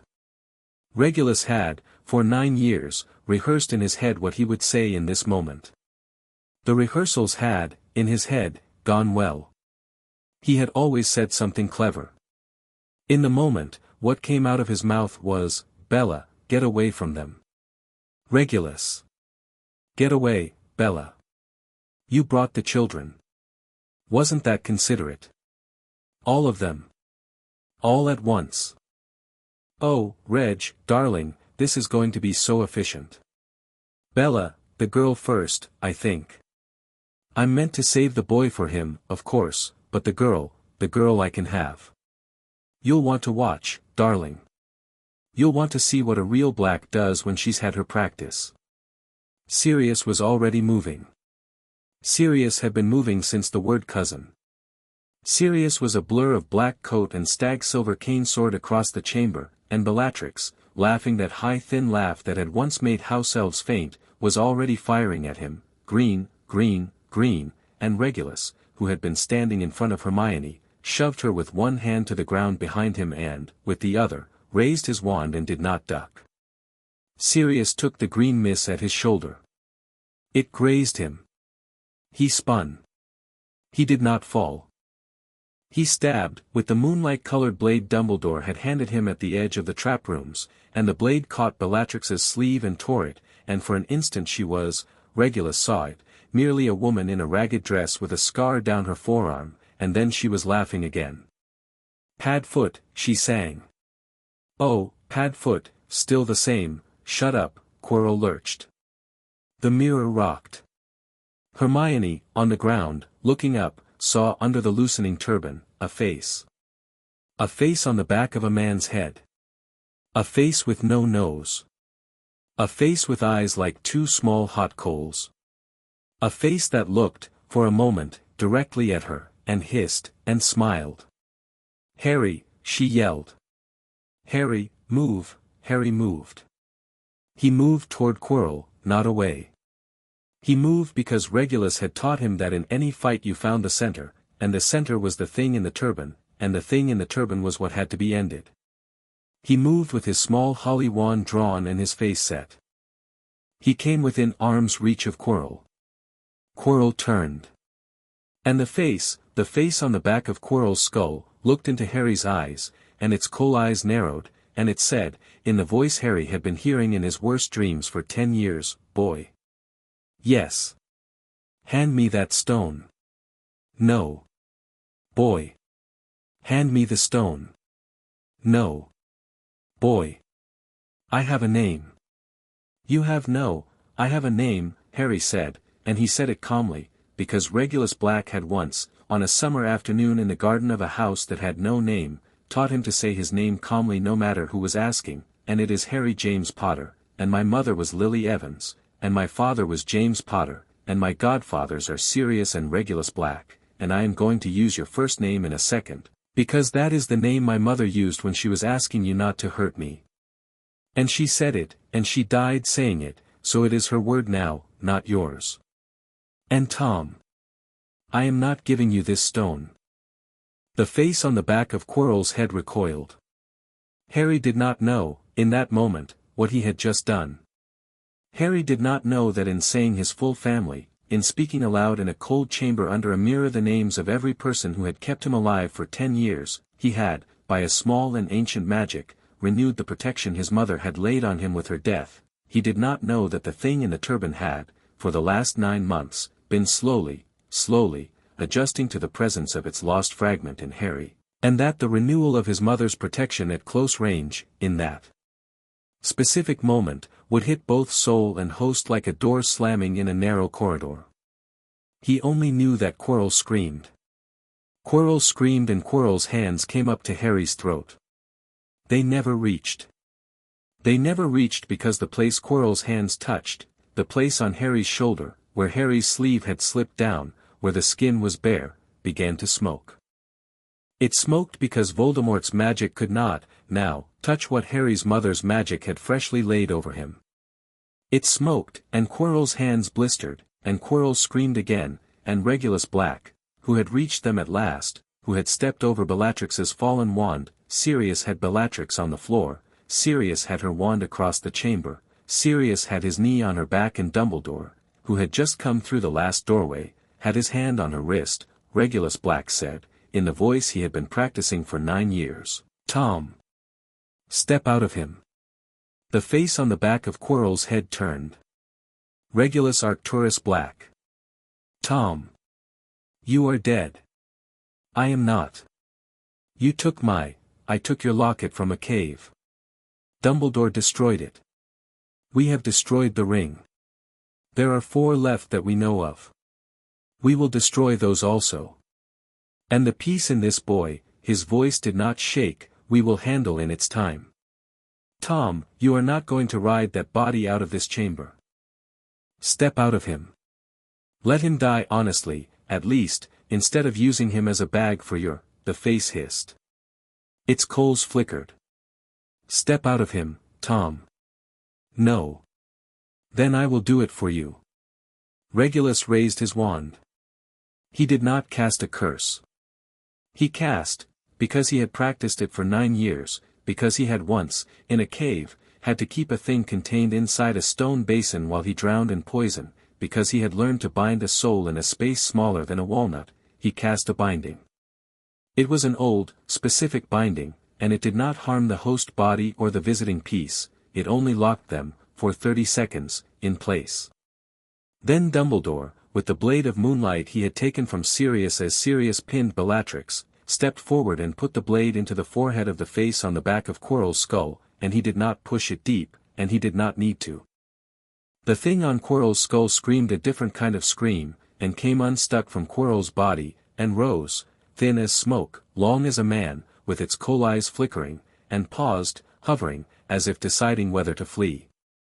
"Harry," Dumbledore said. Harry raised his wand. "No, pup," Regulus said, quietly. "Not yet. You've done your part. We'll finish it. Put your wand down." Harry put his wand down. The thing fled. It fled through the stone, the way smoke flees a room, up into the rafters, into the walls, into the mountain, north, north, north, toward Albania. Quirrell crumpled to the floor. He was alive. He was, Regulus noted, badly alive. He would not be a well man, he would spend years in St. Mungo's and die, eventually, without being anyone's professor again. But he was alive, and the face on his skull was gone, and the thing it had carried was, somewhere else, smaller, less, and already further from them than it had been before. Bellatrix, under Sirius's knee, laughed, and said something to Sirius that Sirius did not repeat afterward, and Sirius, with Dumbledore and Regulus watching, did not strike her. He only took her, when she would not stop laughing, and put her to sleep with a stunner, because stunners were for nuisances. Hermione crawled, on her knees, to Harry. Harry crawled, on his knees, to Hermione. They sat in the middle of the chamber, with the mirror above them and the Quirrell beside them and the Bellatrix sleeping on the floor beyond, and they held each other. "You had the stone," Hermione said. "In my pocket. The mirror put it there. I think. Lily gave it to you." "Yeah. Harry, I know." Outside, in a corridor 2 floors above, a Dumbledore Patronus, a great silver phoenix, was waking every senior Auror in Britain and telling them, politely, that Bellatrix Lestrange had been captured in Hogwarts and would be available for transport in an hour. In a sprung armchair on a Yorkshire moor, a man with pale hair and a reconstructed face set down a book and said, to the empty room, "Ah. Well." He stood up. He went to the back door. He stepped outside. He operat, with the ministry already on his trail, and would be caught, within the week, in a Muggle bed and breakfast in Cornwall, where he would not fight being taken, because, as he would tell the Auror at the door, "My usefulness is over, and I am tired." He would be put into a cell and fed, and he would, in time, be questioned kindly by Arthur Weasley and others, and some of the small practical information he knew about Voldemort's old maps would be given up by him without coercion, because, as he said, once, and no one had believed, his heart had not, in certain useful respects, ever stopped being his mother's son. In Ash House, Creature, who had felt the thing happen through the little line that connected him to the house and to his people, sat down in the middle of the kitchen, because his legs had decided, of their own accord, that they required a sit. He sat for perhaps 2 minutes. Then he got up. Then he began, without being asked, to lay the table, for 6 people, the usual 7, counting James, no, for 8, counting the chair at the head of the table as well, because he had decided, without consulting anyone, that tonight was the sort of night at which one might as well set the 8th place, for everyone that could not come, and leave it blank, so that the table knew. He put a piece of shortbread on each plate. The kitchen, which had been cold, warmed. Dumbledore came to the hospital wing in the grey hour after dawn. Harry was in the middle bed. Hermione was in the bed to his right. She had insisted on a bed, though she was not hurt, because she did not want to leave, and Madame Pomfrey, who had been Harry's healer 10 years ago when Harry was a small bundle delivered at midnight by a strange-faced Sirius and a stranger-faced Regulus, did not have it in her to refuse. Ron was in the bed to Harry's left, with a bandaged knee from the chess. Neville was in a chair, because he had demanded to stay. Sirius Black was in a chair next to Harry's bed. Regulus Black was in a chair next to Hermione's. Both Blacks had bandages. Sirius had a cut on his shoulder that would scar in a star shape and be something he was quietly vain about for the rest of his life. Regulus had 3 cracked ribs he did not mention. Creature had arrived at 6 in the morning with a basket and was, very quietly, refilling a tea tray.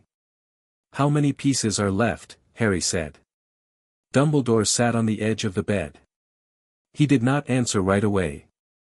He accepted a cup of tea from Creature with a small bow that Creature, for the first time in Creature's life, did not grumble at. "For," Dumbledore said.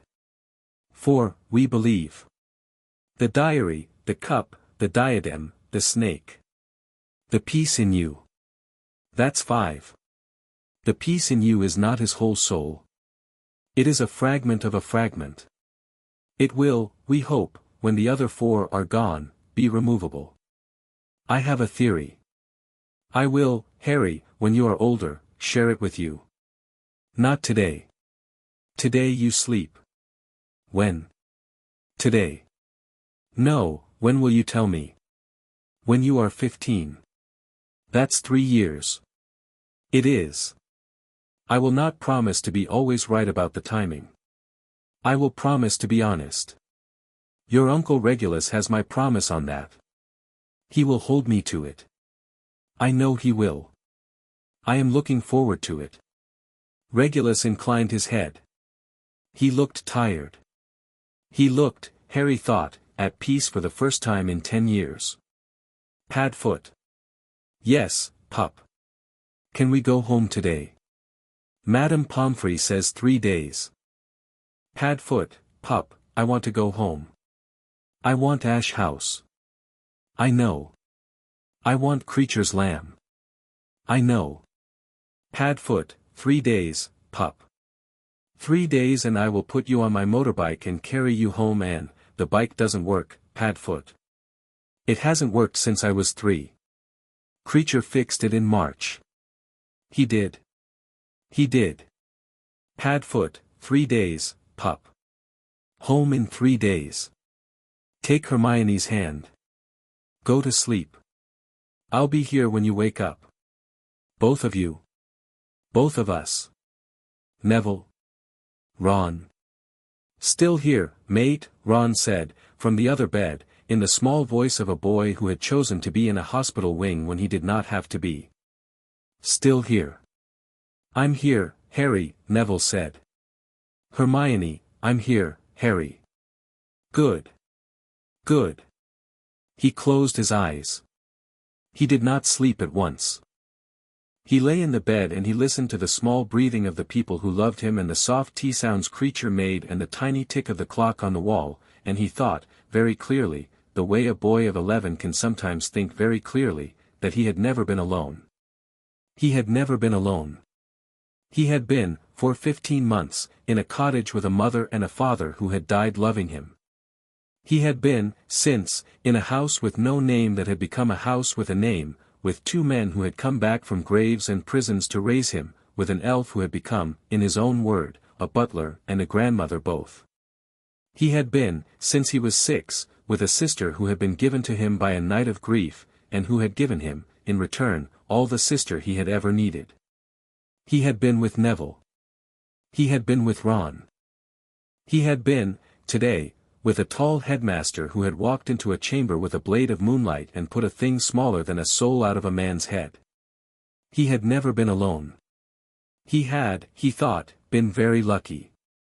He slept. 3 days in the hospital wing became 4, and then 5, because Madame Pomfrey, who had, in 30 years of Hogwarts, developed an instinct for when to keep a child and when to release one, had looked at Harry on the morning of the 3rd day, listened to his heart with the small bronze horn she had used on him as an infant, and said, "One more night, Mr. Potter. Your scar is settling. I prefer to watch it settle." "Settling," Harry said, with suspicion. "Settling, Mr. Potter. Is that a medical word?" "Today, it is." Sirius, who had slept in the chair beside the bed for 3 nights, did not object. Regulus, who had slept in the chair beside Hermione's bed for 3 nights, did not object either. Ron had been sent home by his mother on day 2, she had arrived at Hogwarts in a tearful state and had carried him off bodily, with Neville tagging behind to be safe, and the ward was, now, quiet. Hermione slept, woke, read, slept. On the afternoon of the 4th day she sat up in her bed and said, quietly, to Regulus across the aisle, "Uncle Reg." "Yes, love." Does she have a trial? Bella? Yes. She has a trial. Very quickly. It will be tomorrow morning at 9. I will be there. Can I come? No. Uncle Reg, Hermione. No. It is not a thing for a child. Even a very brave child. Even a child who earned, in a stone chamber, every right to be there. The trial will be public. There will be photographs. You will be asked questions. I will not have you asked questions the morning after the hospital wing. No. I am sorry. No. But, I will tell you everything that happens. Word for word. I will write it down for you while I am there. I will bring the notes back. I will sit with you in the library and we will go through it. You will miss nothing. But you will not be in that room. All right. Uncle Reg. Yes, love. Make sure they put her back. They will put her back. Make sure. I will make sure. The trial was not, in the event, quite as Regulus had expected. It was shorter. The Wisengamot, in the particular form it took when it was embarrassed, had decided, the night before, that it did not wish to spend a morning discussing how precisely Bellatrix Lestrange had been out of Azkaban for 2 years, nor how she had, 3 nights ago, walked into Hogwarts through a passage the governors had never been told existed. The Minister for Magic, Millicent Bagnold, on the last year of her term, sat at the head of the room with the flat face of a woman who had been handed a tidy outcome and intended to keep it tidy. Bellatrix was not, in the end, permitted to speak at length. She was asked 3 questions, to which she gave long answers, of which the scribes recorded little. She was then sentenced, by unanimous vote, to Azkaban for the remainder of her natural life, with an additional order, which Regulus had privately argued for, that she be held in the newest and most secure wing, under the direct eye of 2 warders appointed personally by Amelia Bones, and that no visitor, family or otherwise, be permitted to her without a specific warrant signed by the head of the DMLE. Very well, the minister said. The matter is concluded. Take her. Wait, Bellatrix said. Mrs. Lestrange, the matter is concluded. Cousin. The room turned. Regulus, in the second row with Sirius beside him, did not turn. He waited a count of 3. Then he stood. He met her across the floor. Bella. Did he at least beg you? Who? Him. You're Harry. When he knew he was going to be a nice little stone for our Lord to step on. He did not beg. Pity. I'd have liked to watch it. Bella, I am going to turn around and sit back down in a moment. I am going to do it because any response I gave to you now would give you what you are trying to take. I want you to know I could have given it. I want you to know I did not. Ooh. Uncle Regulus. All grown up. Goodbye, Bella. You know I'll, goodbye, Bella. He turned. He sat. Sirius took his hand under the bench and held it, hard, all the way through the minister's closing remarks. Outside the courtroom, Sirius let out the breath he had been holding for 2 hours. Reg. Yes. Well done. I nearly hexed her. I nearly hexed her. You did better. Home. Home. That night, back at the castle, Dumbledore came to the hospital wing again. He had a small wooden box under his arm. He set it on Harry's bedside table. Harry looked at the box with the careful look he had learned to give unknown objects that were delivered by adults who had been at work all day. Open it, Harry. Sir. Harry opened it. Inside, in a bed of black cloth, lay a small object no bigger than his thumbnail, a piece of gold, half melted, in a shape that was almost, but not quite, a coin. Underneath it was a slip of paper, in a handwriting Harry had never seen before. The paper read, "For the doorknob we discussed." A.D. Harry looked up. His face was somehow not the face he had been wearing for the last 3 days. "Sir," he said. "This is the outside of the locket from the cave. The part that held the piece we destroyed a long time ago. I asked the goldsmith in Hogsmeade to reshape it. I have not touched it, he has. He is an excellent craftsman. He suggested a doorknob. For Ash House. Your uncle Regulus once said, 10 years ago, in front of a fire, on a night your godfather and I and your uncle and Creature were all together for the first time, that he should like to melt the locket down and make it into a door handle. Something useful. I thought, the first time we destroyed a piece of Voldemort, the first night we were a family. We should mark it with a door. A door to a house we named. A door that you and Hermione walk through, every day, for the rest of your lives. A door we, on this one small occasion, choose for ourselves, out of a thing he did not choose to give up. Sir, keep it, Harry. Will you tell Uncle Reg? He will know by the scent, I should think, before I have said a word. The way he once knew, on a cliff. Thank you, sir. Thank you, Mr. Potter. Good night." The end of the school year came with its ordinary small ceremony.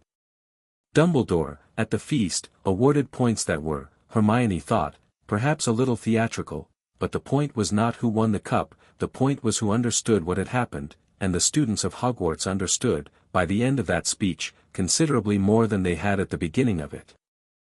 Harry, at the table, with Neville on one side and Ron on the other, looked up only once, across the aisle, to catch Hermione's eye, and she his. They grinned, they did not need to say anything. On the train home, Harry and Hermione shared the compartment with Neville and Ron and, for the last 2 hours south, with Luna Lovegood, who had found them in the corridor and had sat down and said, pleasantly, that she had been told by a Raxpert that this was where she would be welcome, and they were welcome to her for the rest of their lives. At King's Cross, on the platform, Sirius and Regulus. Andromeda, with Ted and Nymphadora, who had changed her hair bright blue for the occasion and was now 15 and mortified to be there. A broad, ruddy woman in a hand-knitted jumper, who was Ron's mother, and who, upon meeting Hermione, swept her into a hug that surprised everybody except Mrs. Weasley. Mrs. Longbottom, austere, with a stuffed vulture on her hat, who shook Harry's hand in the way of a woman who had decided to give him a Christmas invitation and did, while she was at it, then and there. Sirius dropped to one knee, when Harry came off the train. Harry launched. Sirius caught him. Sirius, who had become, over 10 years, a man who could hold himself together in public, did not hold himself together in this particular public, and he wept, briefly, without apology, into Harry's hair. Regulus, who did not kneel, opened his arms to Hermione, and Hermione, who had walked to him rather than run, came into them and stayed there for a count of 5. Home, Sirius said, into Harry's hair. Home, Harry said. Home, said Regulus to Hermione. Home, Hermione said.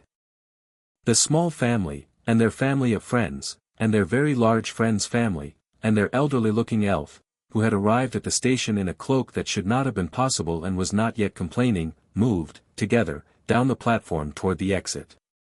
Above them, the clock at King's Cross ticked over into the first minute of a summer that would, of all the summers that would follow, be the summer Harry Potter and Hermione Granger remembered most afterward, the summer at Ash House that would become, in later years, the summer they measured all other summers by. They went home. They came through the new door, the one with the doorknob that Regulus, as Dumbledore had predicted, had recognized by scent before anyone said a word, and had turned over in his hand in the drive, and had, after a long still moment, brushed with the backs of his knuckles as one might salute a fallen friend, and Creature was in the hallway with a tea towel over his shoulder, scowling severely at the corners to hide the shine in his eyes. Master Harry. Creature. Miss Hermione. Creature.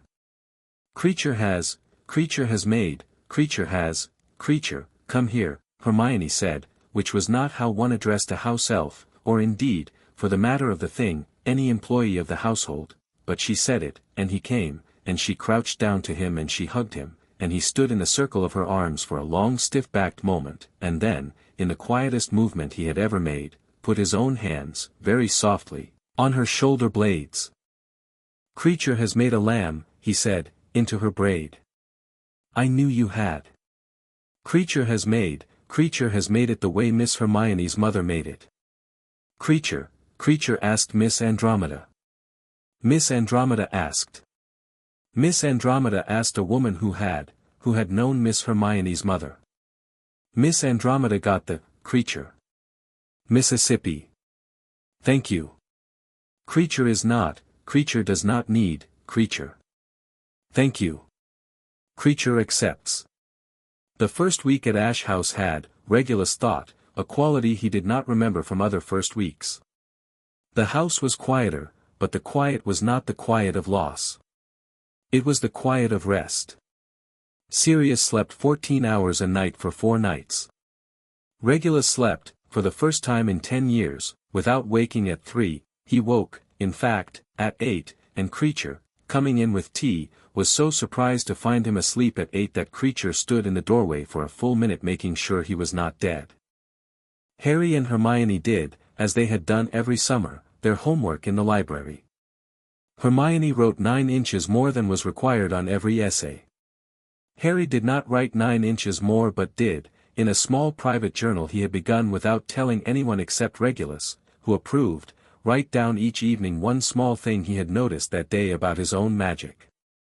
It was a practice Regulus had suggested on the 3rd day home, when he had noticed Harry staring at his wand at breakfast and had said, gently, "You are going to have an interesting few years with that wand, pup. Keep a record. You'll thank yourself." Andromeda came for a weekend with Ted and Dora, whose hair was now bright pink, because she had started a job, she announced, at Flourish and Blots, and pink was her uniform. Neville came for 3 days in July, on the invitation of Mrs. Longbottom, who had been charmed by Regulus in the way women of her generation were charmed when they met a man whose manners they could not fault. Ron came for 5 days in August, arriving with a chocolate cake his mother had baked for "those boys who looked after my Ron," which Sirius ate half of in 20 minutes, and a small folded note from Mrs. Weasley to Regulus which read, "Mr. Black, come to dinner any time. All the children welcome. No notice required." Molly W. Regulus read the note 3 times, folded it, and placed it inside the front cover of the first book he had ever lent Hermione, which was the book he had decided, secretly, he was going to leave to her when he died. Harry flew. He flew every morning before breakfast, because Regulus and Sirius had agreed that a seeker who had been the youngest in a century needed, over the summer, to learn to fly in his own sky, without a house cup pressing. Harry would go up into the weak blue morning air, up to where the ash trees went small, and he would fly in slow wide circles, and on the 5th morning Hermione, who had, at 11, feared brooms, climbed on behind him, at her own request, and said, "Go up, please, Harry. Not too high," and he went up, not too high, and she did not close her eyes, and after a quarter of an hour she tapped his shoulder and said, "Higher," and he went higher, and at the end she tapped his shoulder again and said, "Home," and they came down, and she stood on the grass and breathed, and smiled, and said, "To nobody, I flew." "You flew," Harry agreed. "I flew, Harry. You flew. Don't tell Uncle Reg yet. He'll have opinions. He always has opinions. I want a day before I hear them." "Fine. One day." They would, in the garden, eat Creature's lamb at a long table under the ash trees, with a chair set a little apart and a piece of shortbread on the plate. They would do their homework in the library. They would take Harry's broom out to the orchard. Hermione would read, on the lawn, with her braid down her back and Creature at her feet. They would be children, for one more summer, before the world asked them for more. And at the end of it, on a late August evening, when the ash trees were turning and the kitchen was full of the smell of bread, Regulus Black, the younger, quieter, colder of the Black brothers, who had, 10 years ago, on a cliff above a cold sea, thought that the sea had kept every secret he had ever asked it to keep, would stand at the open back door of a house he had helped name, and he would watch his niece and his nephew running, side by side, down through the grass toward the pond. Laughing, and he would not cry, because Regulus Black did not cry in public. He would, however, rest his hand for a moment on his brother's shoulder, and his brother would rest his hand over his, and they would stand there in the doorway until the shadows grew long. There was still a war coming. They knew it. They had told the children. The children knew. 4 pieces were left, a sister cousin was in a cell, a dark lord was a thin smoke drifting in the forests of Albania. But for now, for this summer, they had a house with a name, and a table with a place for absent friends, and 2 children who had come home. It was enough to begin again. It would, they were beginning to suspect, be enough to finish. Sirius said, at some point, quietly, into the long violet dusk, we named it right. The house. The house. Ash House. Dumbledore picked well. I've thought about it on and off for 10 years. I always think of it in the spring, when I'm sweeping the path. You don't sweep the path. I sweep the path, Reg. Creature sweeps the path. I sweep the path when Creature is ill. I have, on 3 occasions in 10 years, swept the path. I think about the name when I do. Ash for the trees. Ash for the trees. Ash for what's left when a thing has burned clean. Ash for the morning after. Morning after. Yes. Regulus did not answer at once. He looked down the lawn, where 2 small figures, not so small anymore, were, in the low light, dragging a blanket out onto the grass with Creature supervising. Hermione had books, Harry had a telescope, both of them had the unhurried purpose of people who intended to look, together, at the stars until they were told to come in. Morning after, he agreed, at last. Reg. Yes. They're going to be all right. I think they are. Not just for now. Not just for now. For after. For after, Sirius. Yes. I think they are going to be all right for after. Reg. Thank you. For what? For coming back. 10 years ago. For the locket. For the letters. For the baby books. Sirius. For all of it. Sirius, I could say the same. You took him. You took him in your arms in the wreck of a garden and you did not put him down for 10 years. That is not a small thing. That is not an ordinary thing. I do not do it justice by talking about it. I do not, shut up. All right. They stood in the doorway. Below them, on the lawn, Hermione was pointing at a star for Harry, and Harry was laughing, and Creature was wrapped, against the dew, in a shawl he had requisitioned from somewhere, and the ash trees moved in the last wind of the day, and the house, which had, a very long time ago, been a house with no name, kept them, as houses sometimes do, in the particular way they had learned to be kept. Somewhere in a forest in Albania, a thin smoke that had once been a man paused in its drifting, and felt, for a half-instant, the very specific absence of the fragment of itself that had lived for a decade in a scar on a boy's forehead. It was still there, but smaller, now, and quieter, and further from a source of light. The smoke noted this. The smoke, which had learned over many years to be patient, went on drifting. It would be years before it would find another host. It would be years before it would know to name the cousins who had done this to it. It would, in time, be made to know. For now, it was cold, and it was alone, and it did not know the word Ash. At Ash House, the boy on the blanket, who had, by moonlight, heard his uncle's quiet voice carry faintly from the doorway, turned on his back, and looked at his godfather far up the lawn, and waved, and Sirius waved back, and Regulus Arcturus Black, who had come back from the dead to be this particular kind of man, raised his hand, only a little, in the smallest black salute, and held it there a long moment. Chapter 6 End.